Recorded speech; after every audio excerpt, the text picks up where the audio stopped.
afternoon/morning Final Roll TV, and hello to all our viewers, followers, and of course all of you just stopping by. I am of course Final Roll Actual, and welcome to Final Roll, a High Order Entertainment Studios production where a bunch of us unhinged EOD techs, warriors, and weirdos gather around to play the world's greatest role-playing game, Dungeons and Dragons. Whether you're a veteran or a civilian, wear a headset or a uniform, or you're somewhere in between, you are now part of the Final Roll Legion. And here we stand, shoulder to shoulder, to find that next final role to play in the next chapter in the story of our lives. And as I always tell everybody who views this stream, your story never ends with your final roll. It just begins again. Begins and again, again. and again, and again. All right. So, it's been about a month and some change, almost 2 months since we've had a good proper D&D session. So hopefully we all remember how to D&D, and hopefully I remember how to DM. So we'll figure it the fuck out right here, right now, as we just get started. So of course, welcome everybody, all our viewers and followers, and we have a full fucking party today. I'm super excited. I know you guys are excited. As you can see, I have rearranged a lot of shit, camera angles, and all kinds of things on my desk. I will post the new setup on Instagram. It is actually pretty fucking dope. And then, Brody, you'll get a kick out of this. I have an entire Arc Raiders lighting scheme for my computer. Oh, beautiful. It's fucking amazing. And they even have 3D printed ticks that are all over my desk. So, yeah, I'm going straight up full Arc Raiders for my desktop setup. It's going to look sick. Anyway, so let's just get down to brass tacks, because I know we're itching to play D&D. I know Porkchop, aka Cam, messaged me a few days ago. He's like, "Bro, I'm itching. We need to play." And I was like, "Yep, I know. We're getting there." So we're all here. Dude. Now, here's the best part. Who remembers the last session? Who remembers what you guys actually did? We were on a beach. Okay, you were on a beach. I do remember that. Squeege made the boat. We just went and talked. We went and talked to the dragon. Okay. And then we were deciding what we were gonna do next. Yep. Okay. Which I think was go. I can't remember the town, but we were gonna go to a town next because we were following Kithri's next. Listen. If you looked at the announcements, it said that Candlekeep it started snowing, and then we left to do. Link got scared because he's a little bitch. We were getting the fuck out of Candlekeep because we're expecting the Wild Hunt, and we did not want the Wild Hunt to show up and fuck up Candlekeep. Oh, that's right. I wasn't there for the last one. Okay. You were not. Okay, so you guys are somewhat close. I actually I saw a video of where a lot of DMs will try to entice their players to remember stuff by making them try to do the session recap, and the DM just fills in the blanks. So we're gonna start doing that just to see if you guys actually start paying attention. On me though, I did not post a new announcement for the upcoming session. I just didn't get around to it. I had a bunch of other stuff going on. So anyway, we're gonna get down to it. So where we last left off, you guys are close. We last left off with this band of very unique individuals and scoundrels known as the Mighty Misfires. You guys have proven your worth through multiple rounds of just combat, trials and tribulations all throughout the campaign, from going across different planes of existence, from Outlands to the Isle of Infinite Riddles to a whole lot of other shit, which brought you here to it brought you to Candlekeep, and from there you found a tome that had a trapped air genasi genie, essentially air genie inside of it, known as Gazra Azam. So he asked you guys to help you free him by either convincing his captor, one named Zikran, to either convince him to let him go or kill him. Because the only way to get rid of the enchantment that is holding him in there is to either end the dude's life or convince him to end the enchantment in general. Scott, my wife is waving at you. You better wave back, or she's going to punch you through the camera. So moving on, you guys decided to follow his lead, and you learned that there was a Seaside laboratory that is where Gazra Azam, it's not Gazara, it's Gazra Azam, where he was essentially captured inside the Seaside laboratory. So you guys made your way down there, about 3 days of travel. Few interesting little quirks happened. A couple people slipped, and somebody by the name of I want a dinosaur. Not Pork Chop almost drowned. And then Kithri and Link saved a baby seal, thus getting a boon for Kithri. And that is a 3D printed bookmark that I made my wife. Yeah, I want it. It is walking. It's actually super. If you guys want them, I can easily print those out and send them to you guys. It's super easy.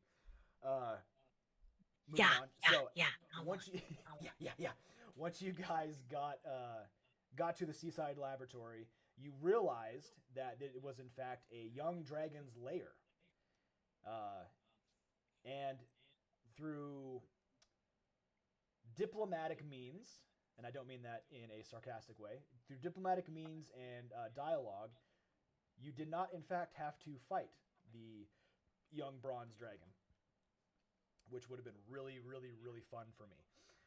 But you guys robbed me of my fun by going the diplomatic and dialogue route. So the dragon allowed you to peruse his collection of just seemingly random baubles and odds and ends.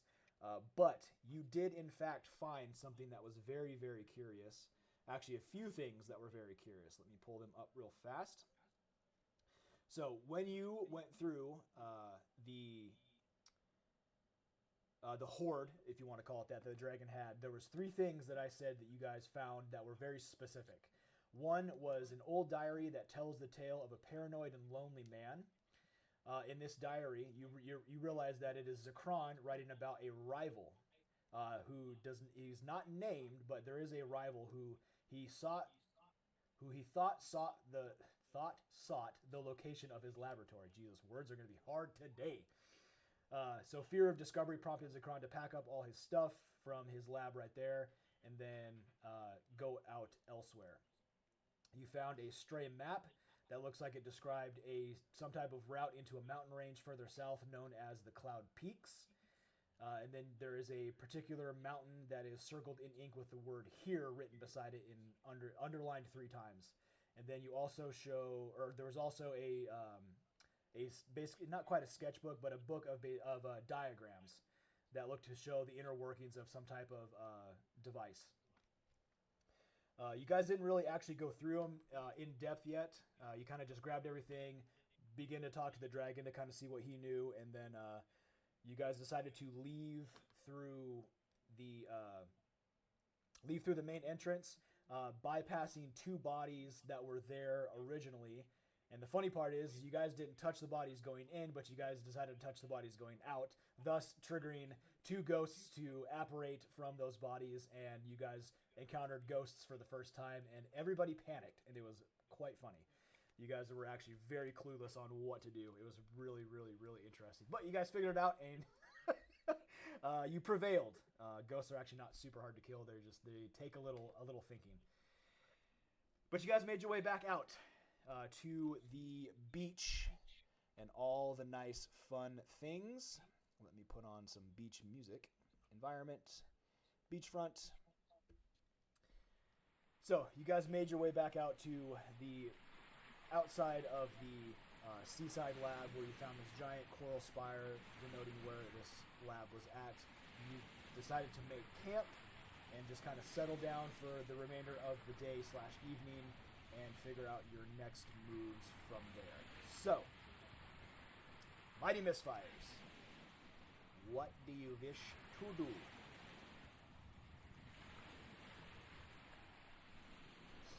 I heard something about the wild hunt and getting the fuck out of Dodge. I like to do that. That's why we left We're Canada. out of Dodge. Okay, good. Yeah.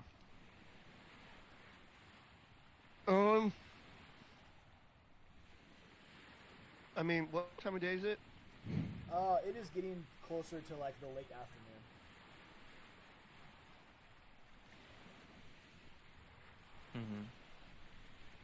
How far are we from? I was gonna say we could make camp and then look through these. Study this map a little bit more. We can go through the diary. Yeah. I was also thinking about. We didn't talk about this during the recap, but remember how those dudes came and were talking about the illness that was going on? I think was it Oakhurst? Yes. That was from see if we. Yeah, let's see. We should also like, not saying that we need to attack that right now, but keep that on our mind. You know what I mean? Because we're pretty close. We're close enough to there that we could do it on the way to wherever we're going, probably. And then also look through the notes because it seemingly doesn't seem. It seems as if it might be all of the shit might be connected on account of it's all in the same area.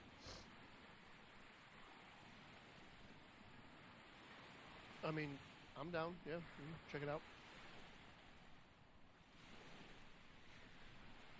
Also, if anything, we could use the genie. You know what I'm saying? Maybe he knows something. We could ask him some questions to ask if he's seen anything like that before.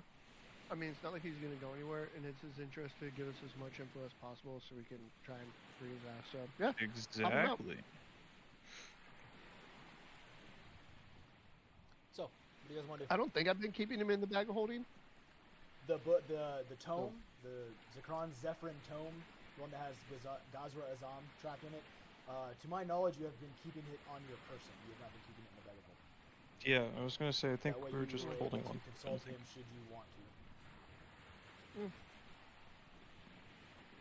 I'm going to hand him over to Torn.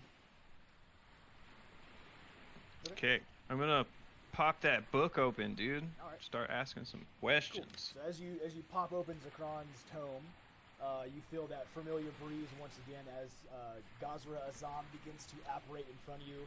Relatively very, very small because you can't actually leave the confines of the book itself or the tome itself, but definitely large enough to where you can tell that he is a very large genie.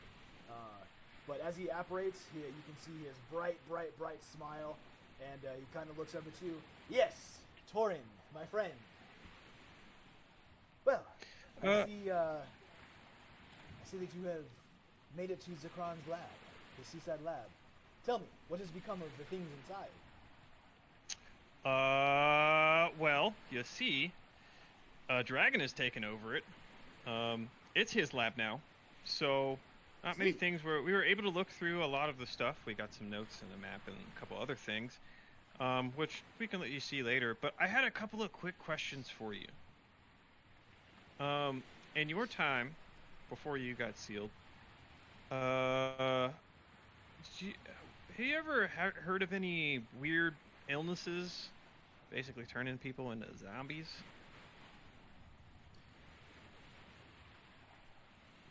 I will say,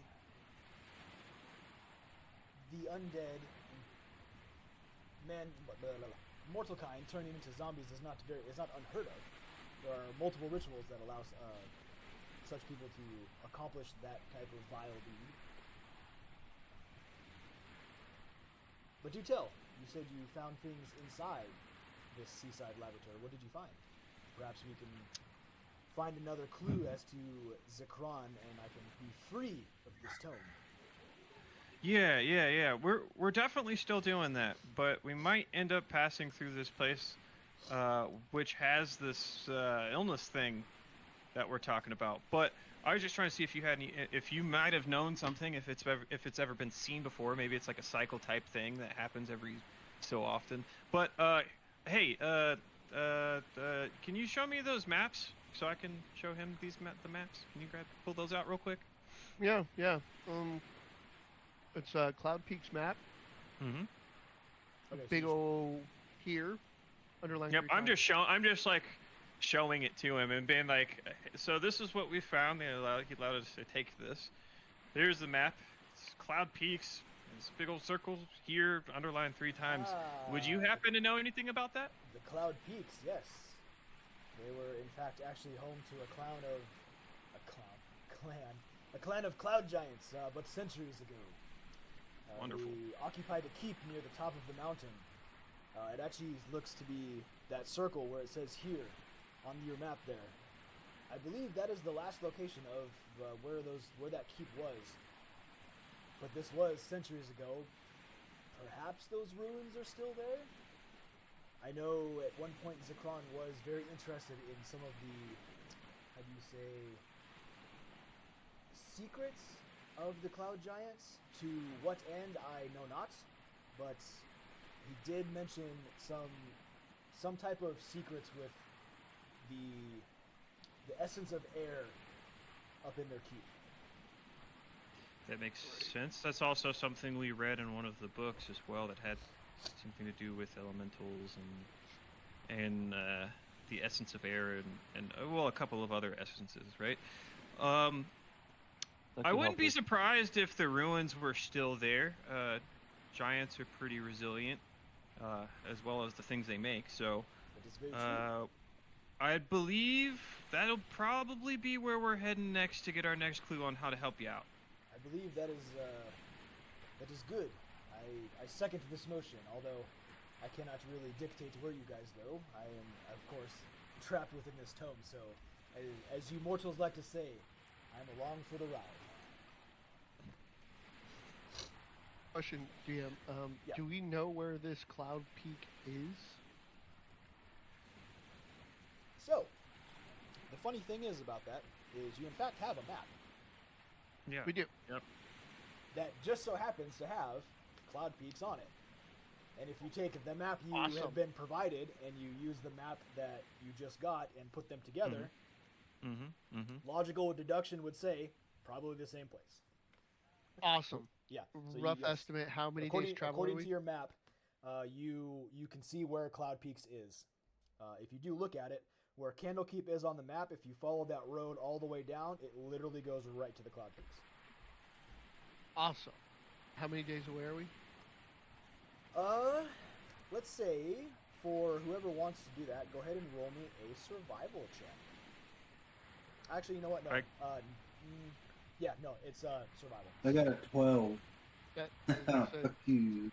I can roll. Who's got a higher survival?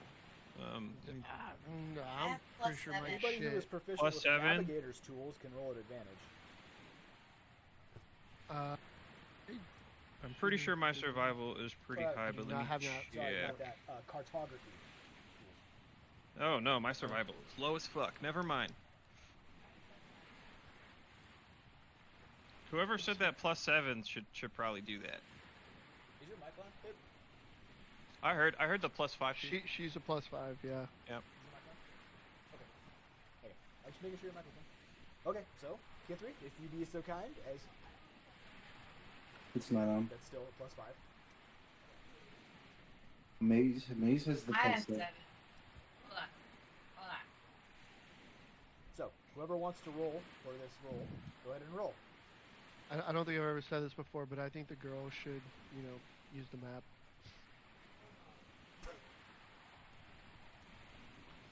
She's rolling her hurt dice.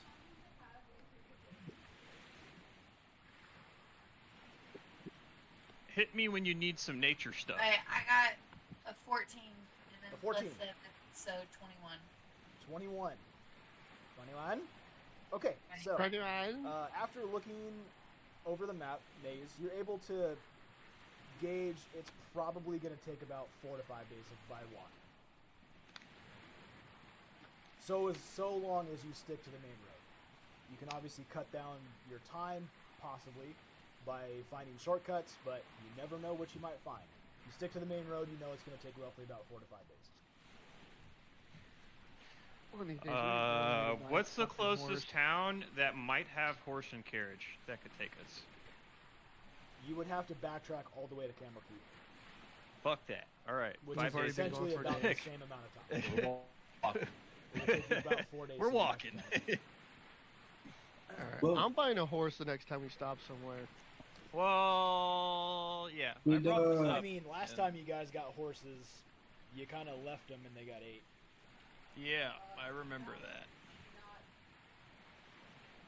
They were not in my own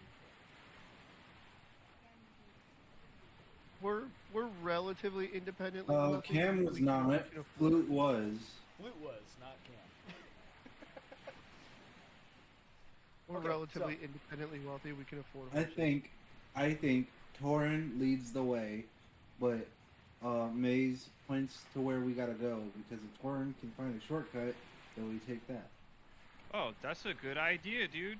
I'd like nature check my way through finding a shortcut, possibly. You can certainly try. We will see what happens. All right, let's do it. So, you guys are, just so I'm understanding, you guys are headed toward the Cloud Peak Mountains. So you have faith. Alright. So, we sure did. If we accidentally land at Twin Peaks, Porkchop won't be mad. Twin Peaks. Unfortunately, that is a brand I am not allowed to use. Anyway, moving on. So, Maze has the map. Torin, you are helping with essentially navigating and pushing forward. If you would like to just roll a general survival check. Yeah, we'll go survival for that. And then I need one other person to roll a perception check, basically who's keeping watch. I got perception, baby. Oh, you want to You're just perception. F plus 10. What's going on with this? Oh, okay. Screech, what do you There have? we go. Oh, I got a 25. Workshop got a 25. I'm keeping watch from the trees, jumping from branch to branch.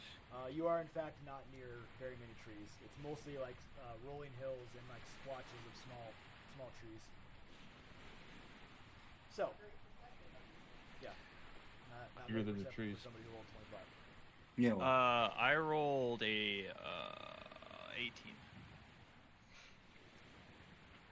Okay.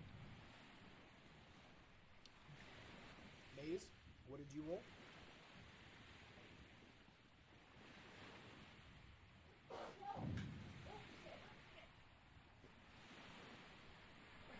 You alright?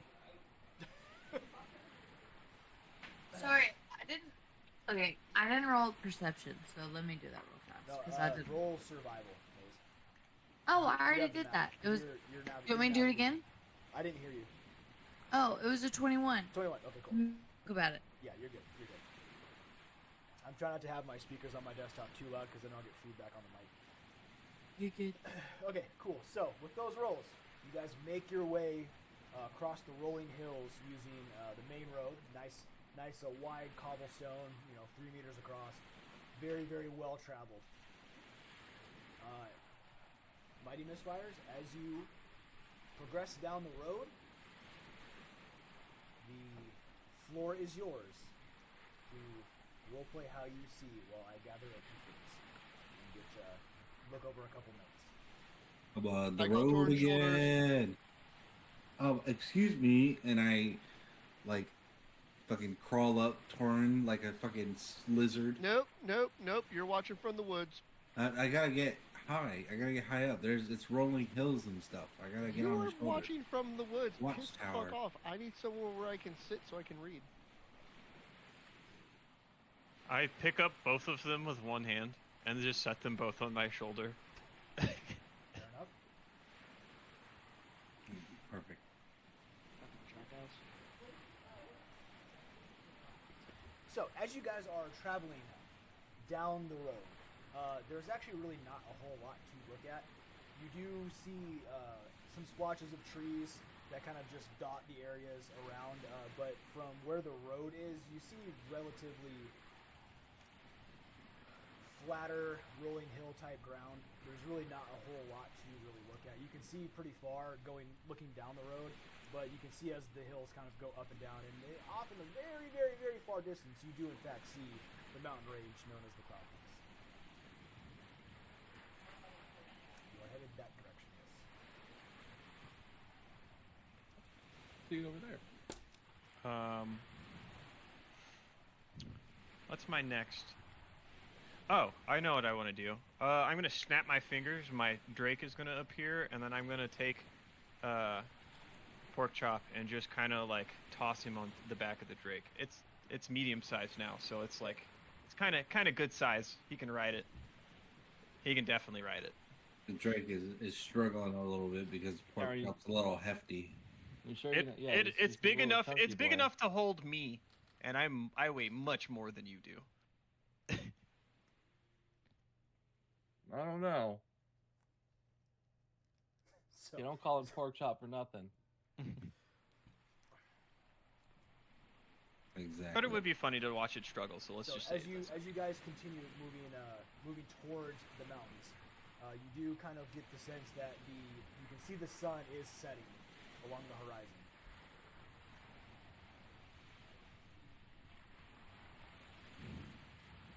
I am looking at the diagrams that we found in the dragon lair.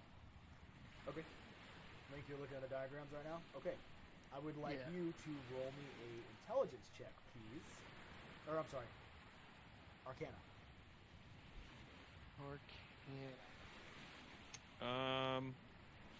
While he's doing that,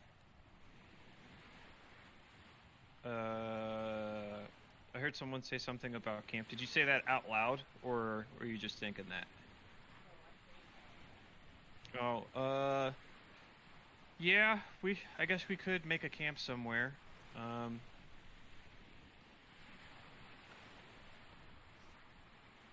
Unless we want to, walk through the entire night, but that probably doesn't sound like a good idea.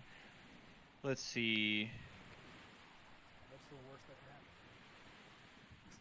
can happen? Get a point of exhaustion and then immediately get into a fight and then immediately get rocked. Immediately get dead. Yeah.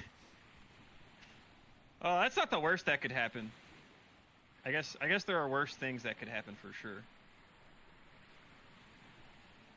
I rolled a 30. You rolled a 30. Yes. Okay.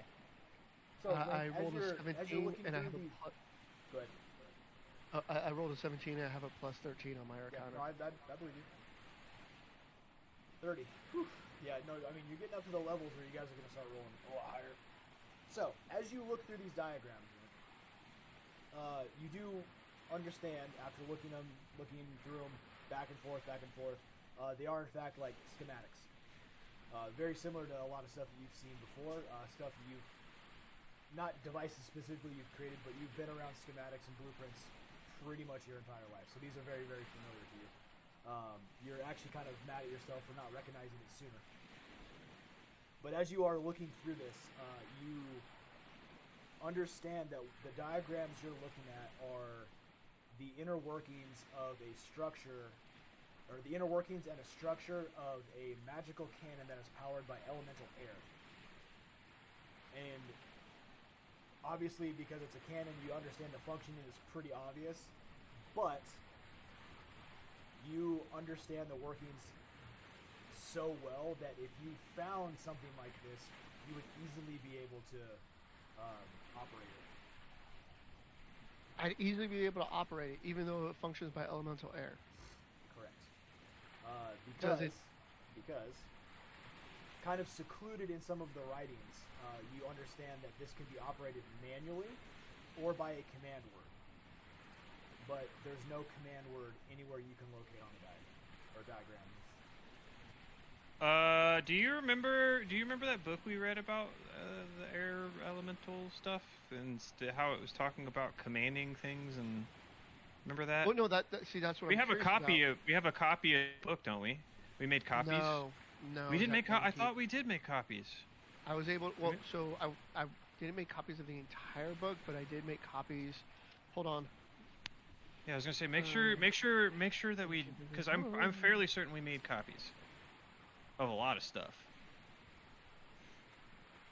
I did. I made copies of a lot of stuff. The Joy of Extra Dimensional Spaces, Cards Before Fate, Tome of the Whispered One, Hearts of Spring Steel, with the command word, Scepter, the Mordencan, with Mordencan on the cover. Oh, that was the Joy of Extra Dimensional Spaces. Mordencan, thank you. I can never say his name right. And the Mistress, Leora pendant, which is the heart of spring steel. Those are the only ones that we got. The reason why I'm curious though about the elemental air is because I'm hoping it's the same concept as the essence of fire, and we can get the forge back at our home working. Ooh, that's a good thought. We like that. We like the way you're thinking. So I'm gonna study the shit out of that and see if I can't figure out how to harness or create the elemental energy. Seeing what we might need in case. Also, any future projects, because it's not like I can build right now. So really, the only thing I can do is study.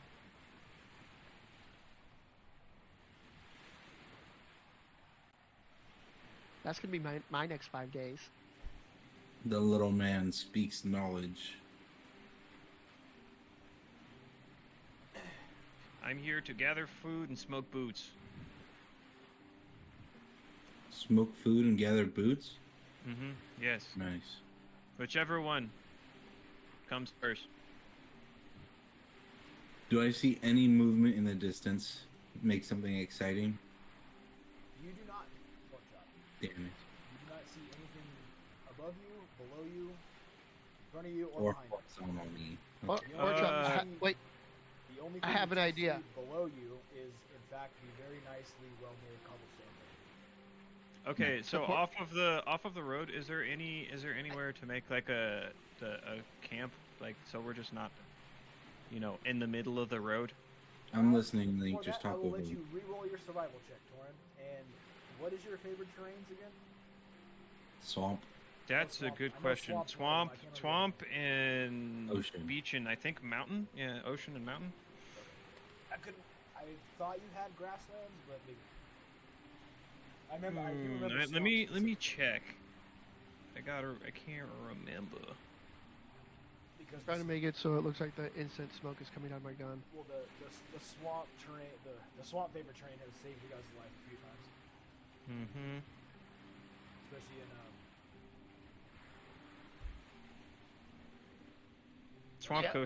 Swamp coast and mountains is. Yeah, what I join love with the Valley Sister. So pork chop, I'm gonna spend like 20 minutes tinkering with one of my little toys. Every like 5 minutes, it's gonna let out a chirp, Oof. That's. and if you can't Ugh. find it in the next hour, you have to take my Firewatch for a week. So it's And I'm just gonna yeet the shit out of it thing, and it's gonna it basically one of my little automaton creatures, and it's just gonna kind of like scurry, stay. so we're playing prop hunt. Good luck. What is the point of this? I have to keep watch. Why am I looking for your toy? You said you wanted something to do. Yeah, I'm talking murder. I'm talking there- shadow hunting. Is there a Talking cricket in play- there? Is there what? Is there a cricket in there? I don't know, No, it sweet, just made a but you cricket should sound. find it. Then bring it back. Because if we find it, then Link I can, rolled an 8, by the way. on your Keep survival. talking. Yeah. Go fetch, boy. Yep. that's why I said oof earlier. Yeah. I'm okay. You can find it. My survival is actually slightly low. I know, which is weird because you're a ranger, which usually Yeah. means I have high survival. But hey, okay. My nature is high because of the druid craft. Okay. That's my bad. Well, My nature is high, but my survival is low as fuck. yeah, it would be a survival check, yeah, to find Mhm. decent areas to camp. Okay. So, Torn, as you guys begin to, or as you progress, not begin, as you progress down the cobblestone road, Link, Mhm. you're throwing your little the little clockwork automaton that you found. No, that's a diagram. I'm sorry. What'd you throw? Because I know you have. Just one of my little. guys, like the ones that are used for mending and all Oh that yeah, okay, stuff. so it's just one of your. Okay, okay, got it. No, got just it, got it. tinkering. Yeah, that's right, because you haven't built that other one yet. Not yet. I haven't had the opportunity. No, that one. I specifically designed that for you because it was a really cool idea that I saw. I saw something very similar to it. Oh, fuck, I can't remember where it was, but I was like, "Oh, that's a great idea. I'm definitely putting that in my campaign." Anyway, doesn't matter. Yeah. So, Torrent, as you guys all progress forward toward the ever so far, but somewhat not very close, Cloud Peaks. Torrent, you kind of look over, and you do spot decently thick patch of trees, shrubbery, bushes that looks like it can probably conceal a camp. Should you guys not want to camp on the road? Other than that, there's really not much else around. We'll head over there and start setting up. I'll start setting up camp for these guys. Gather up some sticks to make a fire, and then I'll appoint someone's fire watch, and then I'll go hunt for some food. Do I? Can I roll perception for the little gadget?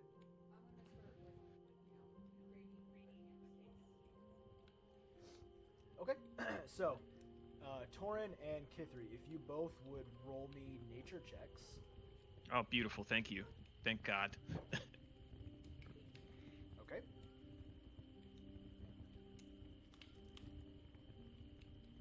$25. 25. All right. Perfect.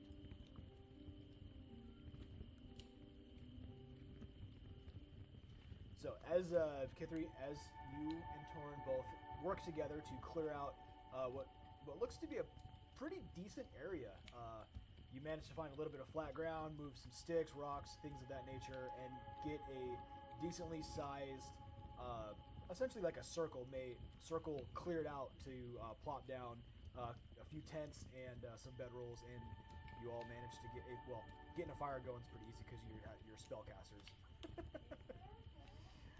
And then Torn, you said you wanted to go hunt. Yep. Okay. So after you and I'm gonna look at Pork Chop and say, didn't you say you wanted to murder something? Make yourself useful. Fair enough. Point me in the direction. All right.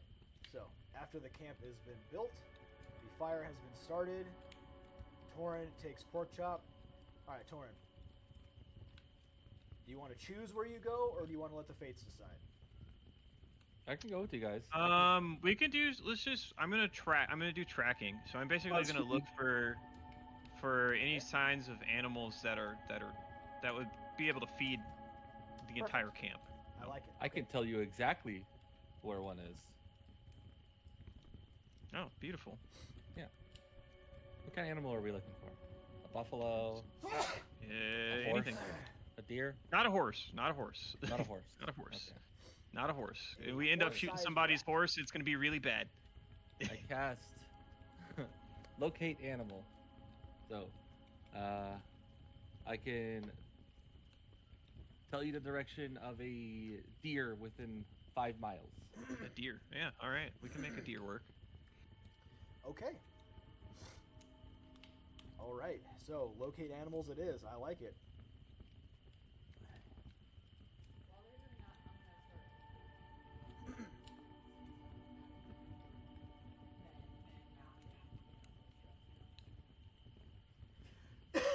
Go do man stuff.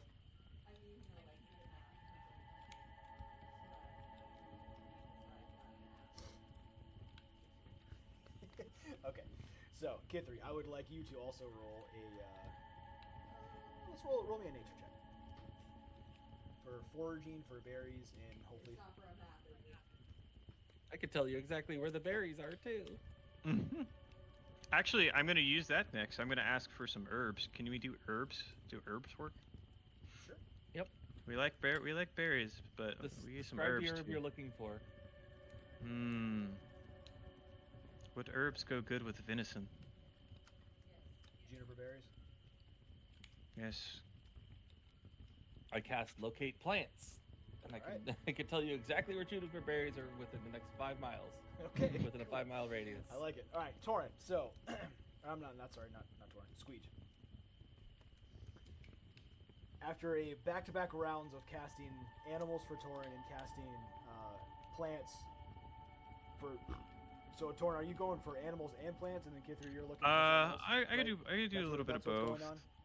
Yeah, I'm gonna have pork chop. He's gonna be killing the animal. I just keeping him occupied, you know. Okay, so Murder.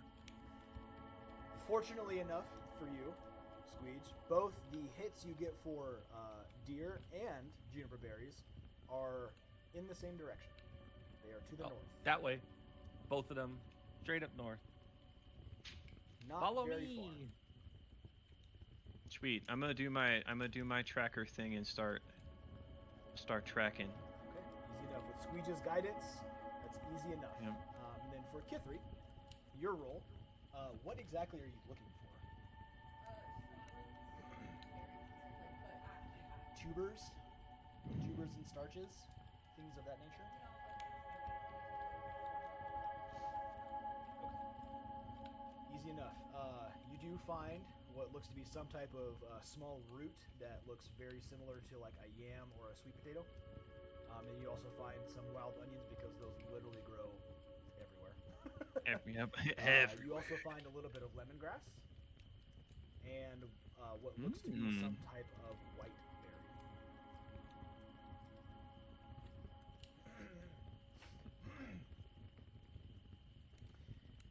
So you gather all that stuff up and you bring it on back to camp, and you guys are now just sitting around the fire hanging out.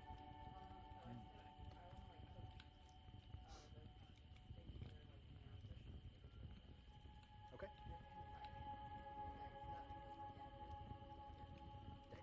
Dagger. Are you just chucking in the fire? Okay. On a TV that doesn't exist in D&D? No, I know what you're talking about. Yes, the wizard's orb showed me the cooking channel. Yes. The wizard's orb. Wait, The wizard's that orb orb of was infinite flat. knowledge. Does anybody actually have cookware? I do not. I have stuff that I can cook with. Like I have like I have like this. I have like leaves and stuff that I gathered to like wrap meat and stuff like that. I honestly, we've never really actually had to cook that much because usually guys are pretty good about either bringing provisions or. Oh, we have navigating- rations. Navigating far Oh, we enough do, where but- you never really had to cook that much. So I'm actually curious. Does anybody actually have cookware like pots, pans, anything? It'd be whatever gear you started with, Not dungeon I. gear, dungeon gear, whatever. I don't It'd be think in We the just pack. come to save the day once again. I'm gonna walk up to a stone, a fairly decently pot-sized stone, and cast stone shape and transform it into a pot. I was gonna love say, it. can my prosthetic turn into like a Swiss Army knife of just tongs and knives and shit? Unfortunately, no. Your prosthetic is not that cool. Damn it! Not yet, anyway. Okay, so while the rest of you are gathering things, and Squeege is making essentially stone pots and pans. I mean, essentially, it's like making them out of clay. But you're making some cookware, so you guys can actually use like bowls and stuff to cook things with. K3's doing it the old school way with some sticks.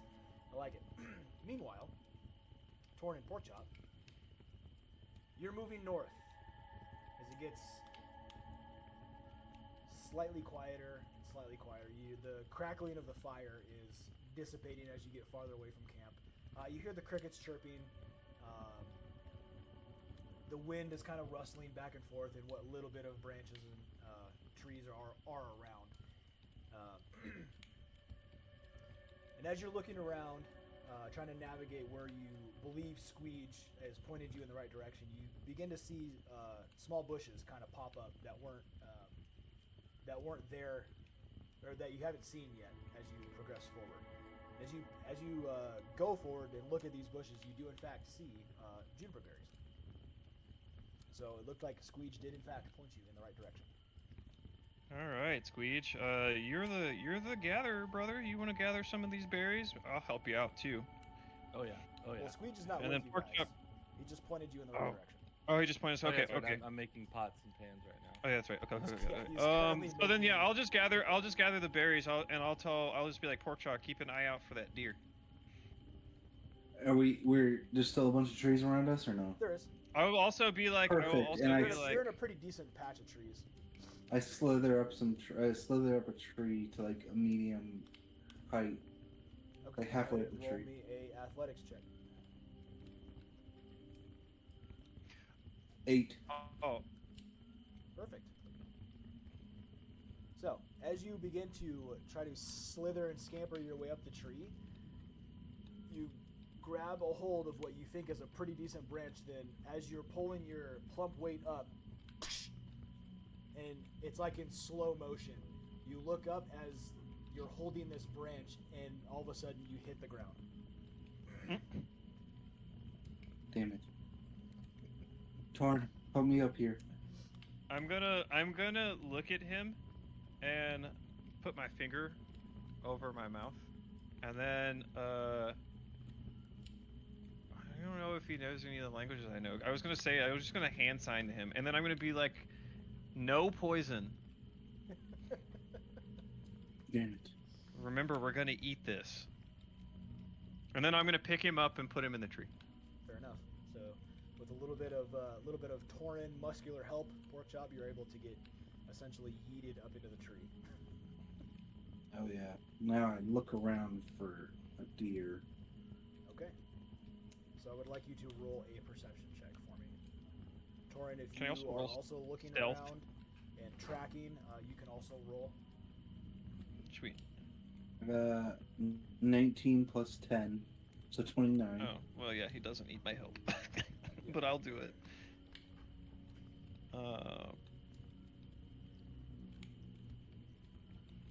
Okay, I got a dirty 20. Okay, that's easy. Not Between bad. the two of you, you are able to very quickly find what looks to be deer tracks and fresh scat, leading more north. I start giving him a bunch of random hand signals, and then I point north. I'm gonna make a deer, like hand thing, like you know, like how you can do it in like the light or whatever with the shadows. Yeah. And I'm gonna look at him like asking a question like north. I And throw a dagger at the deer shadow. I take the dagger and toss it back up to him, and I'm gonna roll a stealth, so we can start heading that way. Sure. Go ahead Can and I roll me a can I stealth. traverse the trees northward? Sweet. Let me roll this. No. Plus 7. Was that 15? Okay, 15 for stealth. Mm-hmm. All right. Can I traverse the trees northward? Like, can I stay up in the trees?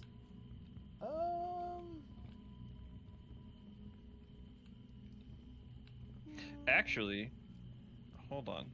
Let me check something real quick.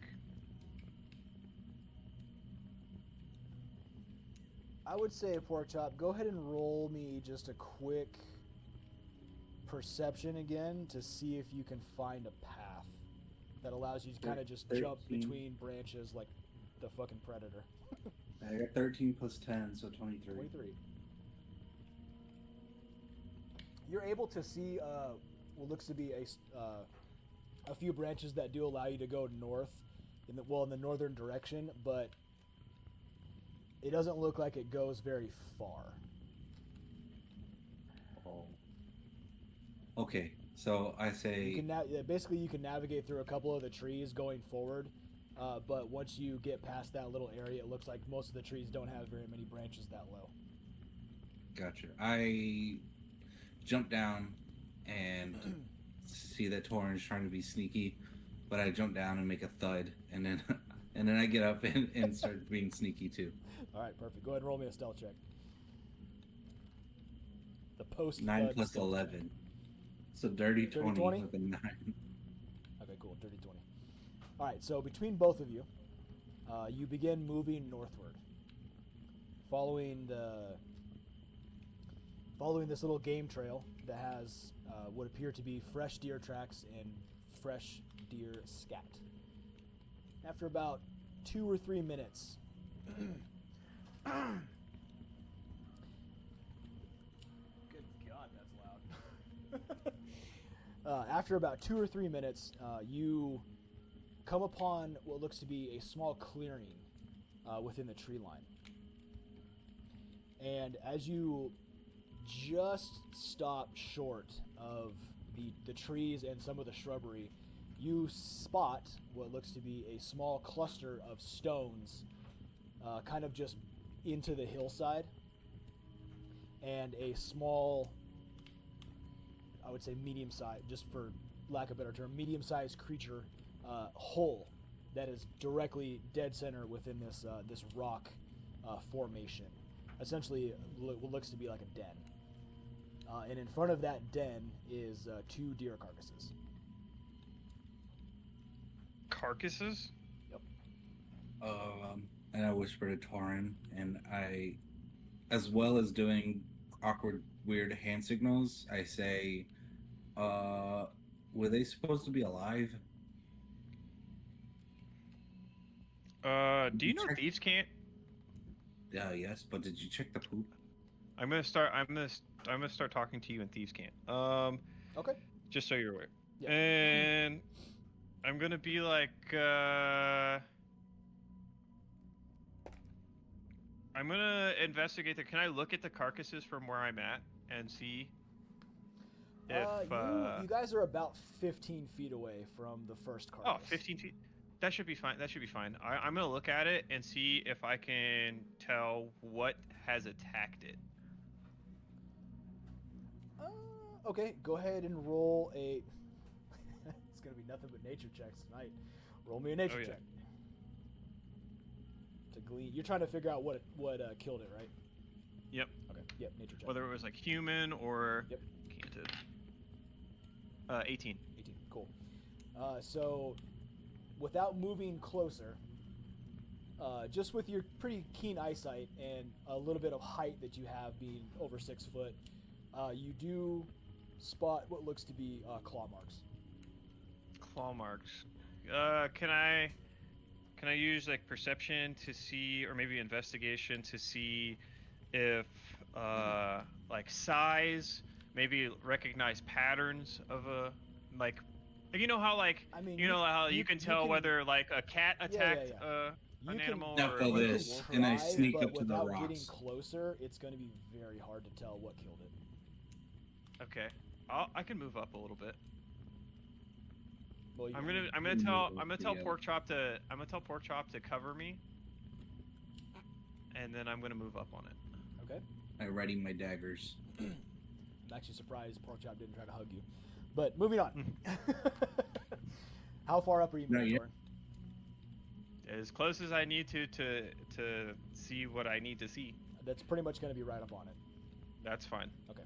So it's in front of the den, correct? Just with your stealth check, though, you very, very quietly meander your way up to the first carcass, and it's a big mule deer. It's the first thing that you notice. It's a big mule deer, big old buck. But after looking over the carcass, you get the sense that this thing has not been dead for very long. This is a fresh kill. Can I do something real quick? Sure. I have 50 feet of rope. Can I tie a lasso on one end and tie the other end to a tree? For why? To do what? Yeah, I'm confused. You can certainly try, yes, but to do what exactly? You'll see. I will talk about it when the time comes. I need to know what you're trying to do first. Because I don't know what this is, but if Torn, being the ranger that he is, can, get me a pet, that'd be sick. So we capture. Think a rope's gonna hold this thing? Yes. That just smoked a huge Pork Chop mule has deer? a wisdom or intelligence of 13, okay? Alright, well. So you want, okay, so that's higher so than for you, average, Pork Chop, Cameron. yes, you can Yeah, I easily know it's tie higher a than lasso. average. That's not an issue. I'm just in Thieves Can't. assuming that he's trying to tell me that he wants to do this, I'm just gonna be Nope, like, not I like yet. a good challenge. Let's do it. I mean, essentially, you guys are like, you're not yelling, but you're also not being super quiet because you're 15 feet away from each other. So you're trying to basically stage whisper, but it's not quite working. So you kind of have to project your voice just a little bit. Just FYI, you guys are not being that quiet when you talk. Oh well, can I go back to him? Actually, I'm gonna head back over to him. Sneak back over to him. I have a plan. I have an idea. I have a plan. All right. This is if you want to possibly. Do you have any paralytic poisons? Yep, I have 1 vial. Beautiful. Of paralysis poison. Beautiful, beautiful, beautiful. All right, so I think I also have this. that we and can I set pulled up. out a scroll, and it's a scroll of command. Oh, even better. All right, so here's my plan. We set up. I have my Drake. I'm gonna send my Drake in to rustle it out. All right. We're just gonna piss it off, get it out. We set up on the outside, in stealth mode. You hit it with the paralytics, and I'll just hammer it with whatever I got. Hopefully, not killing it. Well, And wait. What if we use this scroll and command it to eat the paralysis poison? we could do that. Maybe if we could, but do we want to? I don't know. Is that gonna? I feel like if we could, maybe I could cut. You could coat maybe your daggers, or I could. I also have. I can paralyze it with a lightning arrow as well. But we don't want to piss it off because then it won't be our friend anymore. That's true, but I mean, if it's paralyzed, what is it gonna do? Animals? I think I can actually. Let me check. I gotta check my spells.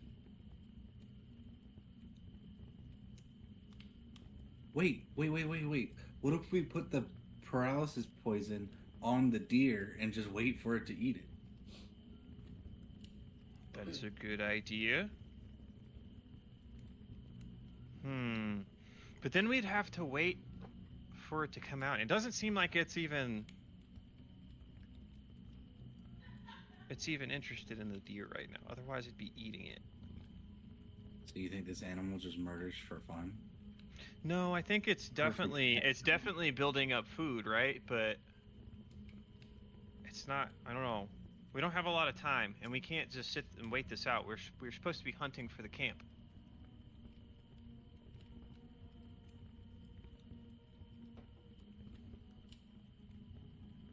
Also, we don't even know what this animal is. I do not have speak with it. I don't have it prepared. I have it, but I don't have it prepared. Oh, you don't have this animal talking prepared? No, I don't have speak with animals prepared. I say we just fucking paralyze it, and maybe we. I don't know. Maybe we come back to this. This is. We might need a little more help. Okay, so what do we do about food? That is a good question. There's got to be more deer around here. Unless I don't want to eat that. I don't want to eat the dead deer in case it's been poisoned. Unless you have detect poison. No. I don't know anything about magic. Okay. Well then, yeah, I don't want to eat the deer in case it's been poisoned.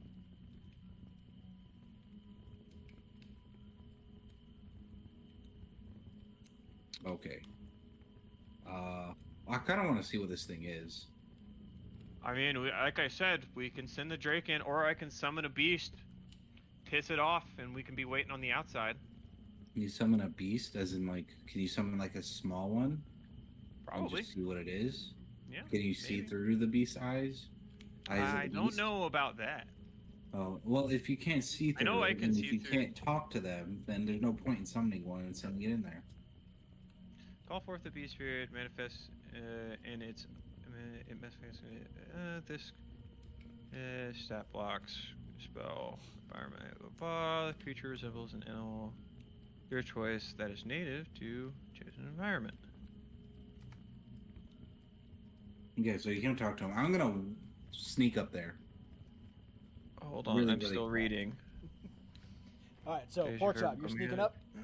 Yeah, after I Alright. take my rope back. Sounds good. I need you to re-roll me a stealth check. I got I want you to I know got a 17. that if you get pissed off, if you piss this thing off, I'm getting the fuck out of Dodge. We didn't come here for that. That's All right, fine. so Pork Chop, as you begin to slowly creep forward, you move kind of tactfully over to the first dead deer carcass. Kind of looking it over real quick, just looking at the claw marks, how it got killed, basically the claw marks across its throat, and just at a quick glance, you do see a bite mark also out of the throat. But you move forward to the next deer carcass. Wait. The first one, I take a little bit of the blood and I kind of like dab my armpits and my neck and stuff to mask my scent. Okay. I like it. I'm about it. Okay. So then you move over to the second dead deer carcass, and you can tell just at a quick glance that the wounds are very, very, very similar. So logical deduction would tell you that these were probably killed by the same animal or animals. But you move up to the threshold of the den, and you kind of just peek around, and all you see is dark. Oh shit! I don't have dark vision.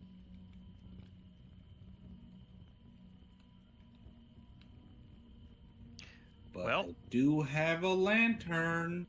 Oh god. I pour. Is it like, does it go downhill? Like the cave go down, or is it flat? There's a slight incline, or sorry, decline. Okay, perfect. I have a flask of oil. I'm gonna start pouring a little bit. Okay. Can I see him doing this?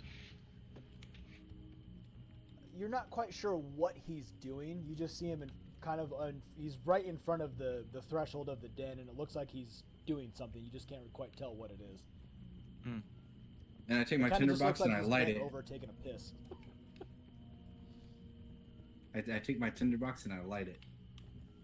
Okay, so you light the oil that is very slowly going. So when I say decline, it's not like a steep decline. It's very, very, very subtle. Yep. So as you dump the oil, okay, as you dump the oil down, you watch as it just very slowly begins to ooze at a snail's pace. Do you still want to light it? Yep. Okay. So you light the oil, and the only thing that you catch on fire is the small pool of oil right in front of you. It is not really that much, not really enough to lighten up the inside of the den. But roll me a perception check real quick. 5 plus 10 is 15. 15? Okay. Just with the little bit of light that is in front of you before the oil extinguishes, you do manage to spot what looks to be some type of paw print. Ooh. Get me that. I need that. That'll tell me what it is.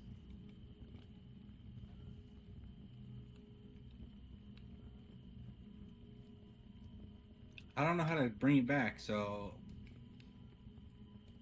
my Yeah. description of it would be really bad. What do you have on you? A pitten, a fishing pole, some rope, So, Torin, for you, tinderbox. all you saw was him bend over a little bit and then see a small flash of light that made a small fire, and then the fire extinguished. That's all you saw. You have no idea if there's any type of prints. Just FYI. Okay. Well, fuck it. I'll just go up there real quick. Okay. Torin, do you have dark vision? I do. So as you walk up to where Porkchop is, you also spot the paw print. Can I? What do you want? Perception, investigation? What do you want? Give me a Nature? Nature. Nature.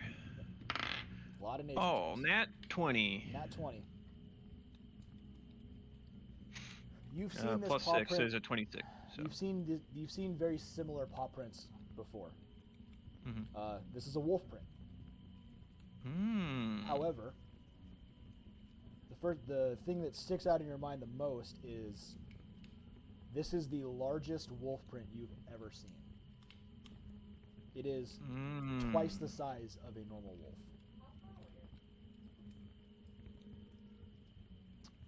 They're not.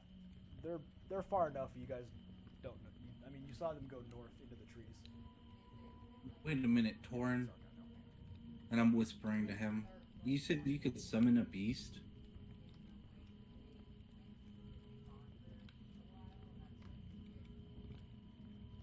Okay. Like a mom. Team mom. Okay. Roll me a.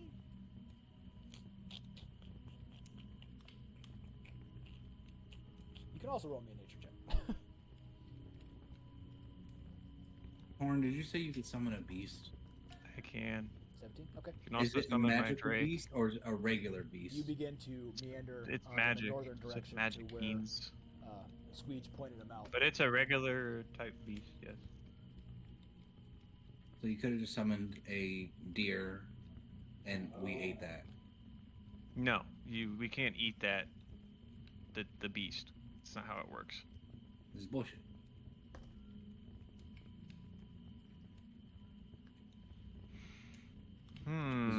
Rolling perception on that fucking wolf.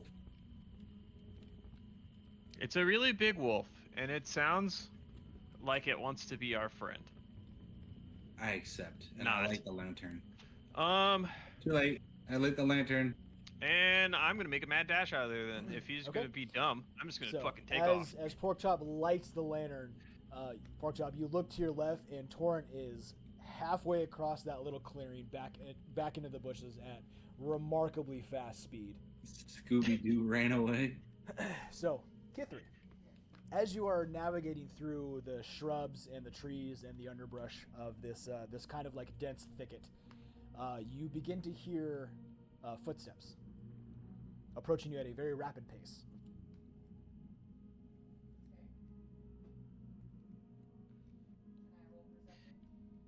What do you want to do? Okay. Roll. Roll. You can roll a perception check just to see if you get the idea of where it's coming from.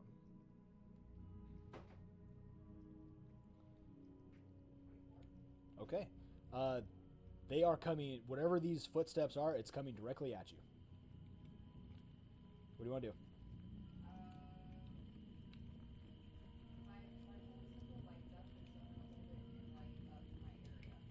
Okay. Does it? So it emits light out to a certain feet.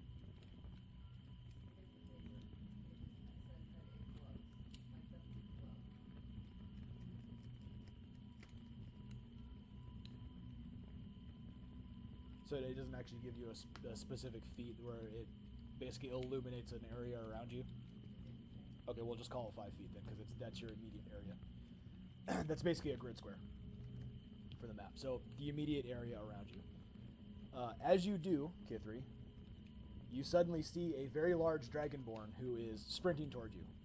On the flip side, Torin, you're running as fast as you can because you're like, nope, fuck this.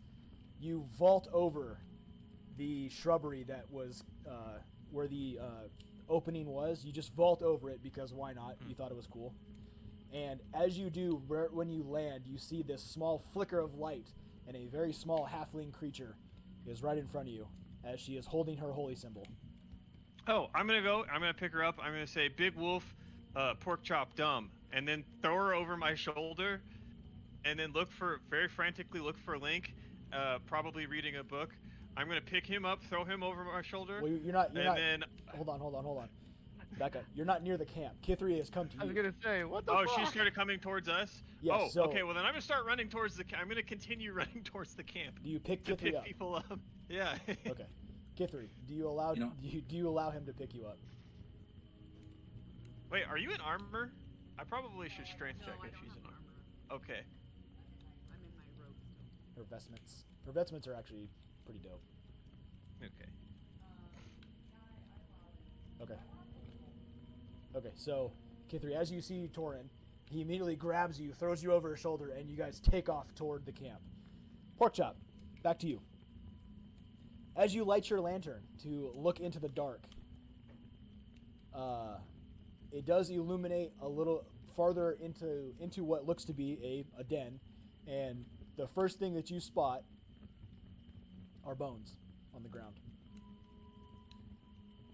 2 huge sets of eyes. You know, as I think to myself, Torin's running away, but we would have heard the wolf in here probably. So the wolf Maybe. was probably still out there hunting, and he's making a lot of noise running back to camp.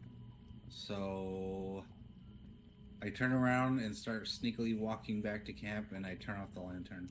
Okay, go ahead and roll me a stealth check. 23. All right. You very sneakily begin to make your way back to camp, and as the scene concludes, you just look over the lantern and just fade to black. Still smelling like deer guts. Meanwhile, back at the camp, the rest of you, what are you doing? So, Oh, just is he back yet? just for narrative's sake, you guys at the camp did watch Kithri walk off into the bushes toward where Torin and Porkchop were, essentially where they headed in the same direction. So Maze, Squeege, and Link, you are all just sitting around the campfire. What are you doing? I would probably follow her. Just out of curiosity. Fuck it, they're adults. I'm gonna work on the circlet. You're gonna do what? That is the fuck it, they're adults. Do you know who I have with me? You're like huge. You're like 2 times an adult. They'll be fine. Whatever. I'm going to continue work on the circlet for hold resist. Maze is currently sleeping in game and IRL because Nolan kept her up and she had like 2 hours of sleep. So she tried, but she currently lost her fight to staying awake right now. It's all good. All good. All good. Okay. Link, go ahead and roll me a tinker check. It's okay. You what? Dungeon Daddy, what did you say? Link's rolling a tinker check for his working on the circlet. He's tinkering with himself? That's intelligence, right? The been a while. tinker check for this it's a regular tinker check. It's dexterity. Dex. Okay. Yeah, so it's your dex plus your bonus, your proficiency. Am I using tools? Are tell you me. using tools? Yeah. You you? have Oh, jeweler's sweet. tools, right? A jeweler set, right? Yes. Then yes, you are using tools, so that's why you get your proficiency bonus.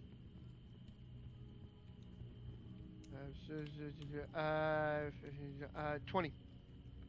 Dirty 20. All right.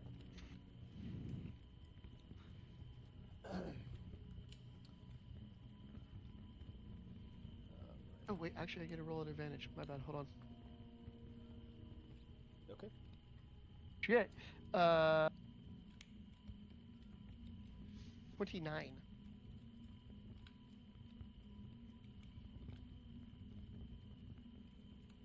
All right.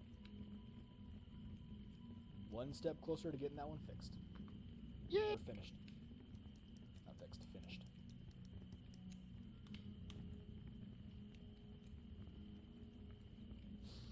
I'm busy doing that while they're doing whatever the fuck they're So doing. while you're busy tinkering on stuff, Link, you suddenly see a very large dragonborn pop out of the bushes with a small halfling on his shoulder.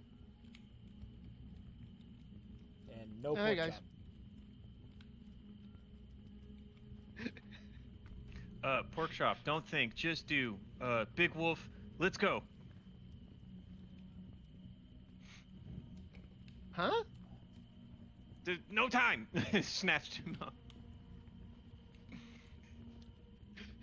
Why are we running from Big Wolf? Why don't you guys killing it and eating it and wearing it as a pellet or trying to tame it or do something weird? Yes, but not at advantage. The pork chop, light lantern, tell us there. Let's go! I'm not gonna resist him. I'm like, okay, wait. You can see a little goblin just pop out of like the bushes from behind, just start running away. Okay, so you guys are all just running away from camp?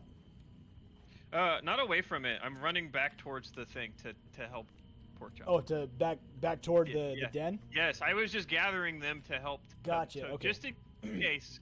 Yeah. Gotcha. While well, we're then. running, I'm gonna go ahead and have my cannon in my hand. Okay. All right. So as Torin is running now with 2 creatures on his shoulders, one on each shoulder. Squeege, you're following behind with your small little footsteps. Clotheslined by a branch. I would like Torin and Porkchop to both roll perception checks. Oh boy. Huh, beautiful. 25. I'm rolling in the teens, and it's bringing me up. Brother, I did not roll that high. I rolled a 16. Okay. Just enough. Torin, as you're sprinting through the thicket, there's a small bit of movement that catches your eye. And you look over and you see a small humanoid figure with a slightly port belly. Oh, I'm gonna stop, but cartoon stop, where my heels dig into the ground because I have 2 people on my shoulders, and slide forward 10 feet. Yeah, okay. With a dust trail behind me. I love it. And Porkchop, for you watch Torin do exactly that. And you guys stop, and as the dust begins to settle, you just lock eyes. I'm gonna look at him and I'm gonna be like, where's the wolf? I take 2 steps toward him, and I reach my arms out to give him a hug. I'm gonna take both of them because I'm still holding them, as if I were doing a double bicep, as I have 2 people on my shoulders. I'm gonna take both of them and hug him with both people in my arms. Okay, I like it. I did not consent to this. By the way, there Squeeze was his no spider. wolf. I didn't see anything except bones. Interesting. Well, we have 2 options. We can kill the wolf, or we can tame the wolf. Tame. I vote tame as well. It sounds like my spirit animal. Did Squeech catch up to me? Yeah. You guys are all kind of standing in the middle of the thicket, maybe about 12, I would say about 45 feet away from the den. Okay, I'm gonna look at Squeech. I'm gonna be like, hey buddy, I have an idea. Can you talk to animals? Yeah. Beautiful. All right. Wait. So, I mean, I love Squeege and all, but he's a very, very helpless-looking goblin. This wolf looked like it was huge. So, what if we put him on your back and he talks to the wolf, but it's like you're talking to the wolf because you're a big boy? Oh, we're all gonna talk to the wolf. Don't worry. Oh. We're all gonna be there. We don't want to. Well, first of all, if you understand how wolves work, right? They're in a pack. So if this guy is alone, there's a reason why he's alone. Second of all, they don't hunt humans or humanoid type things. They usually hunt animals. The only time they're killing humans is if they're protecting something or protecting themselves. Well, this is a den. More than likely, if we can talk to him and reason with him and then maybe become his pack, or part of his pack, or part of our pack, then maybe we can tame him. Maybe. So as you all are having this conversation, off in the distance, you hear.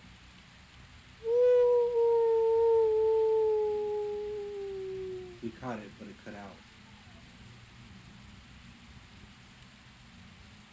Which way was that? Roll perception check. I was gonna say, yeah, we can roll perception for that. 12. A 2 plus 10. Well, I guess I did better than he did. I rolled a 15.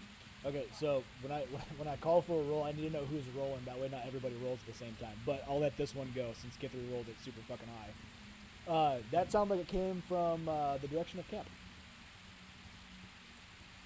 Oh, ruh-roh. My pots. So And Squeeze takes off. as you are determining the direction of where you hear this very loud wolf howl, the rain begins to start. And as it starts to kind of just sprinkle a little bit, and then it starts to really pour down. Not like torrential downpour, but a solid bit of rain begins to come down. Oof. All right. Well, to the tents. You think the wolf howl called on the rain? Possibility. We've seen stranger things. It's okay.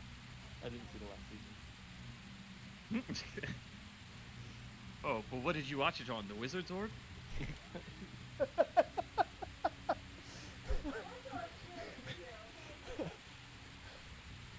You know, Hasht- that hashtag Demogorgon the wasn't Wizard's very Orb. realistic. So what are you guys doing? Yeah, we're good. We're gonna get not wet. Okay, so you guys all head back to camp. I'm going to the cave to be not wet because the camp is open and the cave is closed. Have fun with that? Why don't we just meet the wolf in the cave? Because we know it's our camp. I mean, well, I can tell you first and foremost, we're probably gonna meet him with a little bit of resistance. And if he's at the I'm not camp, gonna yeah, he's gonna resist. Well, Or she. We don't know that it's not a she. We also don't know. I don't know. We have to. We got a little more investigation to do. I don't know, can't wolves Before be we like just- ambidextrous or something? Whatever, dude. Go do what you're gonna do. I mean, just don't die.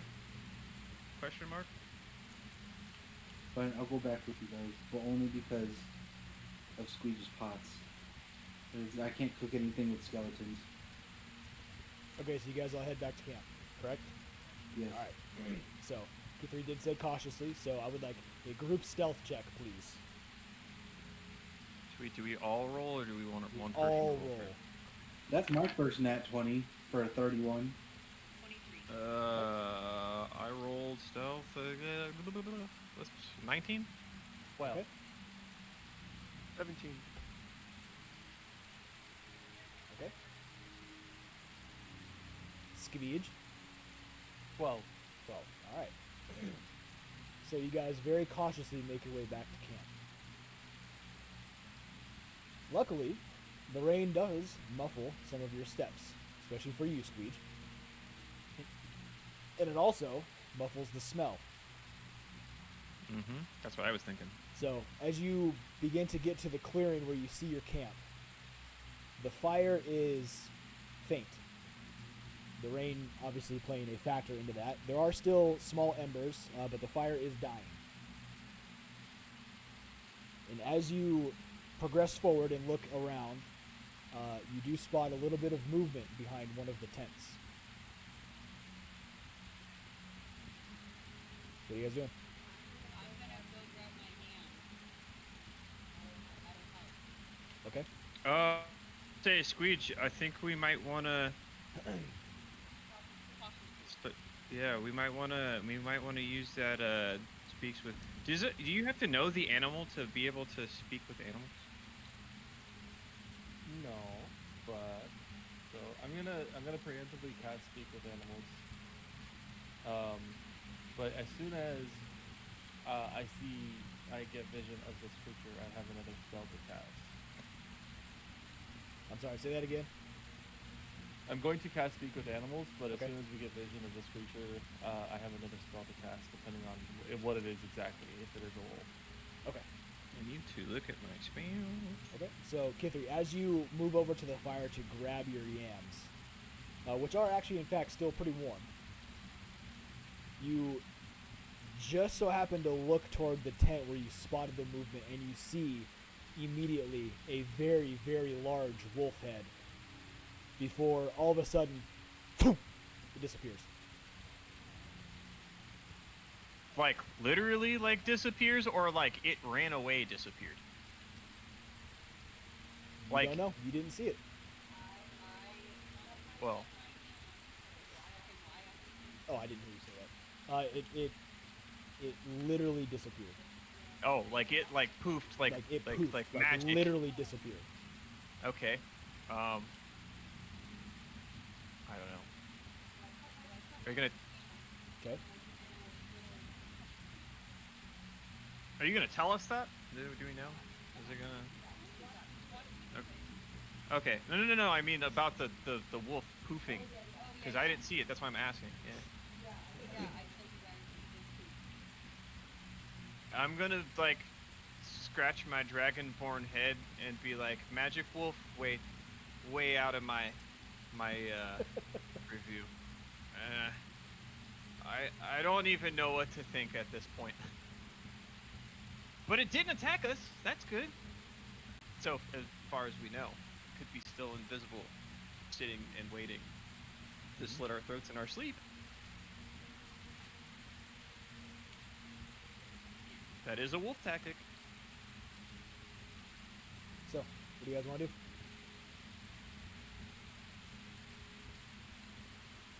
Well, did I see the wolf? Squeegee did not. Only Kithri saw it. Okay.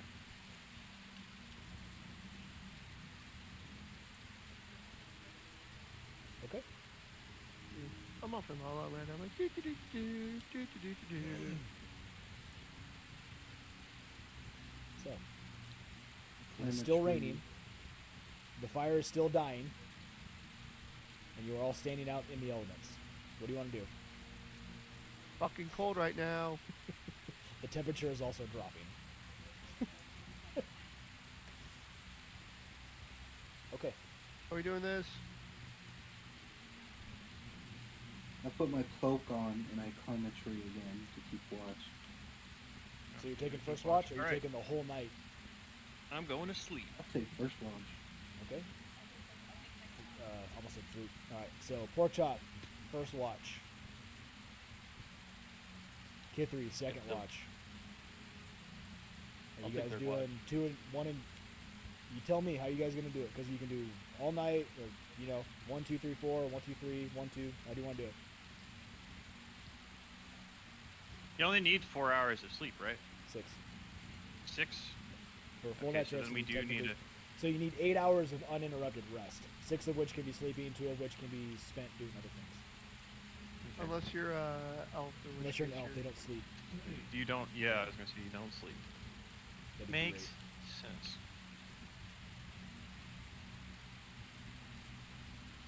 So, pork chop, Kithri, anybody else, or are you guys just doing a split shift? Okay. I mean, Just If so I'm you're not aware, pick that me up. means I'll- neither I'll- Kithri nor pork chop are going to get a well rested. no, I'll Okay. I'm only doing the I'll first figure it hour. Okay, so with 3, that's fine. All right, so pork chop in the tree, still getting a little bit wet, but you're covered enough by the trees to not get drenched. Go ahead and roll me a perception check with disadvantage. First roll, 12. Second roll, 19. Oh, that's his 3. So I got 13. 13.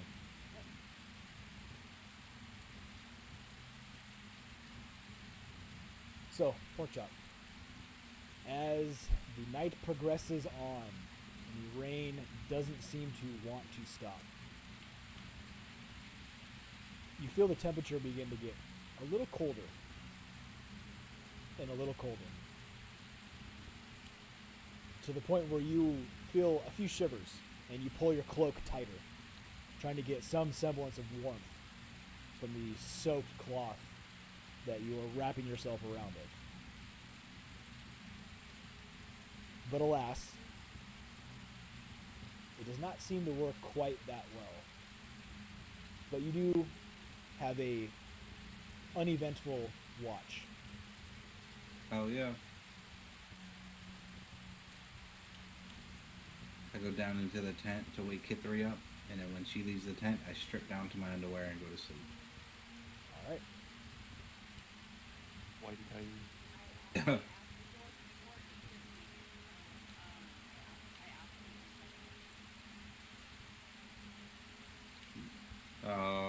No, but this is the rain fucking sucks.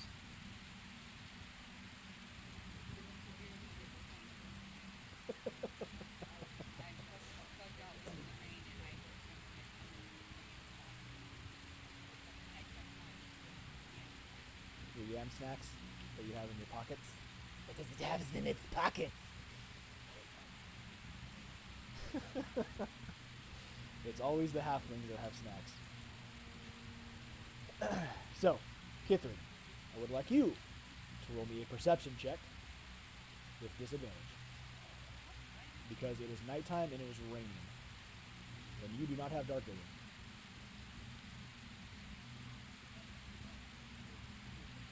Nice catch.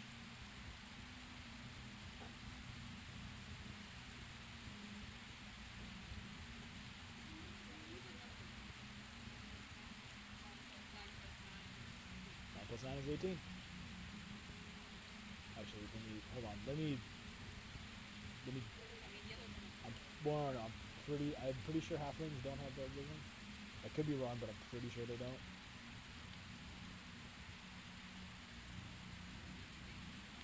If it doesn't say anything, you don't have it. I just want to double check before I tell you that, but I'm very, very confident.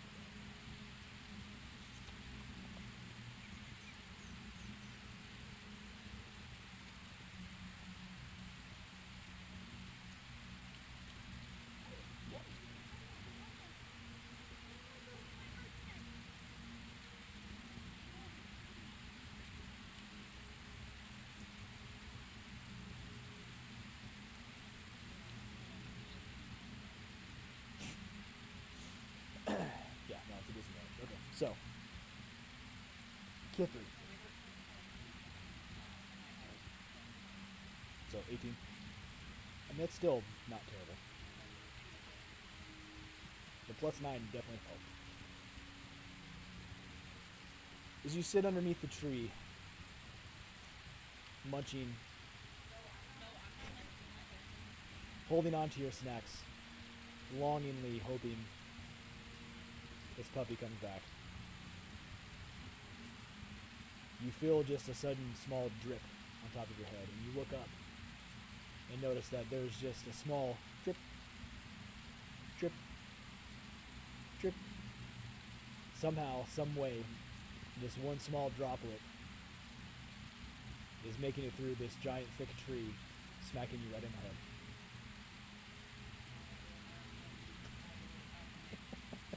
You inch ever so slightly to the right and alleviate the very, very much annoying drip on top of your head. And unfortunately, your puppy does not come back. But your watch concludes uneventful.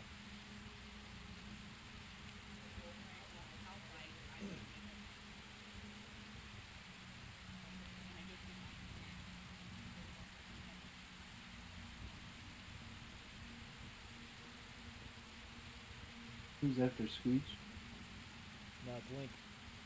So Link, as you awake and step out of the tent into the into the cold rain, the fire completely dead, and you first think to yourself, well, this sucks. What do you want to do? Can I continue to tinker and that be considered restful? If you tinker, you will not be able to know what's going on around you. You can do one or the other. You can stand watch, or you can tinker. Fine, I'll stand watch. All right. Roll me a perception check, please. Even role-playing Firewatch fucking sucks. Third watch is the worst. Let's see, perception. 23. 23. All right.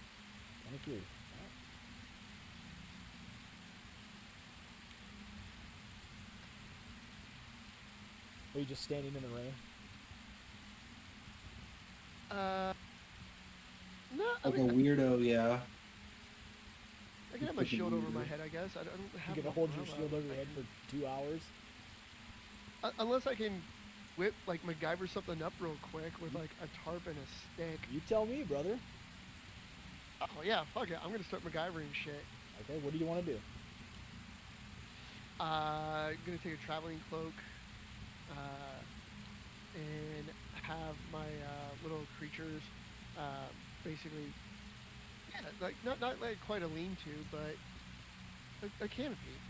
Okay, you're basically just making a small little shelter from the rain. Right? Yeah. Okay. Where? In the trees? Under the trees? In the middle of the field? I'm gonna use the trees as like one of my anchor points, and then I mean I'm imagining in the mixture of my shit. Like I know I got a bunch of scrap metal. I'm gonna like, oh yeah, this part works, and yeah, this part works, and okay, yeah, here. And, Okay. Makeshift a couple poles. Okay, just for shits and gigs, go ahead and roll me a survival check. Let's see how well you stand this thing up. Hey, first nat 20 of the night. Nat 20. Alright, easy enough. But it is only a 22. That's fine. Easy For enough. you, I got a nat 20 earlier. So, Link, because you have a very intelligent mind, and you do not like, in fact, being idle, you decide to erect a small shelter to at least not have the rain on you for 2 hours. And with the help of your little skitterbugs, you erect a small little shelter, essentially a little canopy to keep the rain off of you, and you man your watch until the sun begins to peek up over the horizon. However, the rain does not seem to conclude. The rain presses on, but you do see the sun in the horizon, or on the horizon, looking over where you know the sea is, and you do spot dottings of blue sky. So you do know that at some point the rain hopefully will stop. But as of now, it is in full swing. But your watch concludes uneventful. Yay.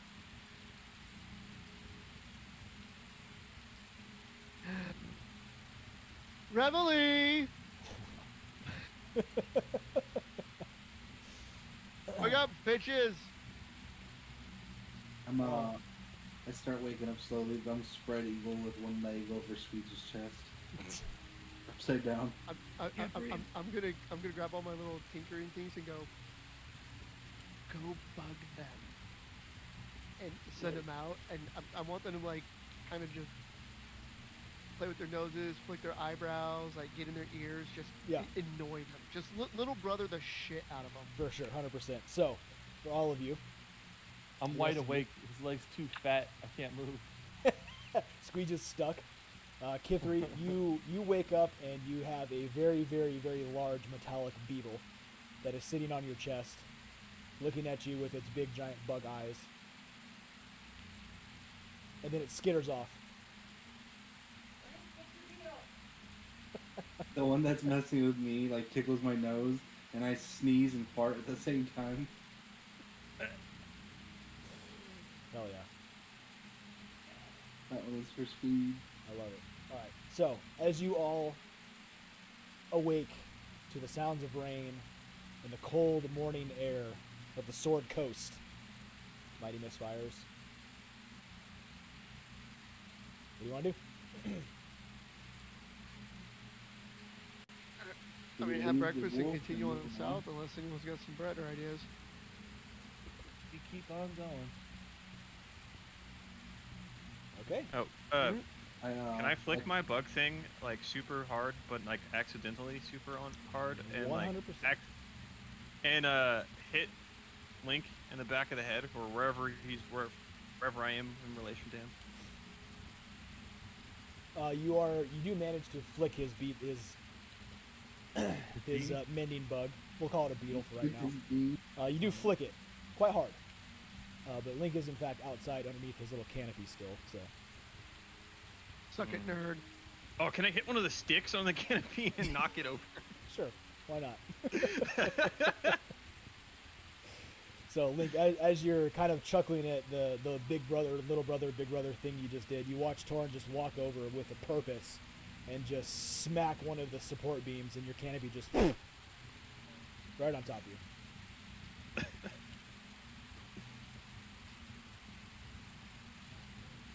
You're like I haven't taught them how to stick genitals yet. You think I'm scared of you? I had a magic STD. Yes, so I know you value that since it traumatized you so much. Traumatized. It was great. So, as you all deconstruct the camp and get about forming up loosely to head on out for the next day of travel, what is the marching order? I take my last, before we do that, I take my last day of rations and I leave them out for the wolf. Okay, I like it. But May's teleported somewhere, so she's no longer here. So we're lost in our direction, except Torrin's up front still. I mean, for narrative's sake, Maze can still be in the party, just because she's navigating. I understand. I understand that Katie's asleep. That's not a big deal. She's second, then navigating. Yeah, she's navigating Tom through her teleported wizard now. orb. Yeah. So, what is the marching order? We'd probably be somewhere in the middle. Get through's number 2. Who's up front? I guess I'm up front. Torn and Maze up Because I'm front. navigating. Yeah. Yeah. You and Maze are essentially navigating. Mhm. Squeeze, you said you're in the back. In the middle. And in the middle, next to Kithri. Yeah. I'll follow it from the rear because the alpha wolves usually lead from the back. Actually, that works out. So you're basically 2 by 2 by 2. Oh, okay. So, Maze and Torrin up front, 1 meter behind. Squeege and Kithri, 1 meter behind. Link and Porkchop. We are the caboose. Yes. Who is on watch for the first leg of the journey? I'm watching behind us.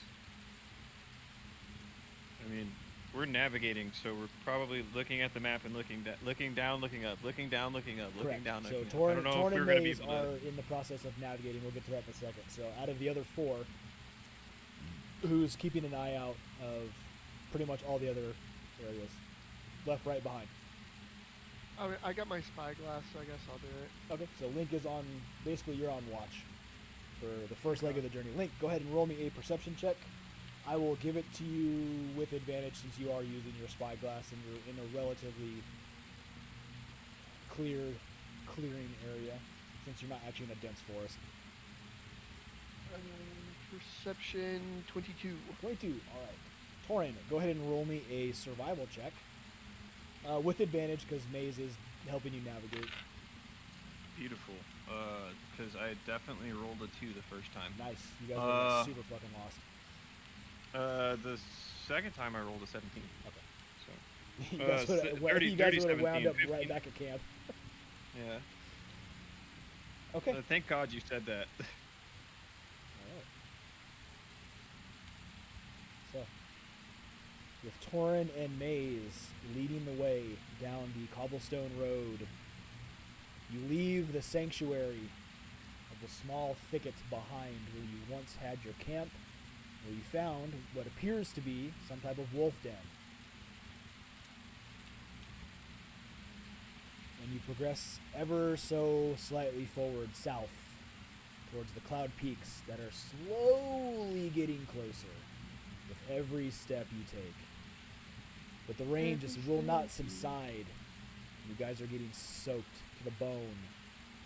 Oddly enough, as you're walking at a somewhat brisk pace, the temperature seems to rise,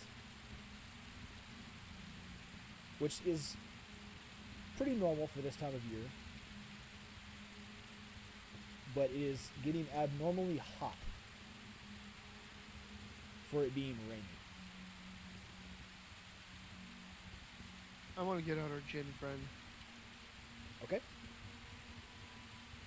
So you open up And- Yep, go ahead. And ask him, hey, it's getting abnormally hot the closer we get to this peak. Do you have any idea why? I cannot say, my friend. I cannot feel the wind upon my face, nor the smell of the salt air. I don't know. Okay, no worries. Just thought you might. Can I do a perception check? Do I smell sulfur? Go for it. Perception 16 plus 6. 22. 22. You do not smell sulfur. The only thing you really smell is just the damp, wet air with a very small, minor hint of salt brine from the sea.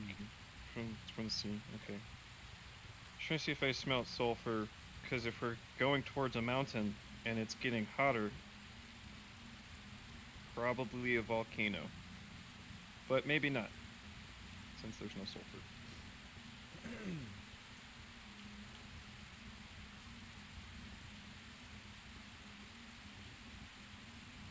No, you guys are still actually really relatively close to the coast, so. But you progress down the cobblestone road. It also would make sense on account of the hot seeming water by the what's it called? If there was a volcano nearby, somewhere in the vicinity.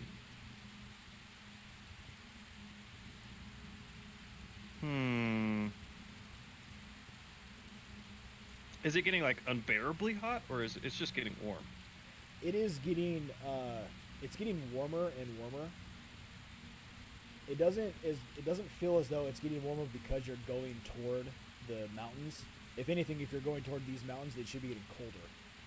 Yes, correct. Because you are slowly beginning to incline. So naturally, you would think it would be colder, not hotter.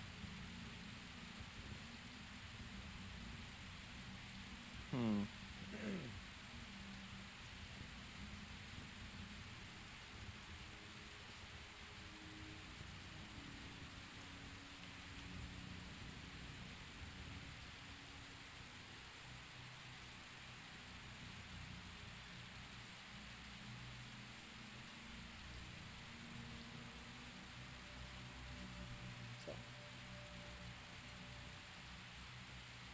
No. I guess we just keep progressing. I don't really know what to do. I mean, Good. yeah, just keep going.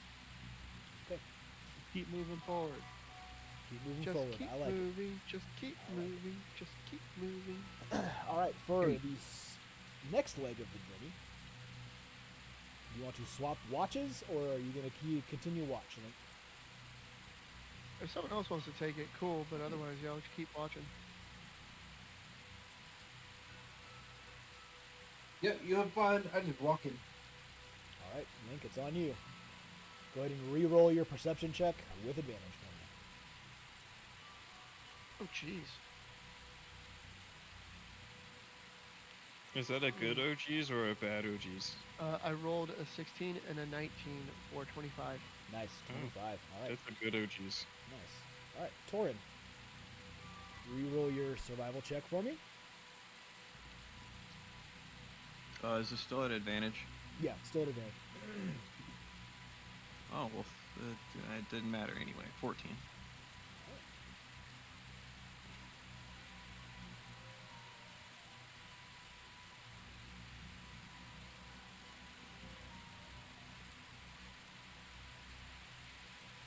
So,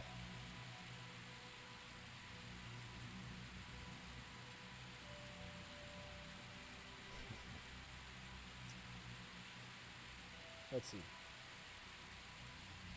14. And Link, you got 25. All right.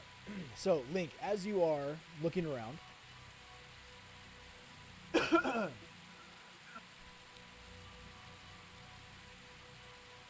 kind of off in the distance, you spot some movement. You are looking through a spyglass, so you know it's far enough off where it's not immediately near your vicinity. But you do spot movement off in the distance. I'm gonna let everyone know. Alright.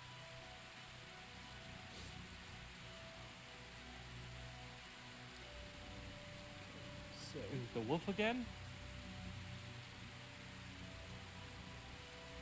I cannot rightly tell. Is it got 4 paws, a big tail, and a large mouth? Well, that's just your mom. I never knew my mother. Some of us knew her biblically. Yeah, I seen her once on the orb. The late night orb. Yes, the late night orb. She was on the Oregon Trail.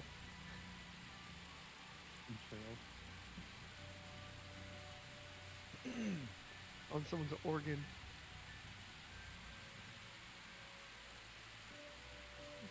all right.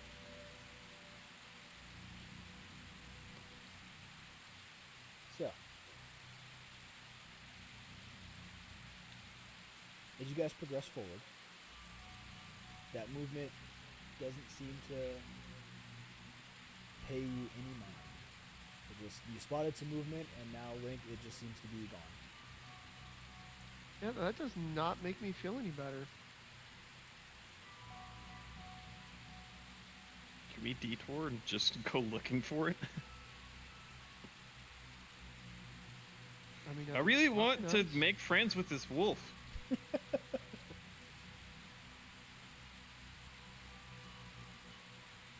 mean, nothing's stopping us from doing that. Yeah, but we can't track it backwards. That's the only problem. If it starts going backwards, probably Well, it's Probably tracking not. us, so we just keep going and it'll follow. maybe. And then we That's do a it. big circle around and we catch it from behind. Yeah, maybe. I don't know. It's not my. It's a magical wolf, so I'm at a loss at this point. Link wolf. What? Well, they got the I mean, blink cat, right? Oh, a blink wolf?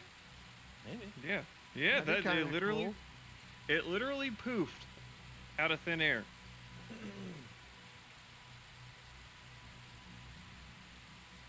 All right. Well, we're gonna take a short break. While you guys figure this out. So don't go anywhere. We'll be right back. I'm honestly, I'm.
Alrighty. And here we go. We're gonna start leaving snacks for the wolf, or continue to leave snacks for the wolf as we travel. Okay. Snacks and treats and stuff. Sorry, had to make sure my mic was actually working. Pull that back up. All right, no. Okay, so, anyways, back at it. Definitely just had to make sure that my mic was working. The chat said that they couldn't hear anything, but I just checked on my phone and I can hear everything just fine. The rain is a little loud, so I do apologize for that. I can turn that down later. But you guys get this. You guys get the idea. It is raining. 'Cause I like having ambient music because it's good. So let me double check this real quick. I'm gonna make sure it's not overly fucking loud. Which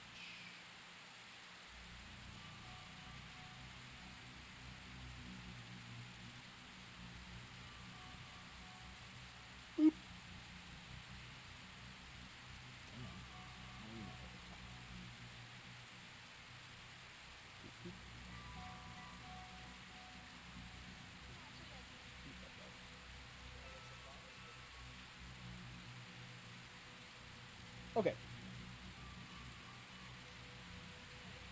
Okay, good. As long as I can hear myself, I'm good. So, you guys are currently on your way to the Cloud Peaks. This is day 2 of your travel. You saw some movement out off in the distance, Link, but you were not quite able to identify it. But nothing really seemed to have happened throughout that little debacle. Torin, you and Maze are currently navigating through, really, you're just navigating down a cobblestone road, a very well-traveled road, so if you in fact get lost, that is because you roll very poorly on the dice. Still a possibility. Still a possibility. Every though. time, There's always every a chance. time I've rolled, So you've had saying me there's roll a at chance. advantage, and I rolled a 2 and a 3 the first Yeah, time. there's always that chance, guys. There's always that chance. But as you begin to progress through or down the road ever so slightly once again, the rain finally begins to subside. And with the warm ambient air, it does in fact get very humid very quickly. You guys can feel it in the air. The air feels like soup, like down south. However, you've progressed halfway through the day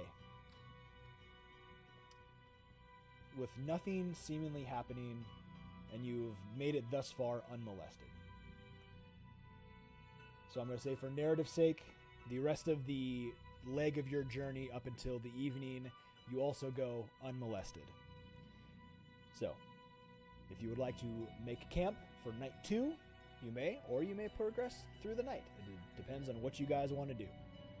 Night 2, we're making camp. All right. So, Torin, if you will be so kind as to roll a survival with Maze's help to find a spot for camp number 2. Sweet. I rolled a 16. A 16. All right. You are able to actually find a spot that is very, very similar to the one you found earlier, or last time. However, being the smarty pants that you are, you do actually, in fact, check the perimeter, and there does not seem to be a wolf den within the near 40-foot perimeter around the area. But you do manage to find a small clearing, roughly giving you some cover from the trees, away from the road, essentially the exact same kind of setup you had the previous night, minus the den. Unfortunate. Of a den, anyway. You guys make camp, and it slowly becomes nighttime once again on the Sword Coast. As you guys build your campfire and get settled in for the evening, first things first, who is taking what watch? I'll take first watch. Squeege, number 1. Okay.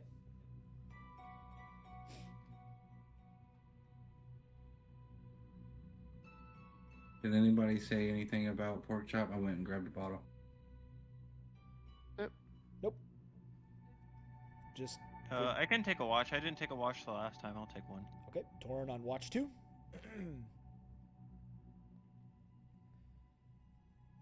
I'll take another watch again. Link, 3rd watch again. All right. Okay. As the sun begins to set, Mighty Misfires, before the watch starts for you, Squeege, is there anything you guys would like to do? Roleplay or otherwise? No, I still have my poisons. All right. We're trying to get where we're trying to go. Nope. Okay. I'm just asking. No. No. Well, I gotta sleep before my watch. I know. I get it. I just like asking. Okay. So, as you all begin to conclude for the evening, Squeege staying up an extra few hours.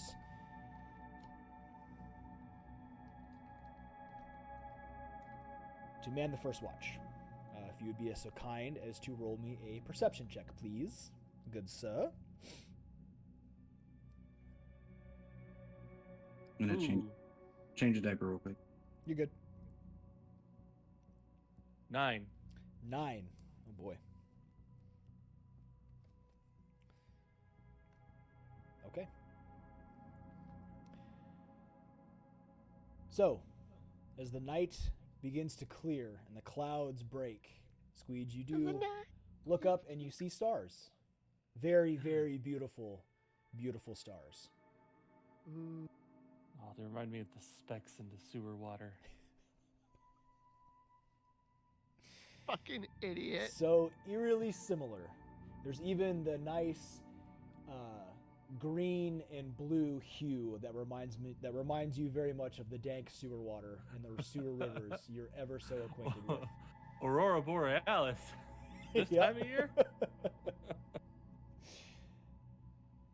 As you progress through the evening, you suddenly hear a few small twigs snap.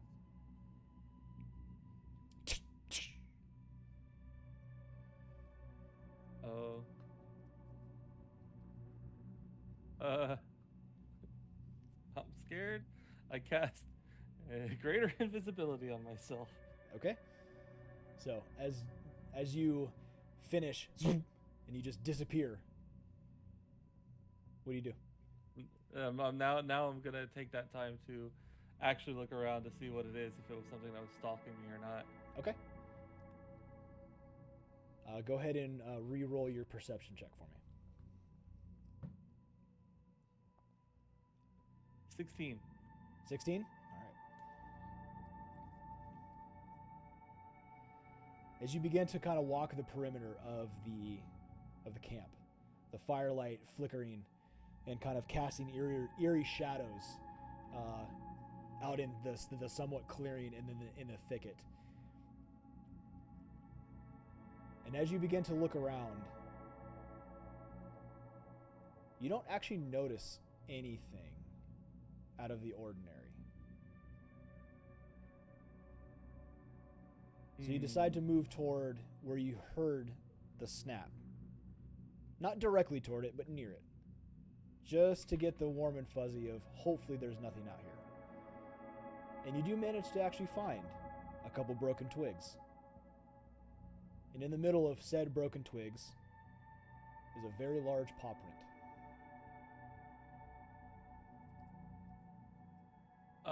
Going to immediately run to Torrent. The Okay. wolf is here. The wolf is here. The wolf is here, right? I'm going to pull out some treats. And then... well, I guess I'm second and you're third watch, right? Who's third watch? I'm first third watch. You're third watch, Link. Okay. Well, he'll still need to get his sleep. Well, me and you, we can take care of this. Let's just go take care of this. Okay. All right. I my invisibility dropped at this point. It only lasts a minute, so yeah, I'm down to look for this thing. Take me to where you thought you saw the wolf. Yep. I'll take him to the paw print. Here it is. Huh. Okay. That's a big paw print. So, Torin, as you see this paw print, it is very, very similar to the one you saw the previous day. Mm-hmm. Okay, I am gonna start tracking this thing. I just turned your speakers way down because it was echoing when I was talking. Okay, Yeah, sorry, I'm gonna say start that again? tracking this. I'm gonna start tracking. Okay. Go ahead and roll me a survival. Not nature, dang. Was it nature last time? Did you do nature last time? Yeah. Okay, I yeah, think then so. it's nature. I forgot which one. Sorry. Well, perfect, because I rolled again and I rolled a nat 20. 26. Okay, nat 20. All right, Torn. You begin to follow. Well, after looking at this first paw print, you notice the second one and the third one, and you get the sense after looking at these, you see where at one point this animal had all four paws down, so you understand his stride, or its stride. So you begin to follow it. And as you begin to follow it, you realize you're doing a circle around the camp. Uh-oh. And suddenly, the paw prints vanish. They are no longer there. They not the ones that you saw. They just abruptly stop. Mm-hmm. And there's no sign of them. Interesting.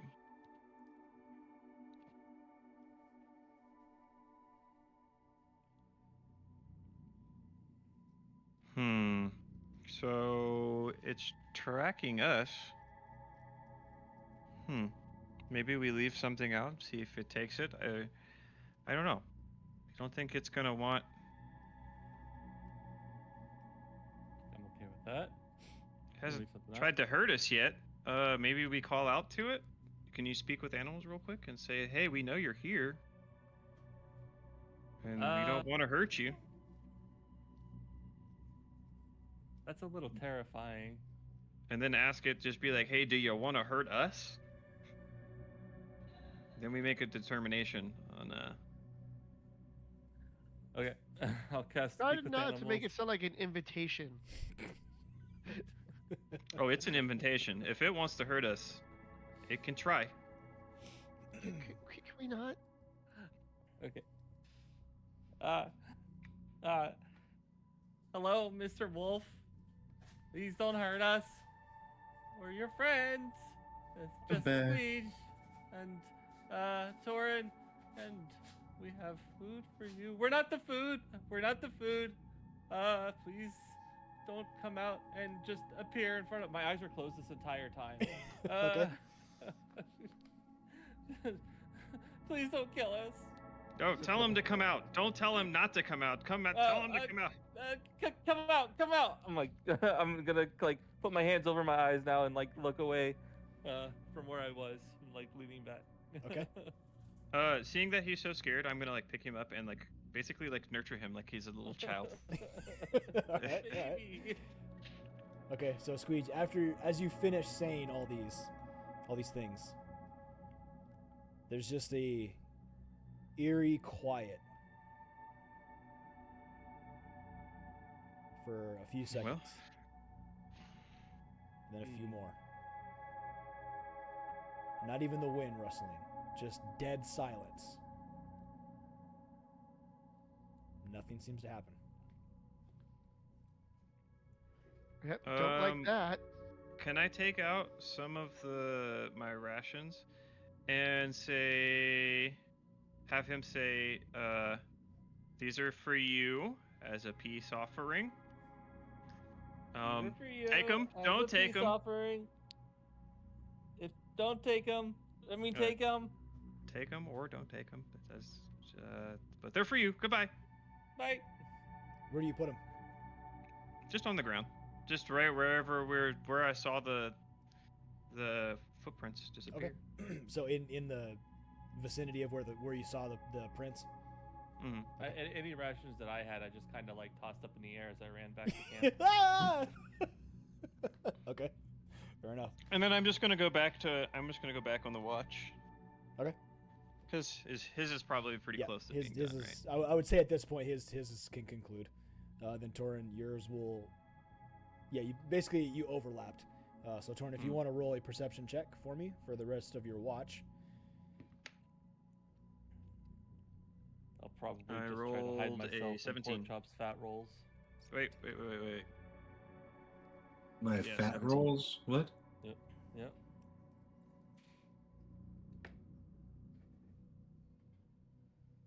All right, so 17. I almost mathed wrong. Almost math wrong. Hey, it'd be like that.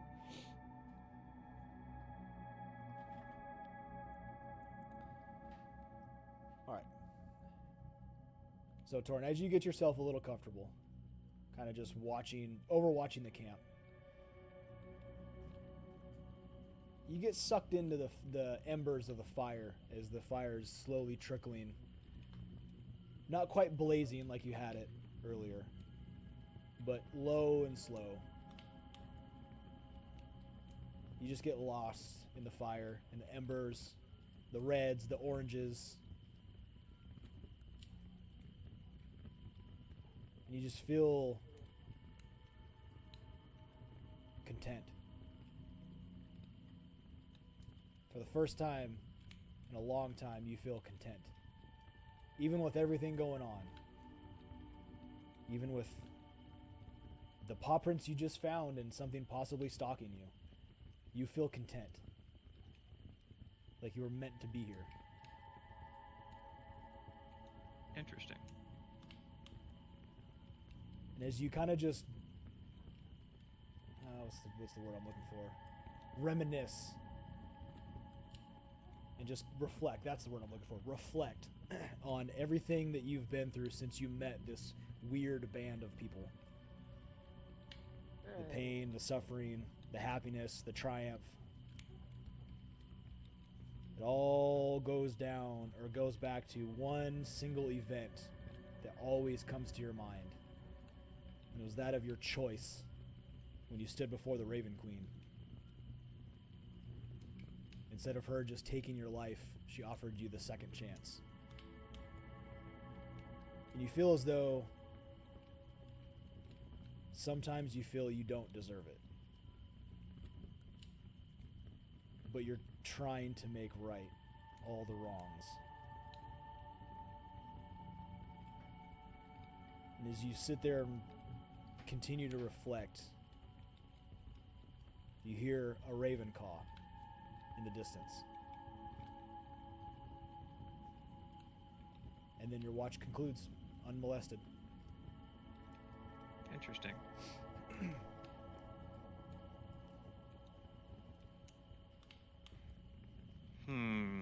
There's a lot to unpack. I know. Or maybe it's nothing to unpack. I don't know.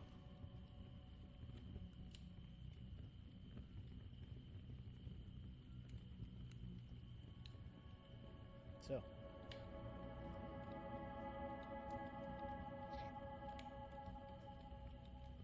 I'm gonna go wake up Link. And then I'm gonna do it in like the nicest way possible. Like, hey little buddy. I don't know. Yeah, basically. And then when he wakes up, it'd be like, this is how you wake someone up. Not with bugs. I think it's great. Wanted to make sure you guys actually got up. Alright. Link. See. As you stretch and get yourself ready for third watch. What do you do? How do you do it? And then you can roll me the perception check. I am going to... Oh, excuse me, burped.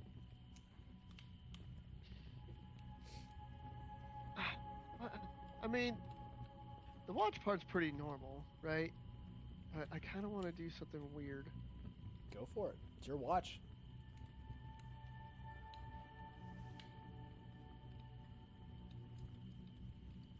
So I am familiar with the spell alarm. I'm not gonna do that, Sure. but can I have my automatons kind of patrol? As, like, are you casting alarm? I don't have it prepared, so no. For narrative wise, if that's how you want to cast alarm, or you have your automatons patrol, then yeah, but you're essentially you'd be casting the spell. Yeah. Like That's the what I'm idea. like, I mean, I'm paying attention to like our surroundings and everything, but a part of me is like I'm half on watch, half tinkering, Sure. so I can program them to do shit like that. So like I'm on watch, but like half-ass watch.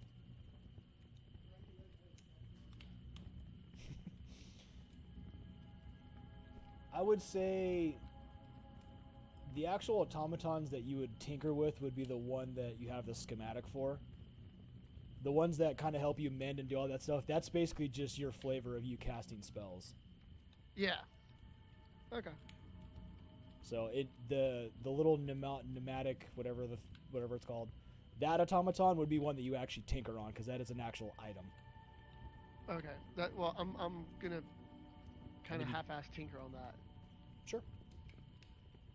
Say Mostly for- just to keep my hands busy and yeah, no, that's keep me awake. yeah, no, I get it.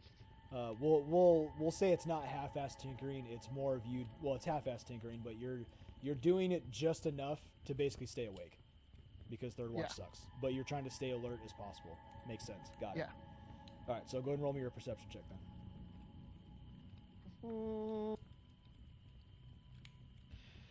16. 16.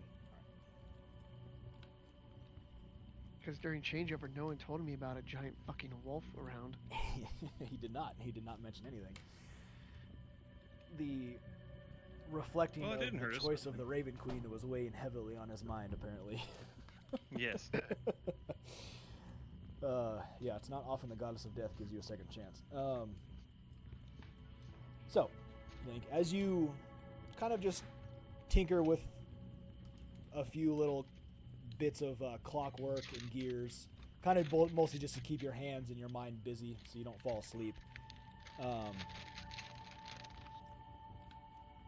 You just look around. The fire at this point is just nothing but smoldering embers, since nobody likes to keep the fire lit during watch. I don't know why. I figured that was kind of automatic. It's not. God damn it! Fine, I was tending Fire to fire gives you light. Light gives you advantage on things. Oh my goodness! Fine. I have to be able to fuck with you guys somehow during watch. I don't need You're light. Such a dick. It's mostly just enough for you guys. But yes, the fire. The fire, it's not out. It's just it's embers and coals. You know, it's what you would cook on. There's just a dim light, a dim glow. But the dim glow does allow you to see something else that catches your eye. And you see little specks of blue that begin to pop up. They kind of just flash. Not like bright, it's like you turn something on, turn it off.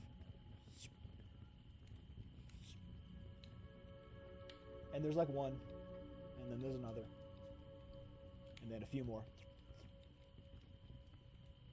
And as you're looking around, you realize that they kind of just are sporadic, all over the place, not any given area. And you actually look around, do a little 360, and you see that they're just random, kind of all over the place.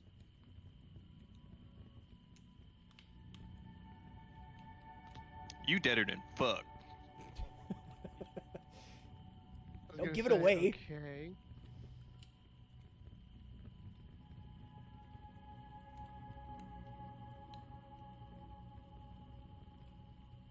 And they just continue. No real pattern that you can tell. Do I recognize them from anything? Like,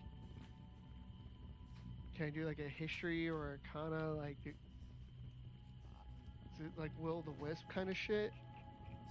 You don't. you don't really recognize what it is.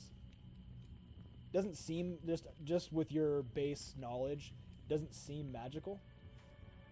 Doesn't mean it isn't, but it doesn't seem magical just from you looking at them right now. Okay. Yeah, I'm gonna get out the djinn and see if he is familiar with this at all. Okay. Ah, yes. Link, what can I do for you, my friend? What the fuck is that? And I'm gonna like move the however I get him to look at something. Like if I have to okay. show like. So okay, so just so you understand, when you open the tome, he basically apparates like a hologram. So he can like walk around. So he's bound to the tome. His figure can walk around the tome. It's essentially like a small prison, right? But he apparates full. It's a full 360 like a hologram. So he can walk and move and look around. You just can't. He can't physically hold anything, but he can see. As long as you hold it flat, he can see. Okay, well, I'm gonna hold it flat. Like, be like, what the fuck is this? So he kind of tilts his head. I cannot say. That is not something I am familiar with. Intriguing, to say the least.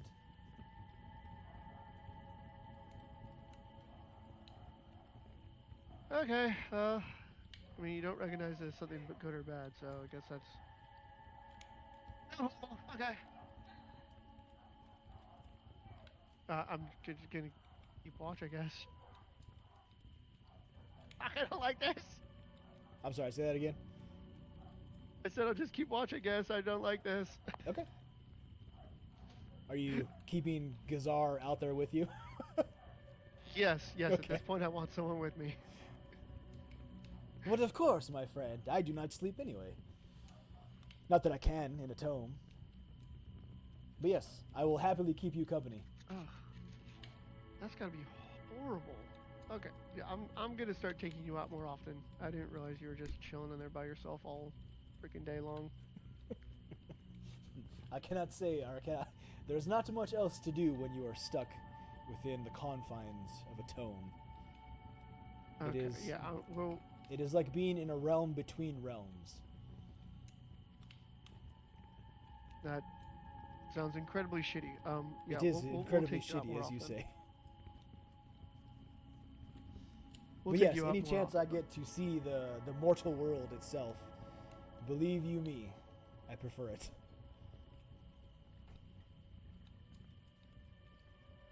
Yeah, we'll take you out more often. All right. So as your watch continues, and the blue lights just flicker, you Yeah, watch really don't as like a that. few of the small blue lights, they actually get a little closer, and then one flicks right in front of you, and you realize it's the size of a small beetle. It flies, Oh, god damn it. and it just. They're fireflies. Firefly. Harmless fireflies. They're just. How many fireflies? There's a lot. Could he not believe his eyes? I didn't think about that for a hate second. you. But, Link, your watch concludes as the sun arises, the fireflies disappear, Arise. and it is now day 3 of your journey. I'm gonna make a note in my journal about these bugs. Okay. So I don't get fooled by them again. Write that down. Link, Twat waffle. fireflies, Link's worst enemy. super scared. You know what? I will say, for fun purposes, though, you do actually get a relatively decent sketch with the faint look you got of them. You do actually get a decent sketch of kind of what they look like. And they look exactly like a firefly. They're just blue, not yellow. I ain't never seen no blue firefly. Them things. I ain't never But hear no bell. It could also give you a few ideas of maybe flavor and flair when you cast spells. Mm-hmm. Like, I don't know, dancing lights, Yep. fairy fire. Anyway, so, Mighty Misfires, as you all awake for day 3 of your journey toward these mountain peaks and the mysterious things that lie ahead, what is the marching order, and who's on watch? I'm still in the front. Same order. Same order? I'd assume, yeah. Easy enough. All right. You guys pack up all your stuff. Back onto the cobblestone road. Dead reckoning of the massive mountain range that is ever so closer.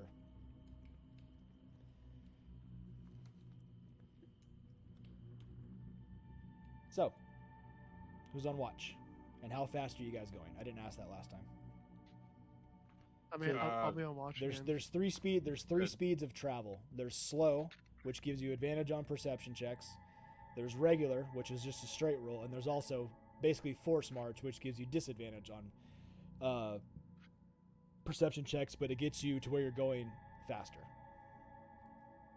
Force march.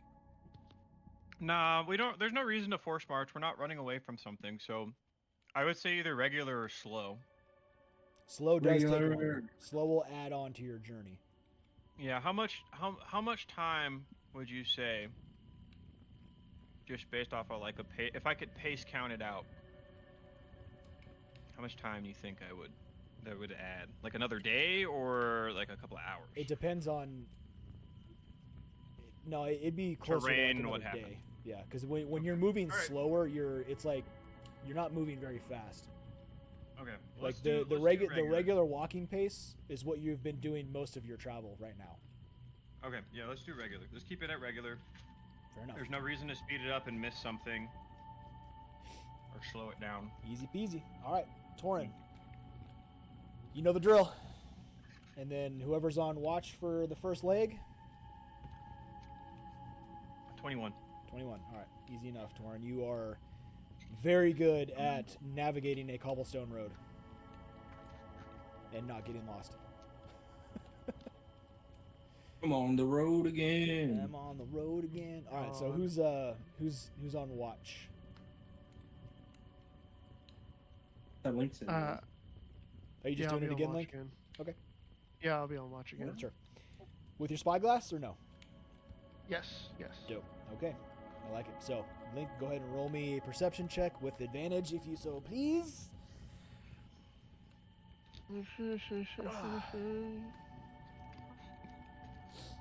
Oh, that's shitty on both.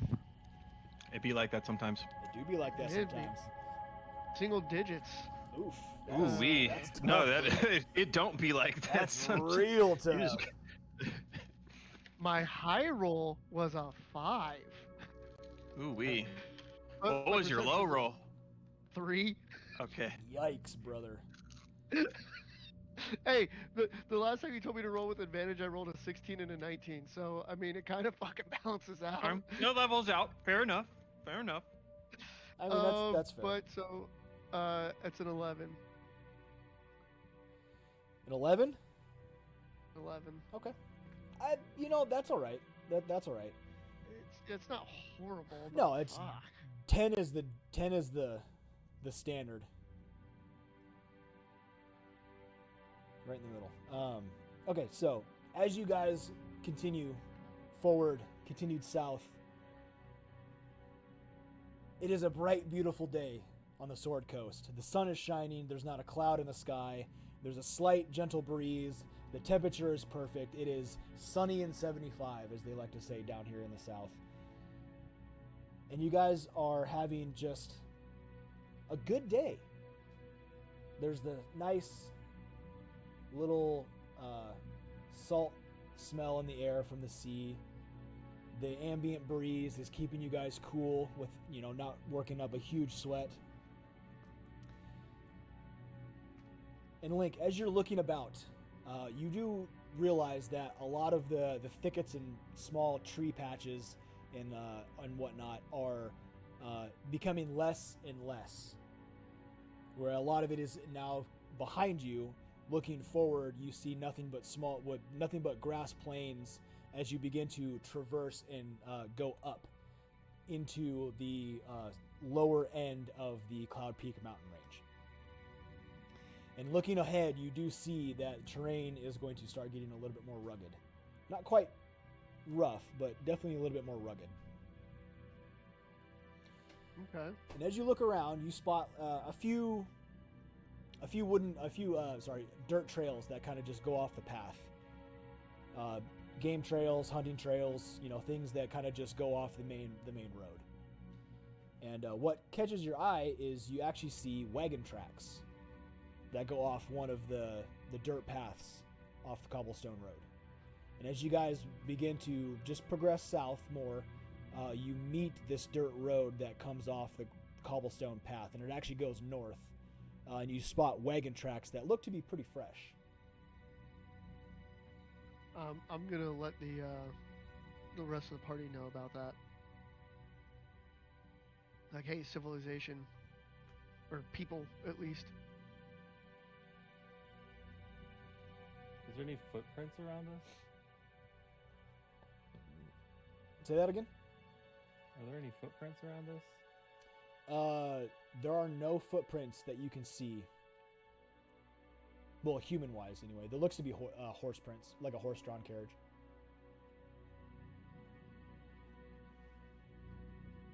Sorry, I was muted. I was talking that whole time. Can we look at our map and see? You said we see civilization.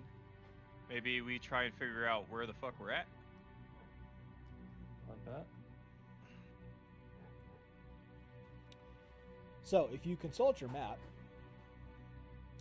you will notice there are a giant peak that says Cloud Peaks.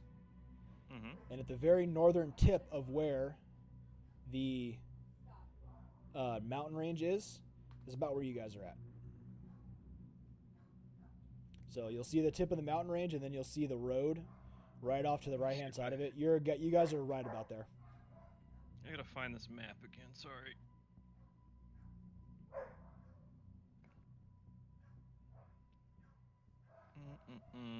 Where did we put the map is the question. Right, we have like a million different things in Discord. Yeah, no, I know. Discord's actually like an actual server now. Yeah, yeah. The map should be in item documents if I didn't actually specifically send it to you guys. I think it is. I think it is. Hold on. No, I think he might have sent it to us. Let me look in my... But anyway, the map, there is no city or town out here. You are in the wilderness. Hmm.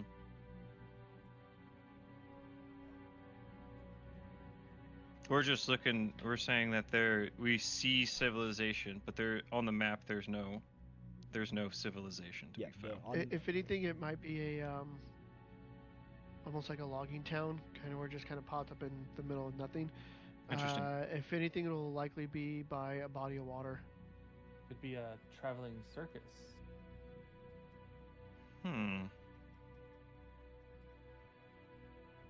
Maybe to have an owlbear. A what? I like those.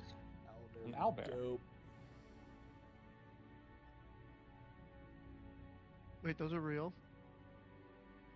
Yeah. I had to run away from one time. He was trying to eat my brother. It was a little rat. His name was Robert.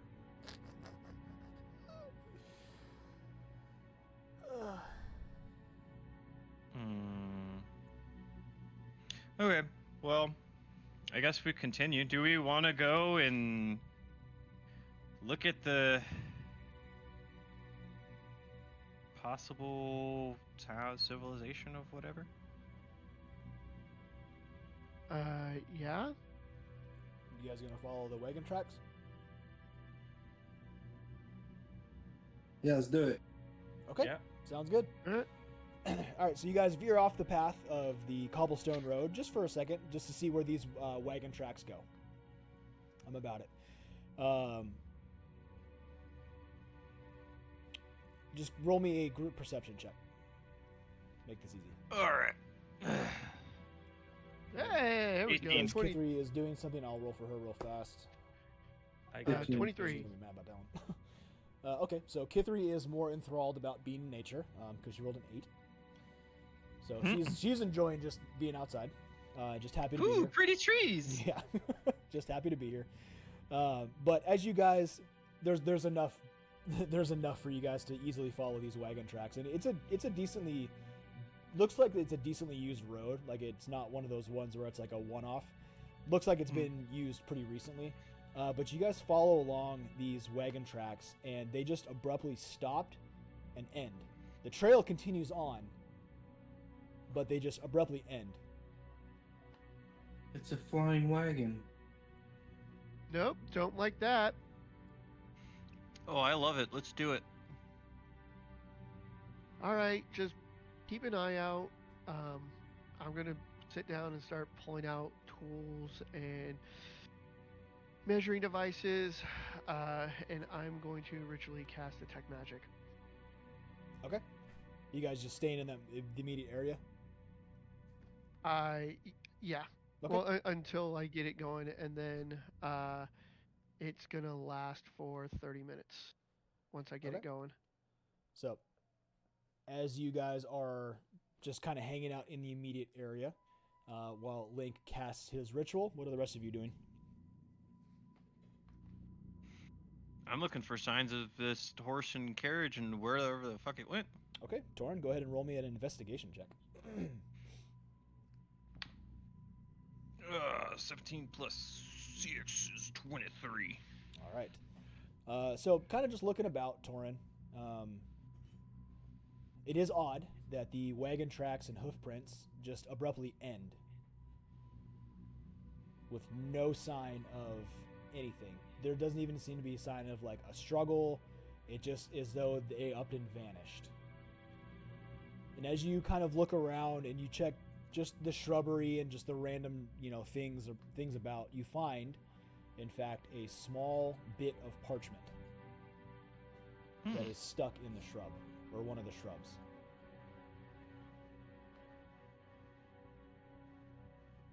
Interesting. Letter. Can we read the Can I grab-a-late that thing? You Actually, I want to can- investigate like a fucking detective before I disturb the scene. You know what I'm saying? Look around and see if I see, Sure. anything else. Look at how it ended up there, the path of trajectory, and all So that stuff. just with your investigation and along with Kithri's help, you look around that little immediate area and nothing seems to be amiss. There doesn't seem to be any evidence of any type of human or otherwise that has been in this area for quite some time. It looks very, very well undisturbed. But the piece of parchment you notice is semi-burned and a little bit torn, but it is still somewhat readable. And it is written in Torn common. finds a torn piece of paper. There are words and glyphs on it written in common. Can I read those? You sure can. You just got to pick it up. Ooh, don't like that. Don't like the way you said that. But I'm not gonna know, so of course I'm gonna pick it up. Okay. So as you pick it up, nothing happens. With your bare hand. Yeah, with your bare hands, nothing happens. You pick it up, and it's just a normal bit of parchment, and it says on it, Witchlight Carnival. And that's it. Oh! The rest of it is illegible. It was torn, a circus. torn and I called it. torn and burned. The rest of it is illegible. You get the sense that the rest of it probably is like an advertisement poster of time and date. But yes, it is a flyer for the Witchlight Carnival. That sounds fun. We gotta go. We gotta go. Yeah, I'm gonna tell them. I'm gonna be like, "There's a carnival." We gotta go. And But- Link, as you finish your ritual, there are no signs of magic. Can we kind of look around, do another investigation or maybe perception to see if I can see how long ago, like how old do these look, right? Like, does it look like they were just recently? They look about a week. A week? Well, no, maybe not a week. Let's go with more like 4 days. 4 days. Okay, so like a half a week. Half a week, yeah. Yeah. Okay.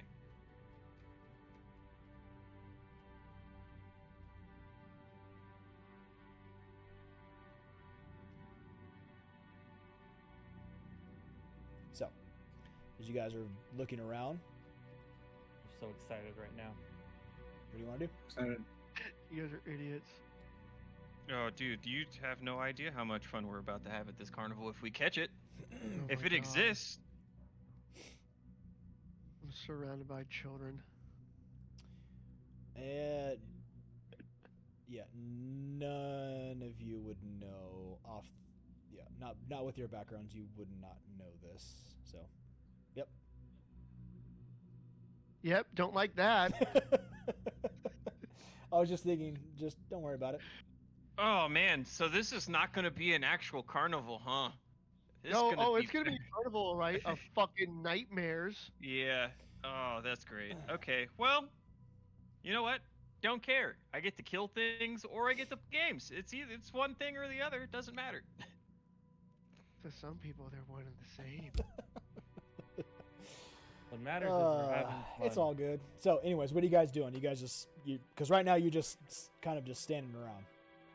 I guess we just continue on. Honestly, I mean, we can't really do a whole lot right now. Yeah, we followed the trail to see if we could find the whatever we're trying to go, and then if they're 4 days ahead of us, you know, that's a pretty good lead. We're on foot and they're on horse and carriage, so I mean, I guess we just keep going. Hopefully, we end up in the same spot at some point. I mean, there's only so many places to go in this area, I guess. Yeah, pretty much. Well, I mean, the freaking horse and carriage disappeared, and it wasn't even on technically a paved road. So, I mean, it could be anywhere if you think about it. If we thought about it, we probably wouldn't be doing this in the first place. Yeah, we did think about it. What do you mean? We can't be scared of everything. Otherwise, we wouldn't be on the adventure. Yeah. None of us would be here. That's very true. You're not wrong. All right. So, back to the cobblestone road you go. And back south toward the mountain range. Okay. So, for the next little leg of the journey, same order, same everything? Same? Yes, sir. Yep. Easy enough. All right, Link, go ahead and re-roll me a perception. Torin, you know the drill. Re-roll me your checks. There we go. Wow, that 23. is the third 22, the Okay. third nat 20 of the night. There you go. I'm rolling actual dice too. You're burning them all. Yeah. All right, so you guys head on toward the cloud peaks, and at this point you are actually starting to go up at a pretty substantial grade, not to the point where it's exhausting, but you can definitely feel it after another 4 hours of walking, getting toward the evening time. You are definitely feeling it in your hammies and your butt cheeks from walking up a decently sturdy hill. The temperature is in fact dropping very rapidly, and you are now getting up into the elevation. You can feel it. But the rest of your journey for this day goes by unmolested. The nice, cool, crisp air is very refreshing after the weird, hot, damp air you experienced the previous day. But you are now moving up into the cloud peaks. There are now more splotches of forests because you are actually getting into the mountain range, and finding camp might be a little bit more tricky this time. So, coming to the conclusion of the day, moving on into the evening, what do you wish to do, Mighty Misfires? You said we're at the base of the mountain. You're not at the base of the mountain. You're just going up into the range now. You'll so trust me. It's You'll just flat. It's know. just flat and... You'll know when you're at the base of the mountain. I promise. Okay, so it's just flat and open, is what you're saying. Flat open. It's kind of like earlier. There's some splotches of thicket and trees, but you are getting up into the elevation of the mountains now. Yeah. Well, I mean, we're not really looking to hide. I just didn't want to be in the middle of the road. No, yeah, I get No. that. Have set up a camp in the middle of the road, and then some dude's horse and carriage blows through our camp. Right, just tramples like half of you guys. Like he can't. Yeah, right. So, who's gonna find a spot for camp? Kithri will. Okay. I was gonna Well, say probably the person with the highest survival. My love, if you would be so kind as to roll a survival check and find you guys a good spot to camp.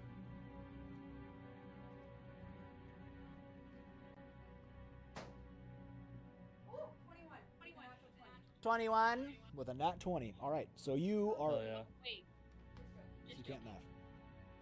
25. Oh shit, 25. I looked at the wrong one. Very nice, very nice. That's still good though. So, with Kithri, because she loves being out in nature, and she sometimes wishes she was a druid after meeting Ivelli, she channels her inner druid and finds you guys a good spot for a camp. You guys erect your tents, make a campfire, the works, just like last time, and all in all, it is good evening. The stars are out. There's not a cloud in the sky. The moon is bright and full, lending a little bit of extra light. So, who's doing what watch? Kithri's on first. I think I'll take the last again. Link's on last. I'll take the middle one. Thorn's on middle. All right. So, as you guys stoke the fire and retreat into your tents and bedrolls for the evening, Kithri, you post up. Would like you to roll a perception check for your watch, please.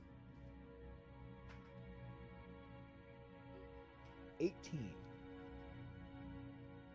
All right. As things begin to settle down and begins to get closer and closer to dark and dark and dark and dark. Where is my bonfire? There it is. The fire is crackling. The light. You stoke the fire. You stoke the fire. It's crackling, scattering off some light. Definitely keeping you warm because it is, like as I said earlier, it is starting to get colder as you guys go up. You feel, Kithri, as if you are in the presence of your goddess with the moon being full. And it gives you a very good feeling being the holy person that you are.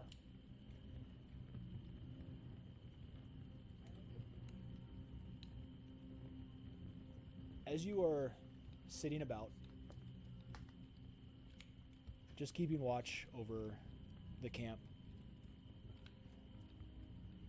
some of the responsibility of keeping them alive does begin to weigh on you. Being the dedicated healer that you are, and being the caring, compassionate person that you are.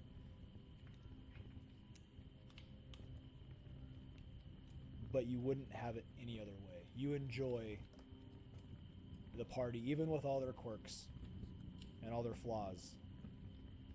There's something about the camaraderie that kind of just draws you in. And as you're just kind of reflecting on it, you hear a small rustling. A small rustling, kind of off in the distance.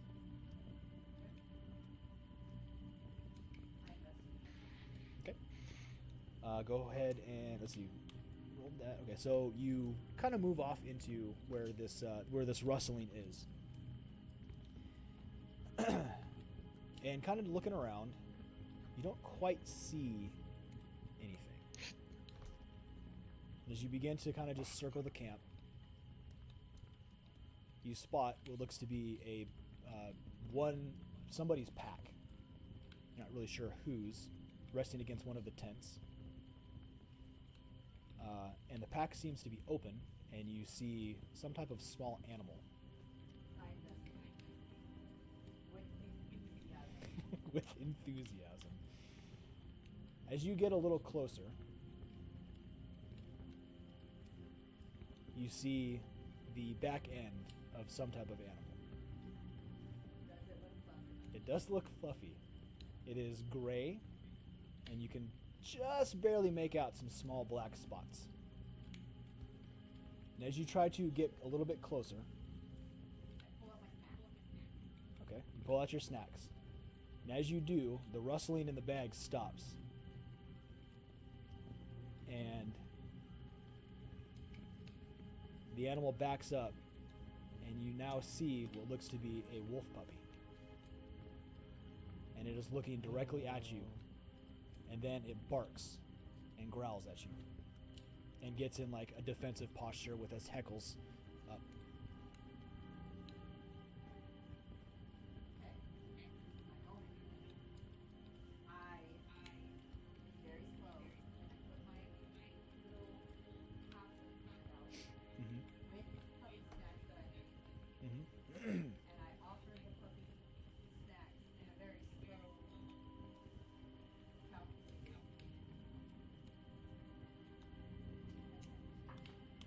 Okay, I would like you to roll an animal handling check.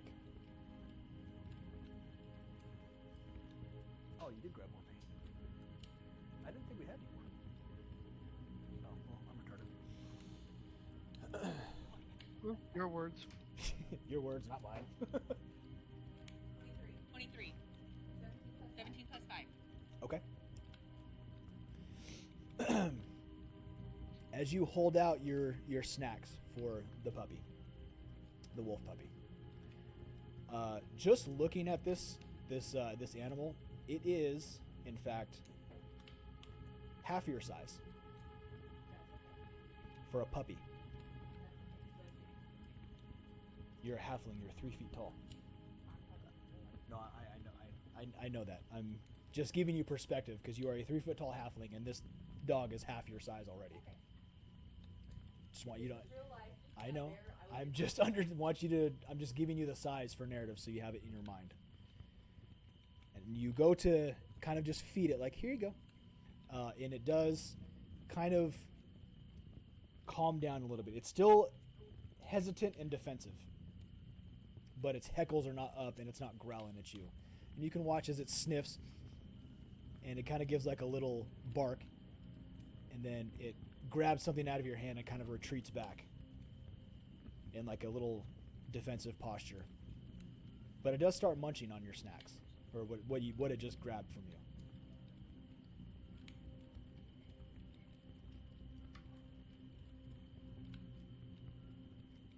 You do anything else?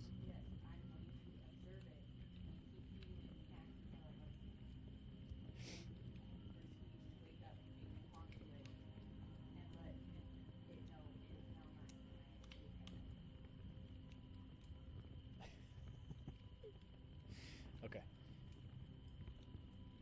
So as you sit there and watch it, you try to give it another snack.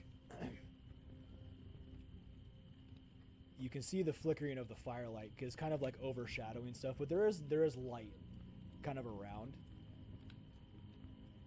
And then all of a sudden the light kind of just vanishes. And you feel a presence behind you.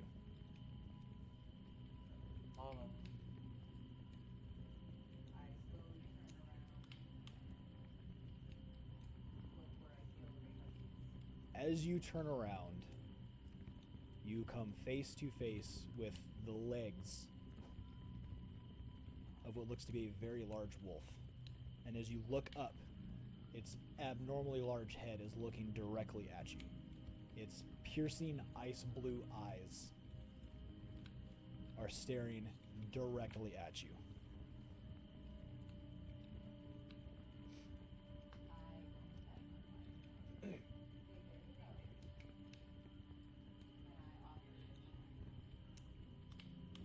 Okay. I would like you to roll an animal handling check, this time with disadvantage. I understand that. Remember how I said wolves usually only kill humans when they're protecting something? Warren is asleep. You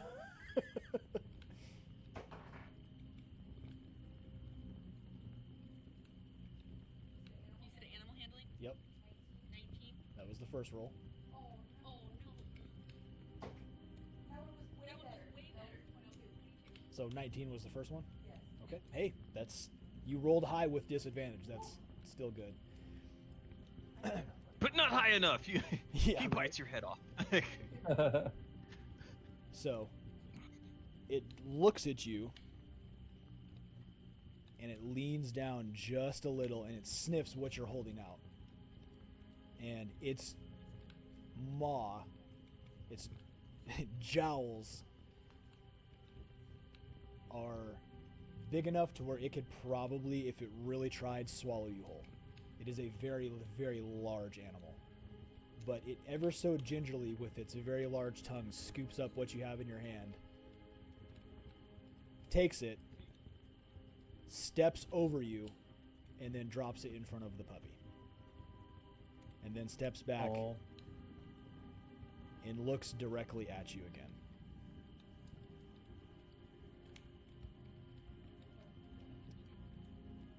You would have to turn around to see. You assume that it probably does.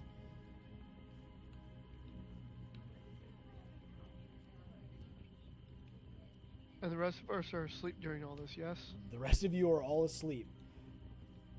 And I... You know what? I also pull out my food. Okay. And I lay it on the vibe. Okay. As I'm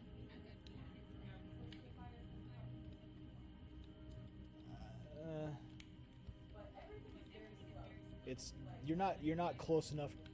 You can barely feel the fire because the adult wolf is basically masking all the heat. Because it is a very large... It's... Imagine a wolf the size of a brown bear. Yeah. So, you pull out your flute? Yeah. Okay, I would like you to roll a performance check. And yes, the rest of you are all asleep still while this is happening. The wolf was very quiet. Naturally. As they are.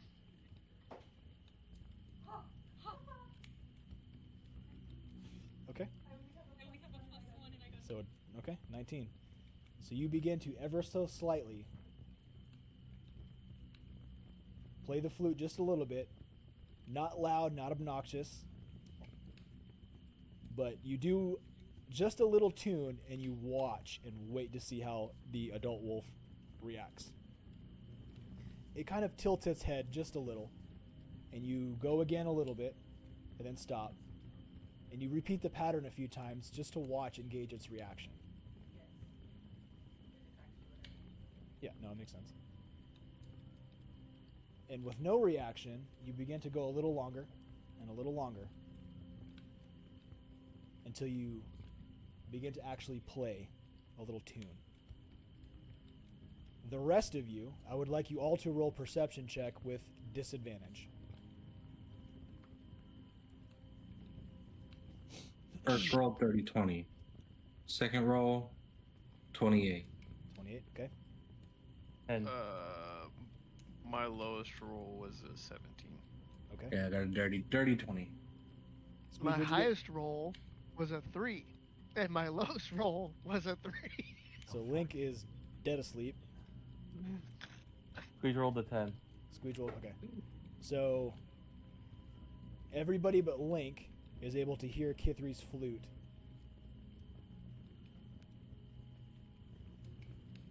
And you all kind of wake up and you hear Kithri just playing on her flute.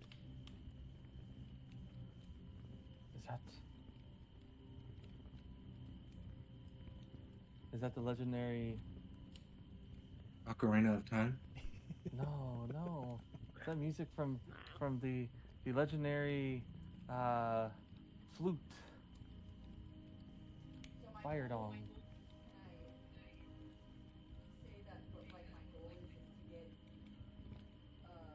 You tell me what you want to do. You would have to go get him. No. No, I get what your goal is, but you would most likely have to go get him, because right now all they hear in the tent is just you playing your flute. They have absolutely no idea what's going on. Can I peek my outside. head out to see why she's playing the flute? Absolutely. To be just like, assumed what a the fuck is lullaby she for doing? us. Sure. So Torin, you peek your head out and you see an abnormally large wolf, pretty much over Kithri as she is playing her flute. Luckily, with your angle and how it's set, you do also see the puppy that is currently munching on what looks to be some type of root or yam that Kithri made 2 days ago. Alright, I'm gonna go back into the tent with Squeege, and I'm gonna grab Squeege and I'm gonna be like, alright buddy, I need you to be brave, okay? I'm gonna hold you the whole time. You're gonna be safe. The wolf is here. We're gonna go talk to the wolf, okay? Oh, okay. Okay. I'm kind of nervous. Don't worry. This You're isn't gonna go- be this safe, isn't gonna bud. go poorly at all. Okay. All right. Okay. So, Squeege, for you, as you are escorted out of your tent. Go ahead. Go ahead. I just thought about this. Okay. We're sleeping, right? Does Well, that you- mean that I can essentially you- prepared you spells were. be my well, we were sleeping. Can I change my prepared spells? You would have to do that in the morning or when you're on watch. So anytime you take a long rest, after that long rest is done is when you prepare your spells. Okay. So, unfortunately, no. All right. All right. I was gonna say, because I have speak with animals, I could also just do it. All right, buddy. Here we go. We're gonna go do it, and then we're just gonna slowly slink out, and I'm gonna hold Squeege like I'm holding a baby, and I'm just gonna slink out of the tent, like very unmenacingly, no weapons or anything. Just me and Squeege in child form. Okay. So I'm gonna watch from the entrance, but I'm gonna be laying on my stomach, so I'm lower to the ground and accidentally kick Link in the side of the head as I'm getting down. Okay. All right. So Link, you're abruptly woken up with a rather swift kick to the head. Oh! I look down. Oh, my bad, but like, shh, be quiet. Uh-huh. Shut the fuck up. Yep.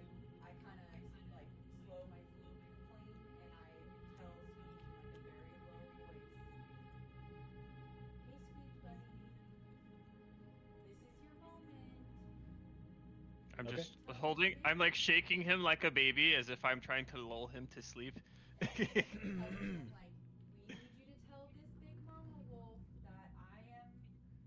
I'm friend.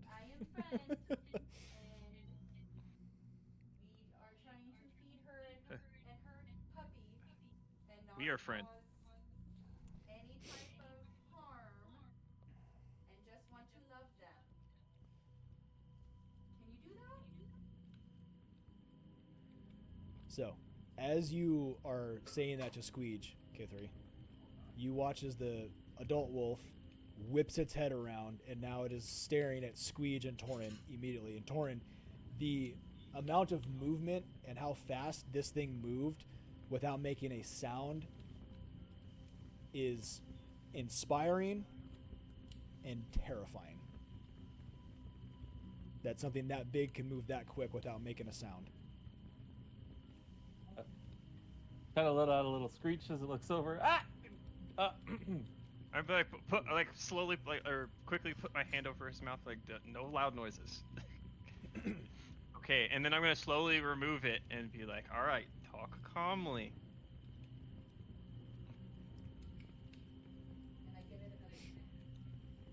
Hello. I am Squeege. Nice to meet you. All right, which one are you talking to? The mama. Big one?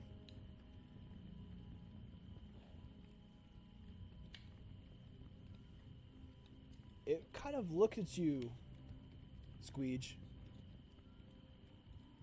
and you can see a curiosity now that just briefly goes across its face. Because even in a simple creature's mind, you're able to communicate with it, which it's not used to.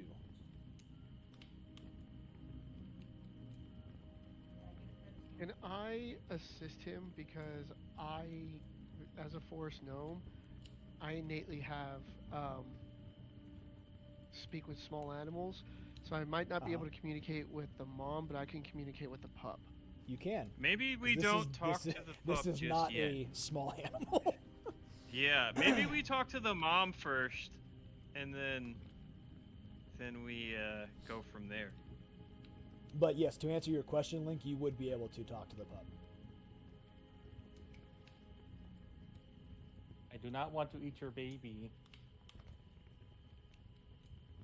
Alright, so after you say what you said, Squeege, and you see the recognition of curiosity go across the adult wolf's face, do you do anything else? Tell it we're the friends. We're friendly. We want to be friends. We're friends. We do not wish to hurt you. I promise. Just let her know. You hear it in the back of your mind, Squeege, and it sounds more like a question than an answer. Yes. Now that I think about it, Just let off an awkward This- smile. this is, well, I mean, we're assuming that it's a mom, right? That means that there's a dad, or if it's a dad, there's a mom.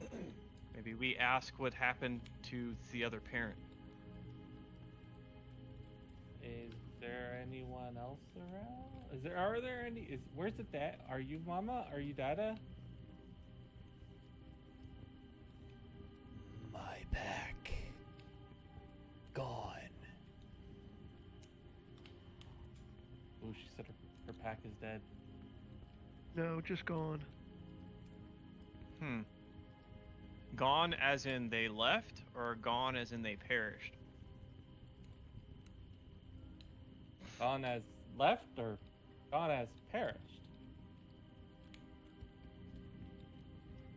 Gone.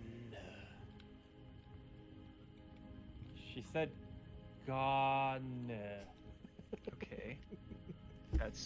That doesn't help. All right. Well, how? How are they?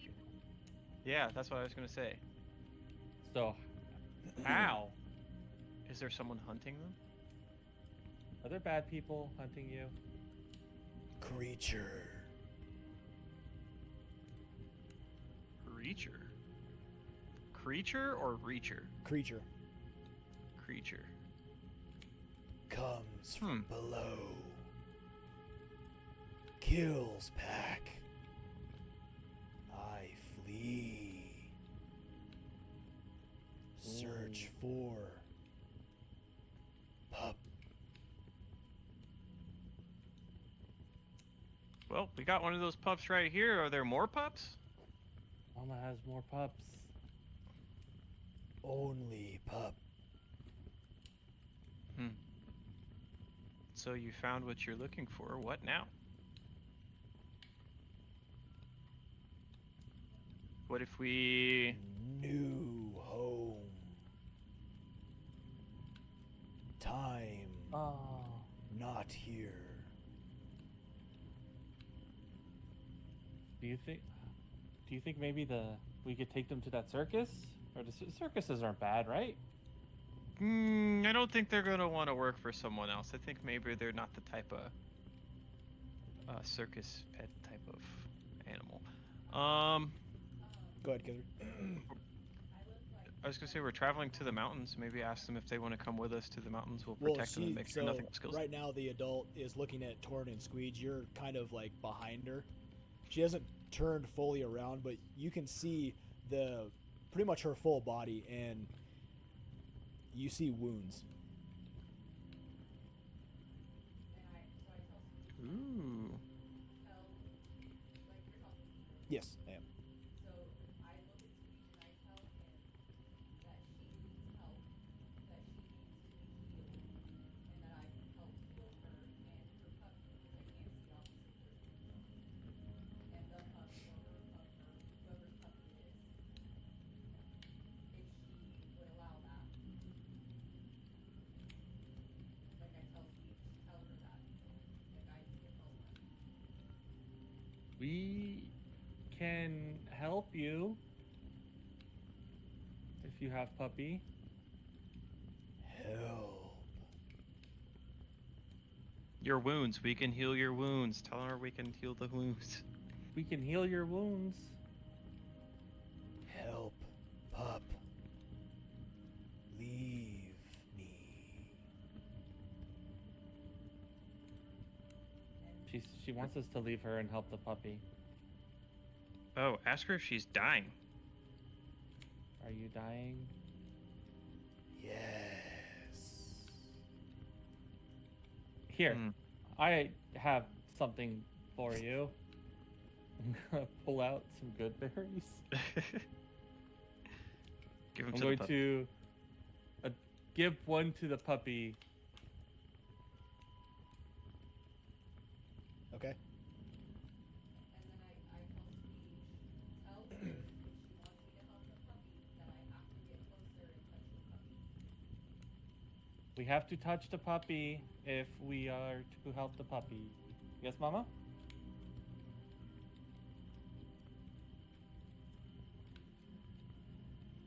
You watch Squeege as she just nods once. I think we're okay. Sweet. I'm gonna. So I slowly go towards the puppy.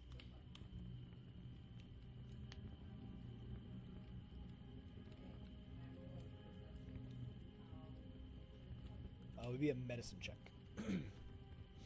Yes, you can. It's a medicine check.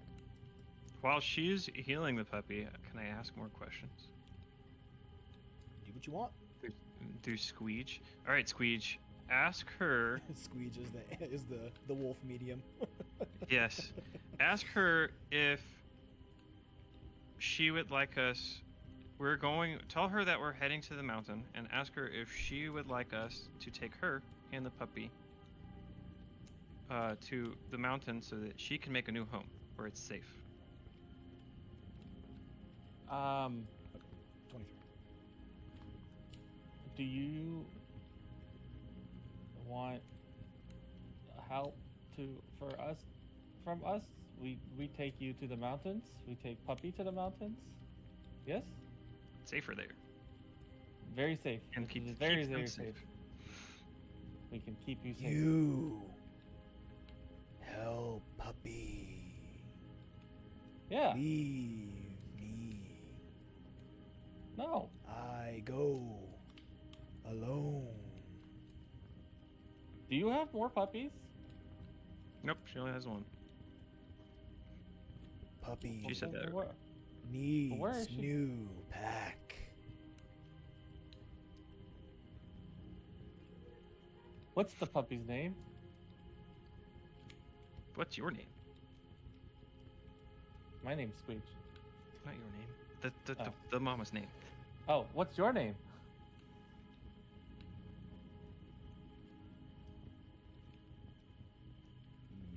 I don't think Mama has a name.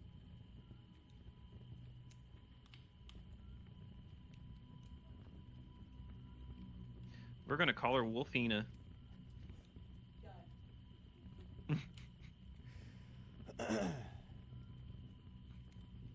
So, for you, Kithri, while this is all going on, you do very, very slowly and gently and gingerly make your way over to the pup, and it kind of gets a little defensive as you approach, but because the mom is not reacting, it doesn't react as well.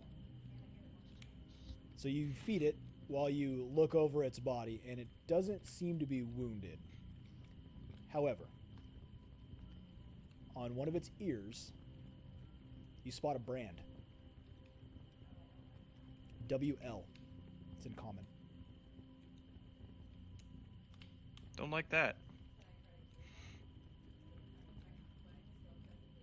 I mean, yeah, you can cure it. I mean, it is a brand in the inner ear. It says WL.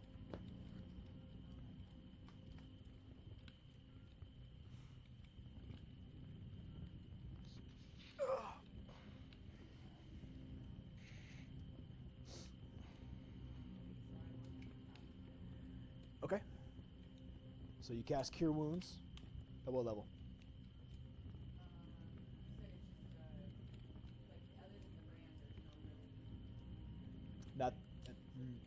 Not that you can see, no.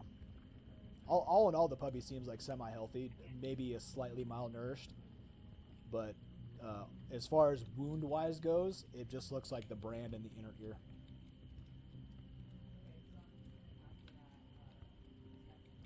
Okay. So you cast, and you pump a bunch of radiant energy into the puppy, and the brand does not seem to go away.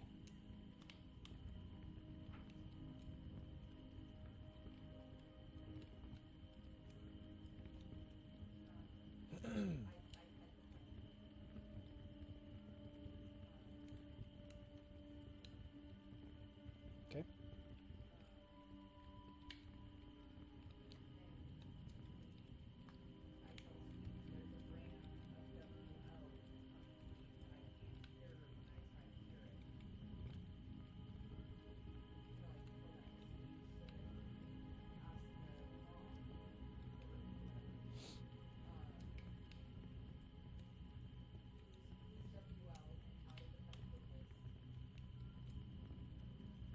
What happened to Puppy here?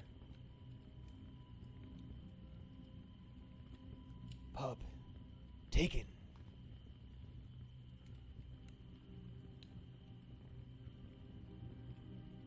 She said the puppy was taken.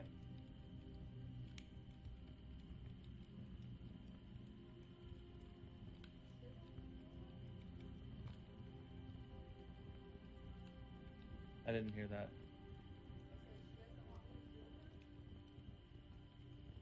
Do you want us to heal the puppy? Help. Pup. Leave me. Pup. Need new pack. I think she's telling us to take the puppy. We can be new pack. Yes?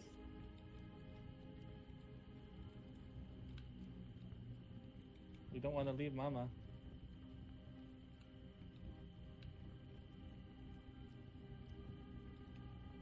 I think she's determined to go. Yeah. Ask her. I'm assuming Squeege is telling us everything. It sounds like she's basically willing to give herself up to save the pup. Ask her if she would like me to help her die with dignity. I don't know how to ask that. I yell from a tent. I yell from the tent. I go to the death. I'm asking if she wants me to put her out.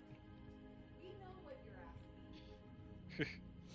But also, I'm going to make sure that she goes somewhere good. I know this guy, Vax. He's broody, just like this dog. They're gonna love each other.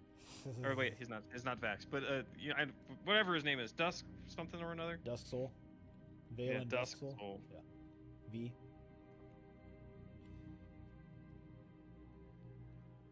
They're gonna love each other though. So, what are you guys doing? You want?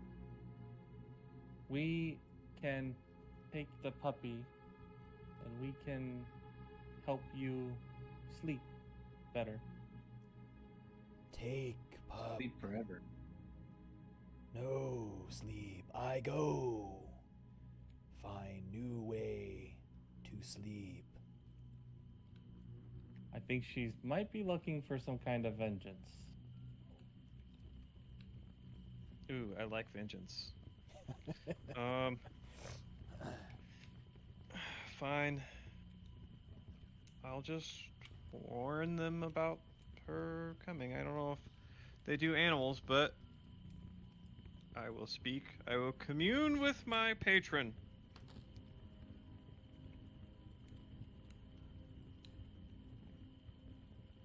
And at least tried to make sure her death was for nothing. Wasn't for nothing.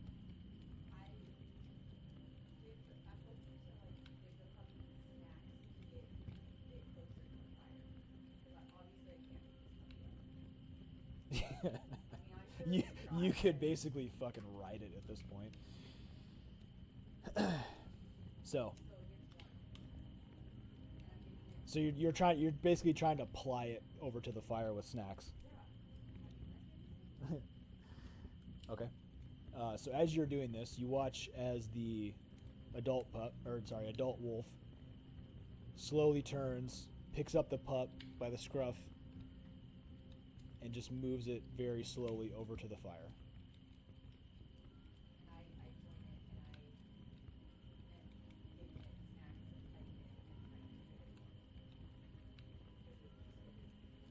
Yep. All right, go ahead and roll me an animal handling, this time with advantage.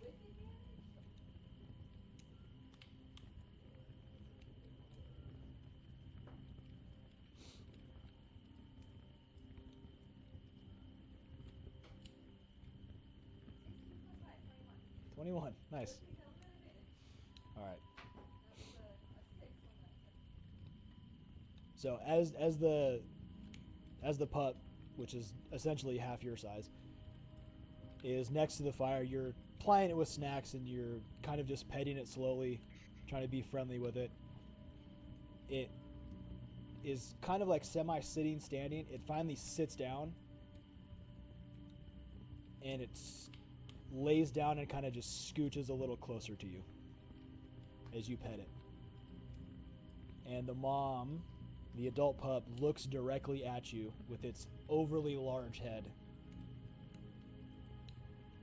And with one massive tongue, licks both you and the pup.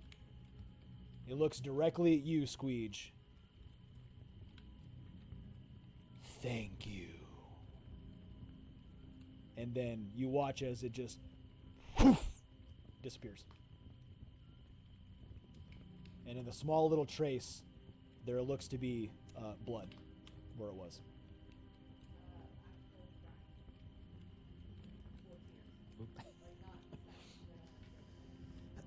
And as the adult pup or adult wolf disappears, the pup jumps up, looks around, and then lets out a very small howl.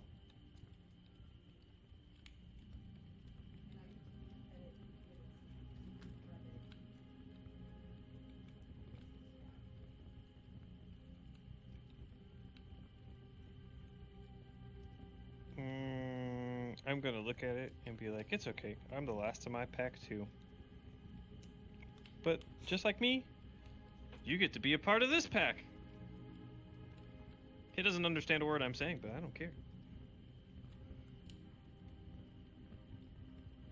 So that is all what you guys just witnessed during Kithri's watch.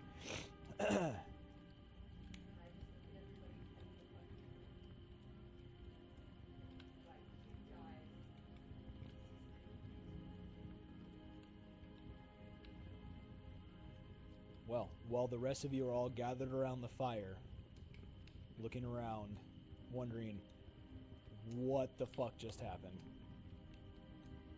the rest of Kithri's watch concludes.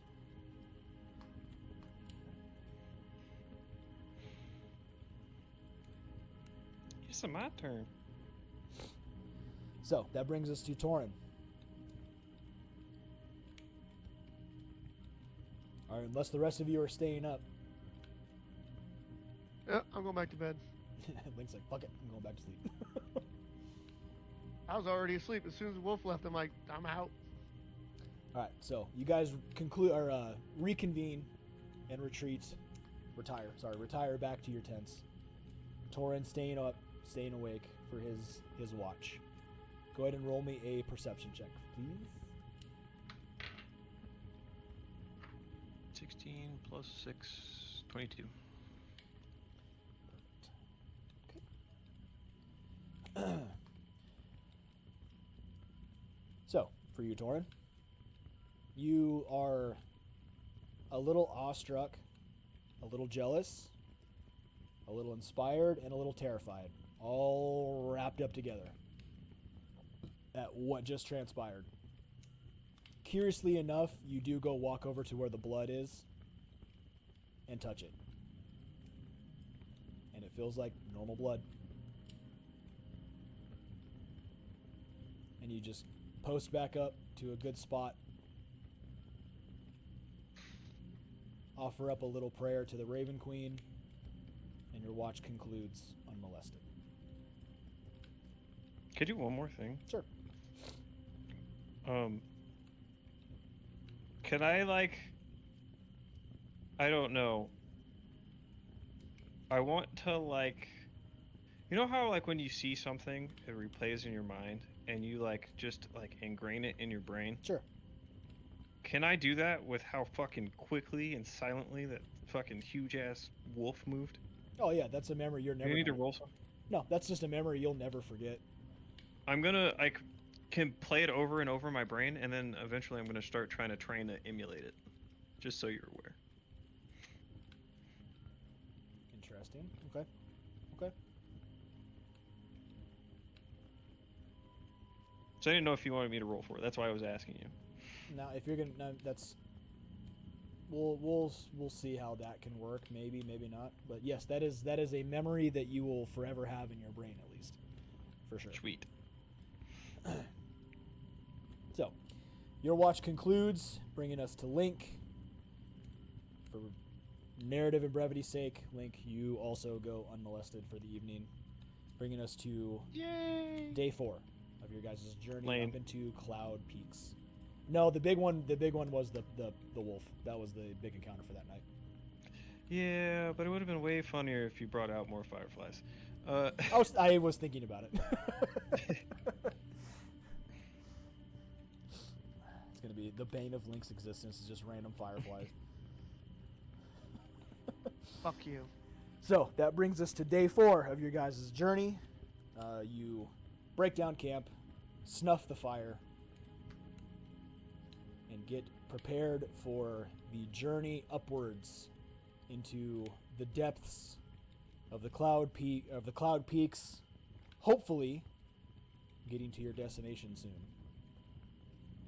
You're convening and looking at the map. You're pretty sure this is the right way.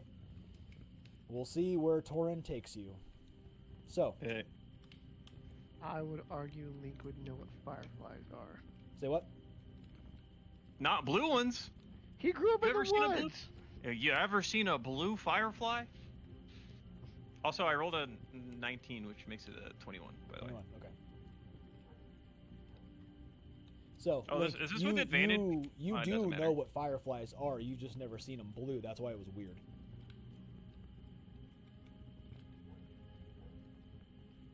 So, Torin's navigating. Who's on watch?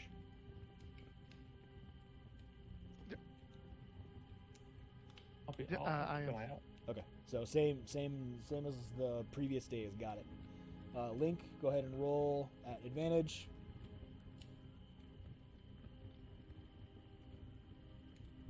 Uh, 23. 23, cool. So, you guys progress upwards, finally getting into the mountains proper. The temperature, weirdly and oddly enough, gets hot. And then it immediately drops into like almost frigid as you progress forward. And then it kind of levels out. And then it gets hot. And then it levels out.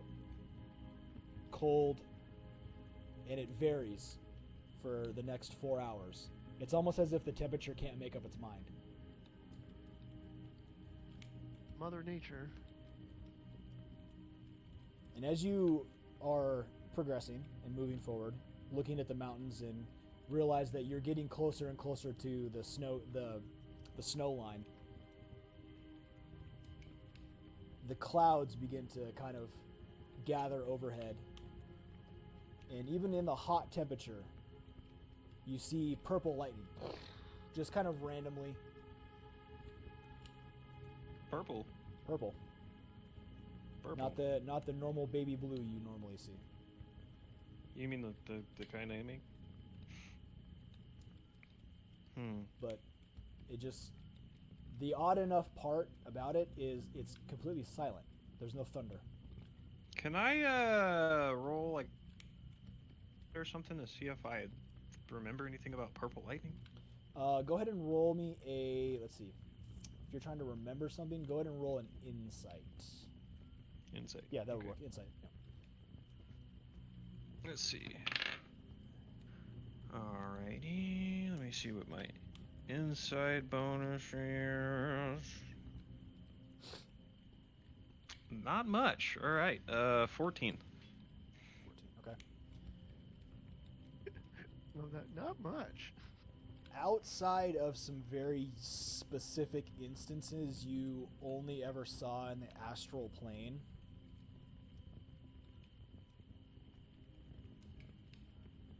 this is some type of elemental interference with the weather.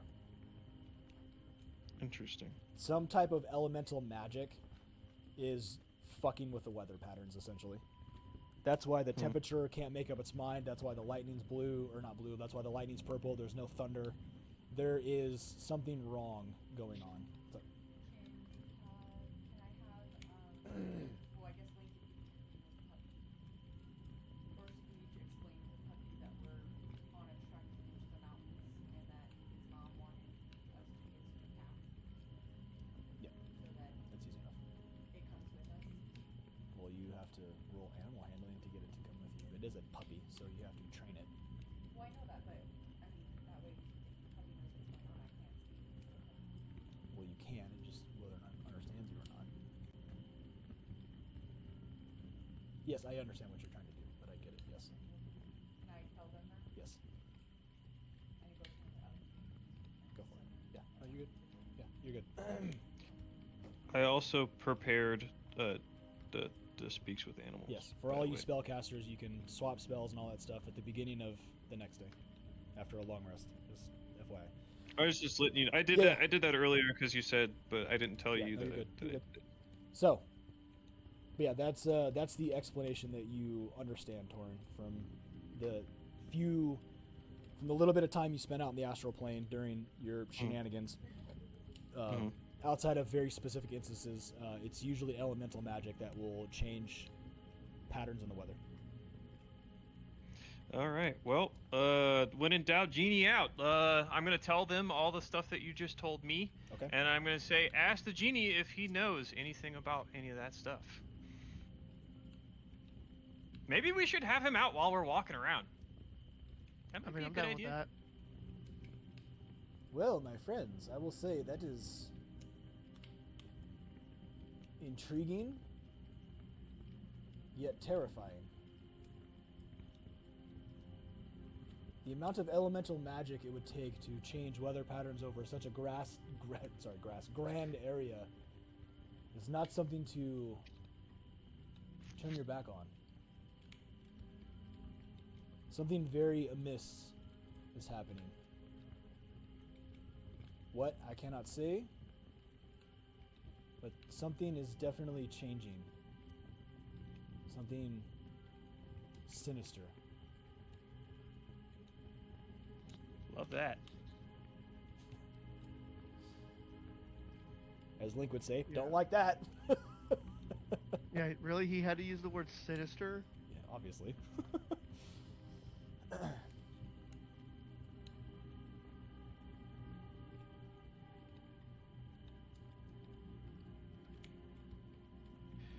So, All right. is there anything else you want to ask him, or are you guys progressing? No, I think that pretty much does it. Like, I feel a little bit of pee coming out. Nah, it's fine. We've been through worse. Doesn't mean I want to. Well, I mean, again, we're on an adventure for a reason. All right. So, for the second leg of the journey, the bottom part of the day, Torin, if you would like to re-roll. Link, if you would like to re-roll. Well, Well, that's interesting. Oh, am I rolling? I'm rolling. What am I rolling for? 24. For navigating. Navigating? Oh, I rolled at 18. Okay. Easy enough. Okay. Link? 24. 24. 2, All right. 4. So, as you guys progress through the mountains, you are going up, and you do actually find a semi-flatter area, giving your legs and hammies and all that stuff a nice break. However, Link, as you're looking around, you realize that this trail goes into a ravine, which, for all us military people, is a very good ambush point. We don't like that. But naturally is what happens in mountain ranges. So you are actually heading in toward a ravine. Curiously enough, up ahead of you, that you spot immediately, Link, with your spyglass, is a small hovel off the side of the road. And what state of repair does it look like it's in? It looks well kept is not the word I'm looking for, but it doesn't look like it's in disrepair. It looks weathered, but standing. Inhabited? Go ahead and roll a perception check.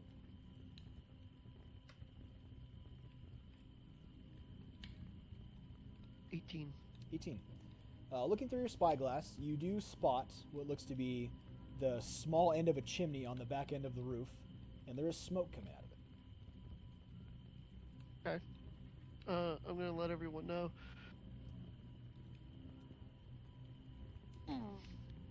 And then just kind of look at our scout or ranger kind of expectantly. What do you want me to do? Either they're friends or dead people. One of the two. So, do your ranger thing. Well, we know it's occupied. What do you want me to do? Go up and talk to him? You're the talker, not me. You're the one who's so scared of fighting. Go up and talk to him. If they start fighting, we'll get to blasting. So anyway, I started blasting. I hate that your idiotic logic actually has a bit of a point. So, like I said, they're either friends or dead people. Okay, fine. Walk up like a little bit behind me, like just in case. Yeah, sure. I'm probably the last person they want to see. A 300-pound, 6'5" dragonborn. The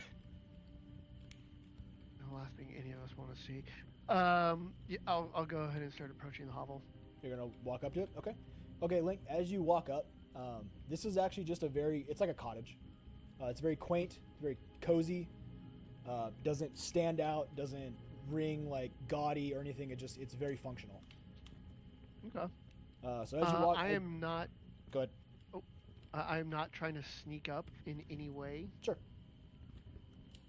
So anyone inside is not going to look out and be like, "Oh, what the fuck is this prowler?" Easy like enough. I'm thinking. Yeah. So as you guys walk up the cobblestone road, the rest of you hanging back a little bit, letting Link go up first. There's a little dirt trail that just goes right off the cobblestone road. Curiously enough, it goes up a small little hill, and then that cottage sits on almost perfectly flat terrain. It's like a little plateau that it just sits on. Very curious, definitely unique setup, and the plateau is kind of like built into the mountain itself, providing some reprieve from the constant wind that happens in the mountain range. But as you walk up, there's some small wooden steps, a little bit of like a porch, a couple posts that are very, very sturdy, look like oak or some type of other very sturdy wood. And there's a small little oil lantern on the right-hand side of the door as you look at it.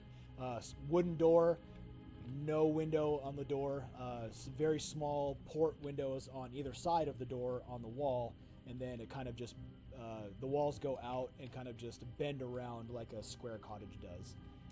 Nothing too crazy, nothing too fancy.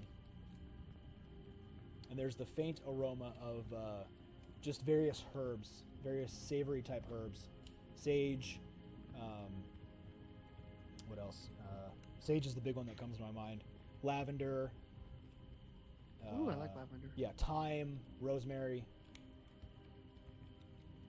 Oh god, this place smells awful. Shut up. Oh God, take me back to the sewers, please. Ooh. Reminds me of this girl, Jasmine, who smelled like rosemary. Very weird. She smells terrible. You should have pork chop fart in a jar and then just hand it to Squeege and be like, there you go, sewers, a la mode. So, Link, That are you is doing? not the worst idea for an invention you've that ever is actually had. not a bad idea. So I can expand on that. I can figure something out. Smells just like home. Give me a couple days. Ugh, gross. I'm gonna approach Okay. and make like I'm not. I'm kind of sort of trying to make noise. Like I'm not like kicking every bush and breaking every twig. You're walking up like a normal person would.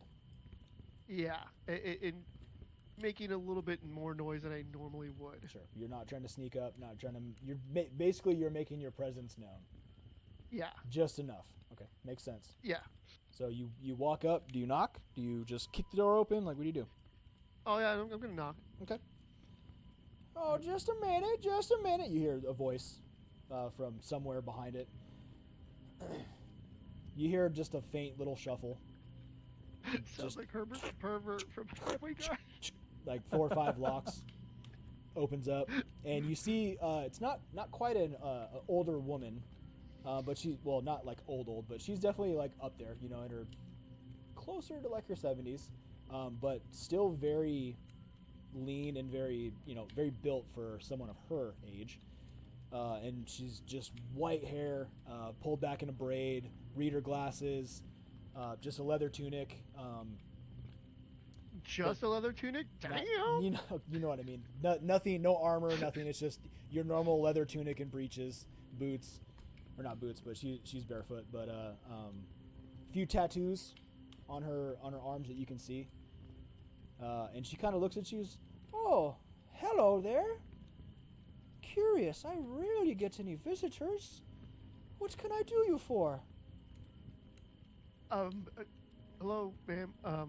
I'm Link Tibble. I'm traveling with my friends. We are on our way to the Cloud Peak, and we just kind of came across your hovel. It's the first real hint of civilization we've seen in a couple of days, and kind of wanted. Oh, and you wanted to come say stop hi and to an old lady. That's so lovely maybe of you. see if you might have anything to trade. But yeah. Oh, I have a few things for trade. I always like news for biscuits, but I have some herbs and I have a little bit of rations. You know, I have to keep myself busy, and I have a little garden out back that you can't really see. But yeah, no, come in, get out of the cold. Okay. Can I call my friends over? Oh, but of course. Oh my, that's quite the dog you have there. New edition. It might be a little tight with him inside, but he's more than welcome to come in, so as long as he doesn't trash the place. He's kind of new to the group. Can't guarantee that. So I can hang out with him outside. If the dog is too big, I'm definitely too big to come inside. If that is what you wish, I see no issue in it. I'll just look through the. Is there windows on? There's 2 porthole windows. You can see inside. Oh yeah, I'll just hang out. I'll just hang out next to the window. No big deal. Oh, feel free to And use then I'm my gonna- rocking chair on the front. And as she says that, Torn, you do in fact actually see what looks to be a rocking chair out on the front porch. Sweet. So, I'm gonna cast speak with animals. I'm gonna speak to the pup, and I'm gonna be like, "Hey, buddy, I'm gonna pick you up. We're gonna hang out here because it's too small in there for us." He kind of just looks at you like, okay. All right, and then I pick him up. Can I? So just to clarify, we're walking into like a flower shop. No, it's basically a cottage. Are there any flowers in this cottage? Not out front, but she did mention that she has a small garden in the back. Cool. I'm going to the garden and starting to do shenanigans. Oh my goodness. I do want to insight check the lady, like kind of from the beginning of where we talked. What are you trying to gain? If she's being sincere about, like, her actually having stuff to trade. Sure. And Okay. just Roll your insight. okay. Just old lady by herself in the middle of nowhere does not normally happen. Insight. Oh, hey, nice. 21. Seems on the level. Okay. Still a little weird, but okay. It's D&D, man. There's always weird shit. Oh, especially with you, motherfucker. Oh, I know. What kind of herbs and plants am I seeing in her garden? So as you guys go into the cottage, she kind of gives you the tour of it, and it's very quaint. It's a little bit bigger than like a studio. There is a small bedroom, a kitchenette, and a semi-functional living area. She's got a couple things in the kitchen that are kind of going on. She's got a hearth, a cast iron pot that is over the hearth on a tripod, and there looks like there's something in there cooking. Smells delicious, to be honest. It smells like some type of stew. There's some bread on the counter, and then for you, Squeege, out back there's a small door, and it's impossible to see from the outside of the cottage, but as you walk through the door, it's like a little mini greenhouse that has been built into the actual rock structure of the mountain itself. So there's basically stone walls on the outside, and then glass up top is for the roof, and the sun. There's just enough sunlight that gets through on sunny days to grow various types of herbs. You see garlic, wild onions, rosemary, thyme, witch hazel. What else? Oregano, lots of sage, and then there's just various basil leaves and various things are like in states of dry, growing this, that, and the other. It's a very well tended garden. Cool. Druidcraft and start making everything rot. Okay. Dick. Go ahead and are you trying to be subtle about it or just saying fuck it? Nah. Not at Nope. all. You just Just bloop. Squeeze Okay. don't care. Okay. This is perfect. All right. So while Squeege is doing that and being an asshole, she gathers you inside and, oh, please make yourself at home. I don't have too many chairs, but I got a few, and we'll get out of the cold, and I'll stoke the fire and get this place nice and toasty, and you guys can, take a load off for a little bit. You said you're headed into the Cloud Peaks, huh? Are you headed to Stonefell Reach? No idea what that is. Yeah, Through the window. what's Stonefield Reach? Oh, Stonefell Reach is a small base camp at the base of the Cloud Peaks. I take it you're not from this area. No, not at all. I'm originally Oh, from new Ravenbrook. visitors. Oh, it was such a delight. Please tell me, what news is going down in the lowlands? I mean, not terribly much. We've been dispatched from Salt Marsh. It's trying to become more of a trading hub than a backwater still. Oh, isn't that nice? I remember when Saltmarsh was but a wee shanty town.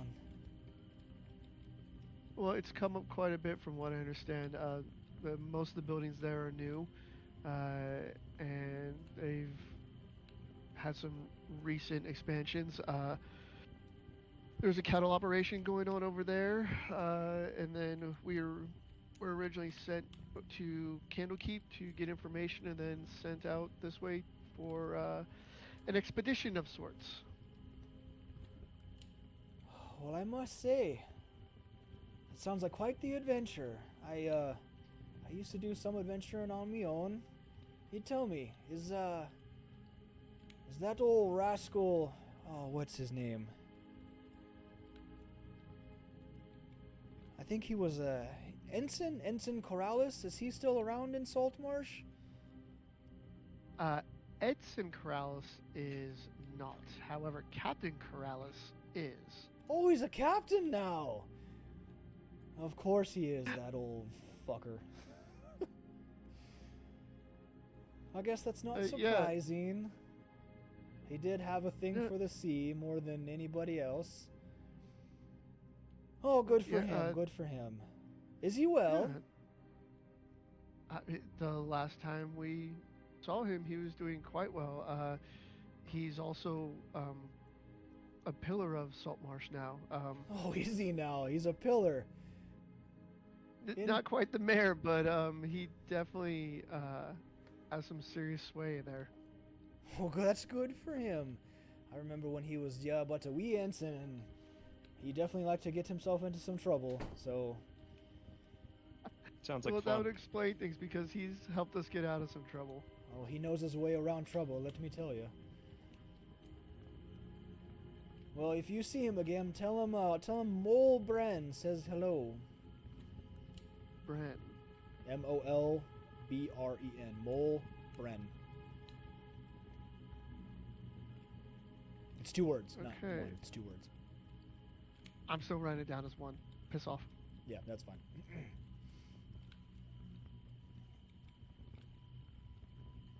So this camp you were telling us about? Yes, the Stonefell Reach. Stonefell? No, Stonefall Reach. Not fell. Fall. Stonefall. Yes, it's a base camp about half a day from here. They've kind of set themselves up as a small little mining town, and they kind of help people with expeditions up into the peaks of of Cloud Peaks, if you will. They've definitely made a little name for themselves. They sell climbing gear, and they are a bit of a respite from the cold. A good place to hang your hat and get some hot food in your belly. And you said it's about a half day's travel from here? About a half day's travel on foot if the weather holds. If the weather doesn't hold, then you might just want to wait until the weather holds. Not much fun up here, caught in the weather. I ain't scared of no weather. I was gonna say I'm gonna look at our highest survival and just be like, can we make it? Do we got time, or do we need to chill? I mean, if you're going outside and checking the weather, is that what you're trying to do? Like, what are you trying to do? Like weather and how much time we have left in the day. Like, does she think we can make it? I mean, so you're in the latter part of the afternoon, and the weather is pretty much the same pattern that you had earlier with the weird lightning storm, and then the temperature fluctuating a lot, but just with the quick look around, it doesn't seem like it's going to do anything any more crazy than what it's already doing. To be honest, you actually have no idea what's coming, because the fact that there's elemental interference changing weather patterns, it makes weather almost unpredictable. Okay. Well, what do you guys think?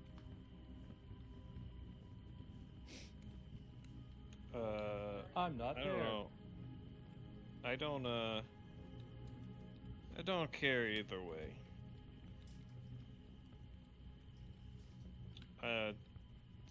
Once we get to the mountains, I'm in favored terrain anyway, so. Torin is outside. I'm still looking through the window. Are you writing on the window with your breath? He would if we let him. Sure would.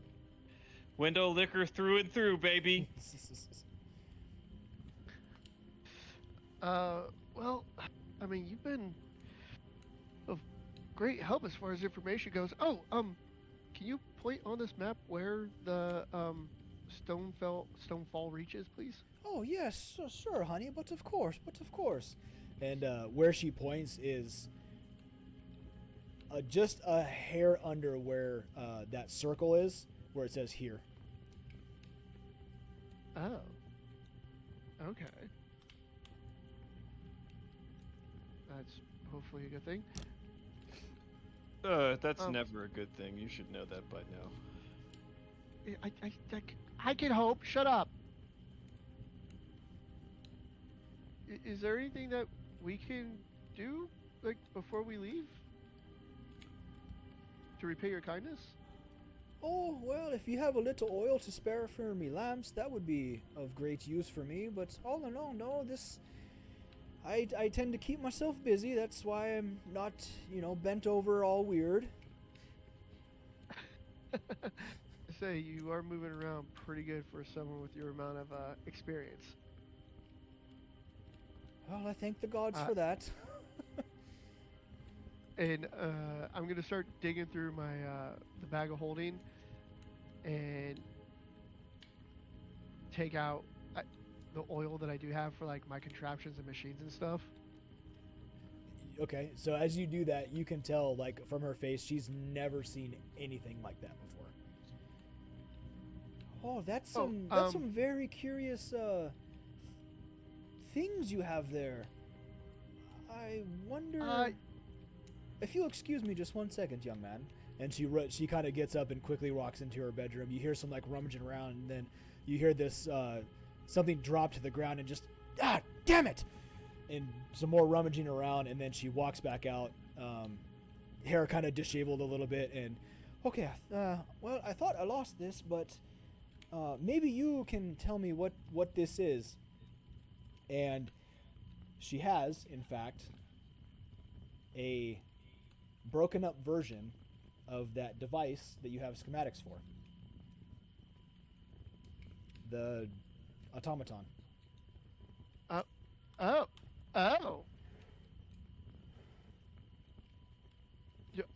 Okay. Where did you get this? Oh, a very nice gnome passed through here not but a few weeks ago and traded me for it. No. You remember his name? Did you get his name? Oh, he was such a nice man. It was him and an apprentice of his. Oh, what was his name? Bulgarard? Bulgarard? I don't think I can pronounce his name right, but Bulgarard, something along those lines. Yes, him and an apprentice were passing through here not but 2 weeks ago.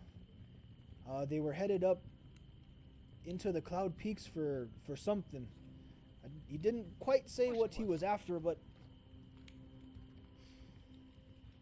he was such a nice man. He very well spoken. He said he traded me for this. He said he didn't really want to fix it. He said it would make just a nice ornament, and I thought it was a very unique piece. I have no idea what it actually does, but I trusted him that it wasn't going to do me any harm. In its current state, it would do you more harm by being dropped on your toe than anything else. Oh. Now, I'm actually somewhat familiar with that and his work. Can you tell me anything about his apprentice by chance? Oh, his apprentice. Oh, he was. If I do say so myself, he was quite forgettable. Okay. Damn it. He was a gnome, Was he like you. also a gnome? He was also a Okay. gnome. Okay. Well, I mean, no. It's I know Bulgar, and I didn't know he was traveling with anyone. So, hopefully we can catch up to him, and me and him have some catching up to do. Oh, does he not travel much? He does. but last I heard, he was going to be in Oakhurst, not out here. So he's a little bit out from where he was. I kind of feel I don't want to just take this from you. Can I give you something in return in exchange? I will never say no to a fair trade, young man. But if this will do you more good than me, it just sits on my desk in my bedroom. I mean, you can definitely have it. You've already blessed me with your presence and talked to an old lady who doesn't see too many people around here. No worries. Well, She's gonna be very upset afterwards. I would like you. Hopefully, this will do you some good because honestly, I have no use for it. And from the bag of holding, I'm going to take out one of the silver short swords. Okay. I know you say you used to do a bit of adventuring. Hopefully, it's not necessary, but I know being out here by yourself can not be the safest at times. So maybe this will do you some. Hopefully, you never have to use it, but. God forbid you do. I do very much appreciate your gesture, but I must decline. I am a little adverse to metals. Not just silver, just metal in general. She's a werewolf. Link, real quick though, if you would like to roll an insight for something very specific. I was gonna say, yeah, that's a little. I know. I kind of knew where you were going to go with it, so I'm letting you. Yeah, if you want to roll insight for something very specific, then yeah, go for it. It might not be what you're thinking, but it's something that you would remember as Link. Because the only other thing I could think of is maybe a druid. Dirty 21. Dirty 21. Most people that are very adverse to metal are druids. And the reason why you very much remember that is because Iveli is the same way. Yeah. She abhors metal, which is interesting since she has a metal amulet. Yeah.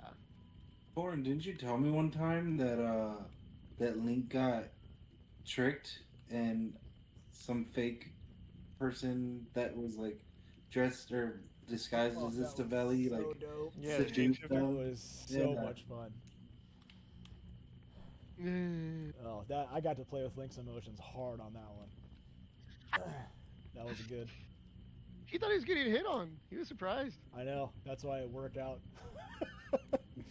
Torn had a magical STD, and Link had a catfish. Yeah, oh boy. Yeah. Yeah, but at least his catfish was from like an actual shapeshifter. Yeah, doppelganger. But yes, I do appreciate the gesture. Please, if I must decline the metal. I very much do appreciate it, though. Yeah, no The worries. oil for the lanterns is plenty. Yeah, we do have the oil for the lamp.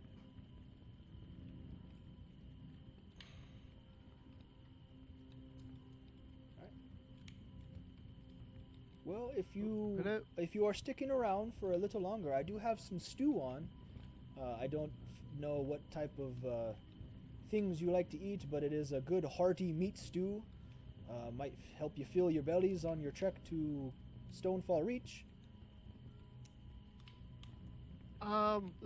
Let me convene with my friends real quick. I think they might want to get going knowing them.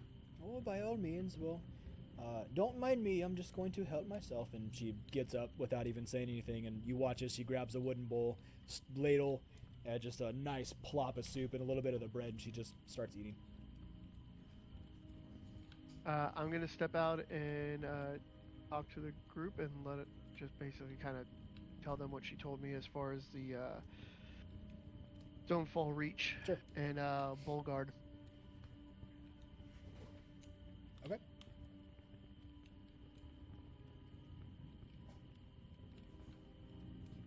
Well, so what you guys think? I like food. Or are we gonna stay for food and then mosey on out? And where are we at in time of day? It's like the afternoon, right? It's Early afternoon. it's yeah, I would say it's pushing around closer to like 4 or 5 o'clock. It is. So yeah, it we is might as well. right might now. as It is well. the summertime in Faerun, so the days are longer, but it is pushing toward the early evening. We might as well stay for the food. Maybe make a camp nearby or hang out near the house and then leave tomorrow. 'Cause it's almost about that time, you know. Yeah, I'm down with that. Okay. I mean, it's not as if we're gonna make it that much further today, especially if we hit the mountain. I mean, I will, but No, you're not wrong. Okay. I'll let her know. We'll hang out.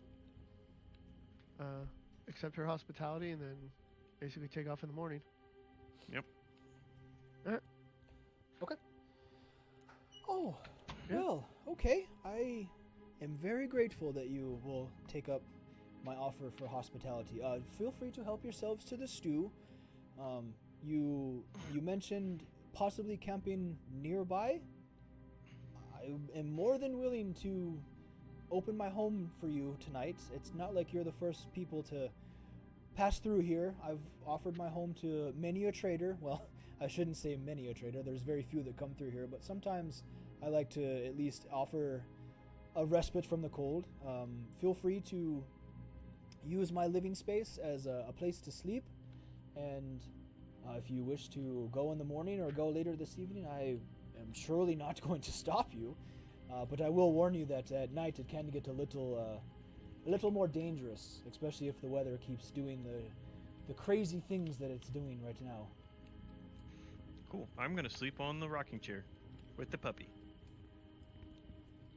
And with all of you in there, along with the pup, it is a tight fit, but it is still comfortable. Sweet. And you can tell that she generally is enjoying your guys' company.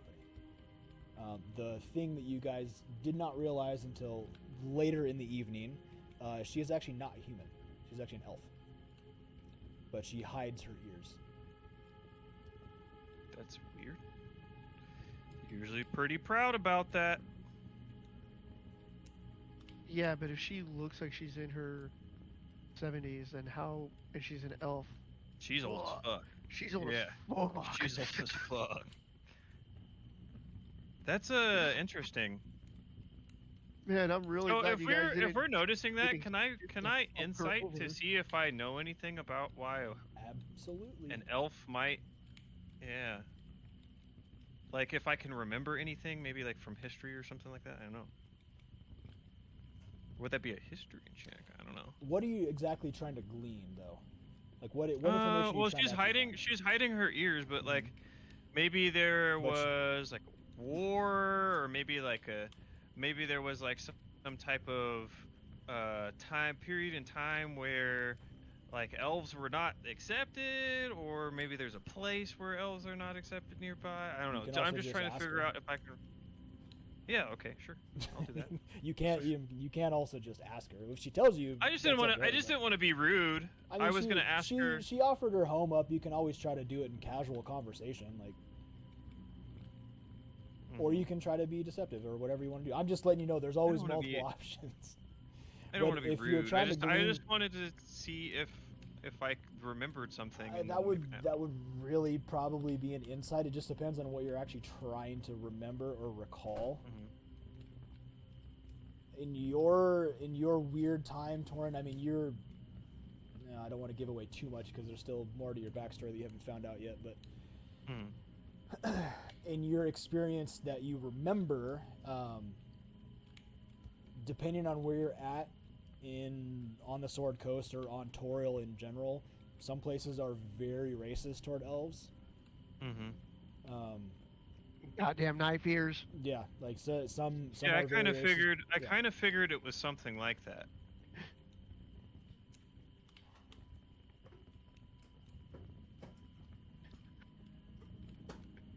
So, I guess I It's like should Warhammer and space racism. Yeah, right. I mean, you can I ask guess her. maybe You can whatever you want to do, man. We could just ask. Yeah, I guess I'll just ask her. Just be like, hey, I noticed you were hiding your ears. Oh, Is there yeah, a reason for that? Are you afraid that we might be? She we kind of aren't. so she kind of just chuckles and yeah, I guess I let that one slip, huh? Okay, well, I guess if the cat's out of the bag, and she snaps her fingers, and the facade of her like older woman in her 70s instantly vanishes, and she is more, her elven features kick in. Her, lithe face, pointy elf ears, piercing purple eyes instead of the normal brown eyes, and she actually looks a lot younger. Oh my god, she's hot. Yeah, for all intents and purposes, she's a very attractive high elf. Link has a boner. Hello. Well, I guess if the cat's out of the bag, then I do apologize for me deception.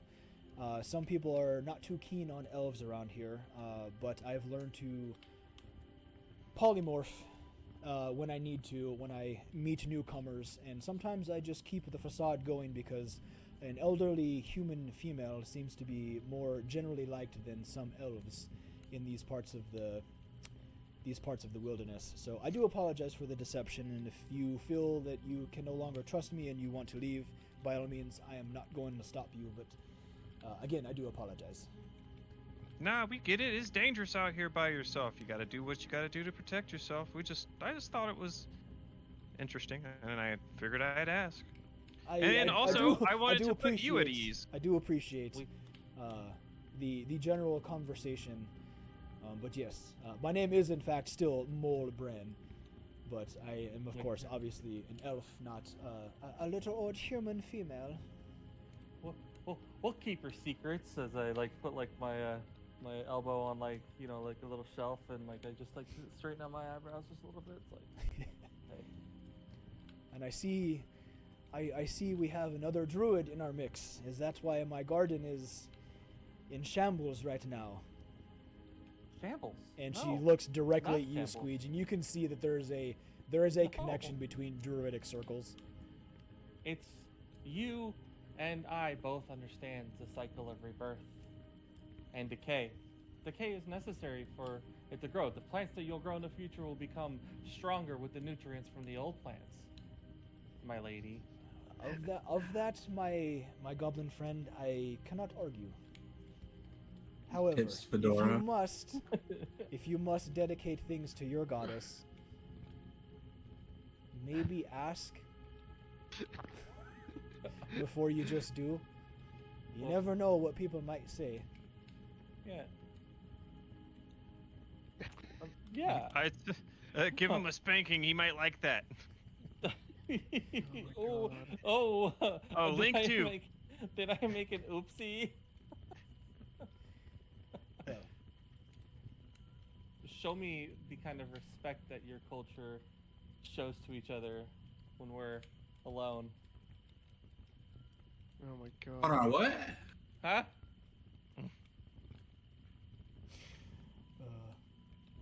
Well, now. I'm sorry about my idiot friends. Oh, I don't pay him no mind.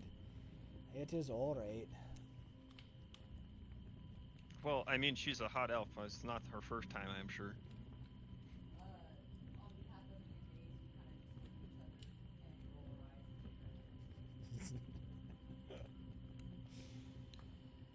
At least there's some other females in your mix to keep you on the straight and narrow. Oh, don't act like if it was some hot buff sea pirate dude, Johnny Depp or whoever you're into. I don't know. Corrales Roy. Yeah. Like Does you she have the wouldn't be hots for foaming Corrales? at the, like you wouldn't be foaming at the mouth. We know how you ladies work. It's always a double standard until it's not. Well. Does she have a lady boner for Corrales Roy?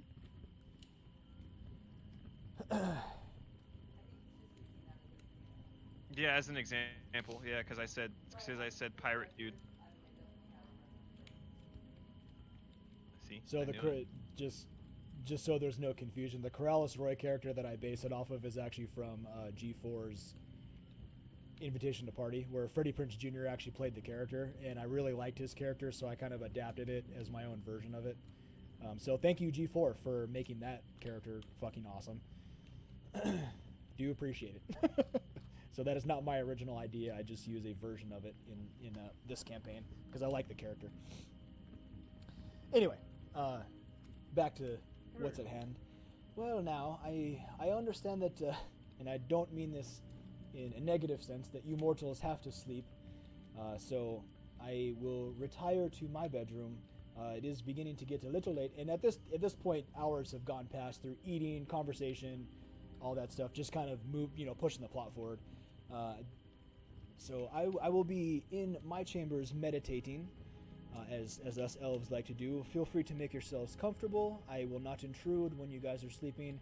I have plenty of other things to keep me busy. Do not worry. You challenging me? I'll never sleep again! No, I'm just kidding.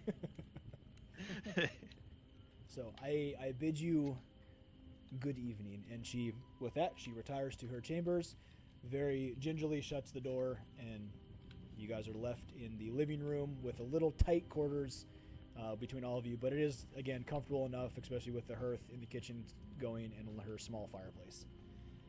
Is there anything else you wish to do before you conclude for the evening? I'm good. No, I think I'm okay. Fantastic.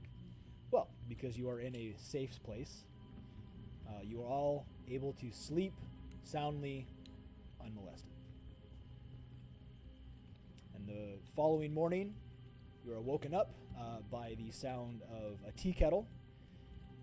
She is actually in the process of making tea from various herbs, and she has a little bit of what looks to be bacon. That is essentially she's making breakfast for you guys. After a nice hearty meal and some delicious tea, should you guys partake. Who actually eats? So the mirror phrase that. Who ate the stew? Did anybody eat last night? I'm not trying to fuck you guys. I'm just understanding the plot. Did anybody eat last night? Canonically, I ate some. Okay, so yeah, I ate. Those who ate the stew are now all dead. Just kidding. I'm just fucking kidding. Sweet. Well, I gave Roll some your to new the dog. character. The dog. No, the I'm dog kidding. is dead.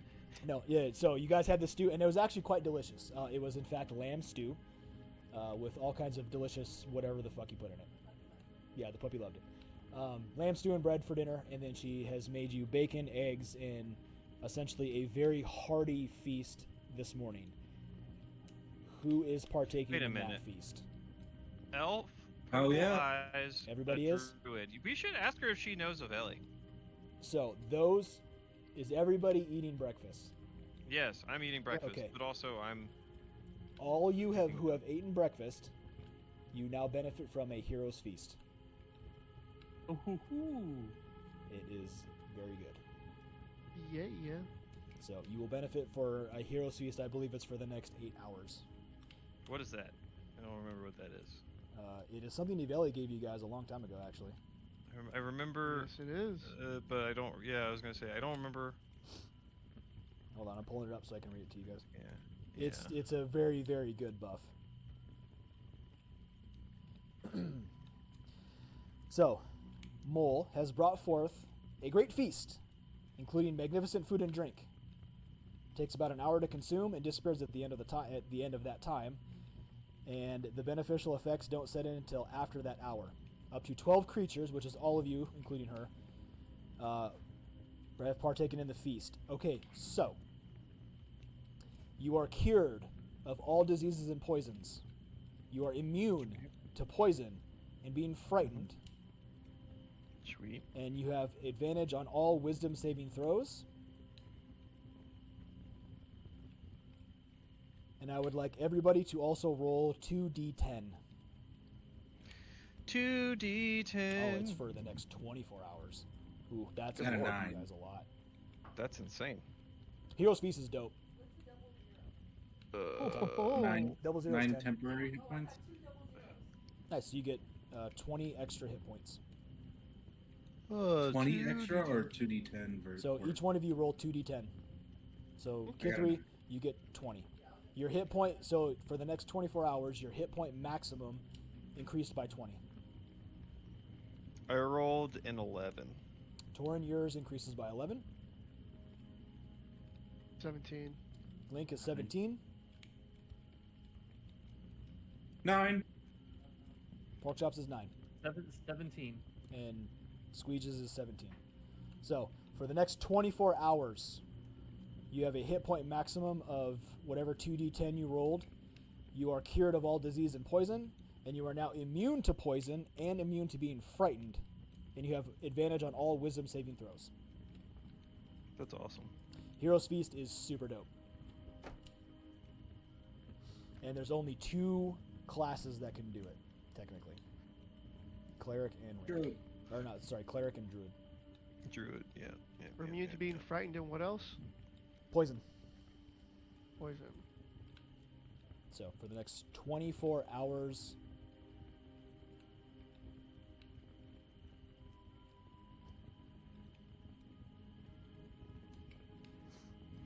So as you guys conclude the feast and bid Mol Bren farewell, you guys head back out into the Cloud Peaks on the cobblestone road, headed to now you know where, Stonefall Reach. And because it is actually a nice day out this time, your distance is still the same, but your travel pace is actually faster. And for brevity's sake, I'm not going to go through a bunch of other shit that is kind of irrelevant. So, for that, you progress through what remains of this small ravine, moving up to Stonefall Reach. The road narrows long before it ends. And what was once a steady, worn path of trade and travel has given way to broken stone and uneven ground, each step forward feeling less like progress and more like permission. The winds change a little bit. It no longer rolls across the land, but it presses. It's cold and deliberate, and carrying with it the faint scent of stone. And then you see them. Or you see it, sorry.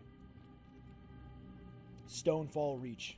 Civilization finally is revealing itself. A cluster of timber and stone pressed tight against the foot of the mountains, as though trying not to be noticed. Smoke rises in thin, uncertain lines from a handful of chimneys. No walls, no gates, just pure, unadulterated endurance.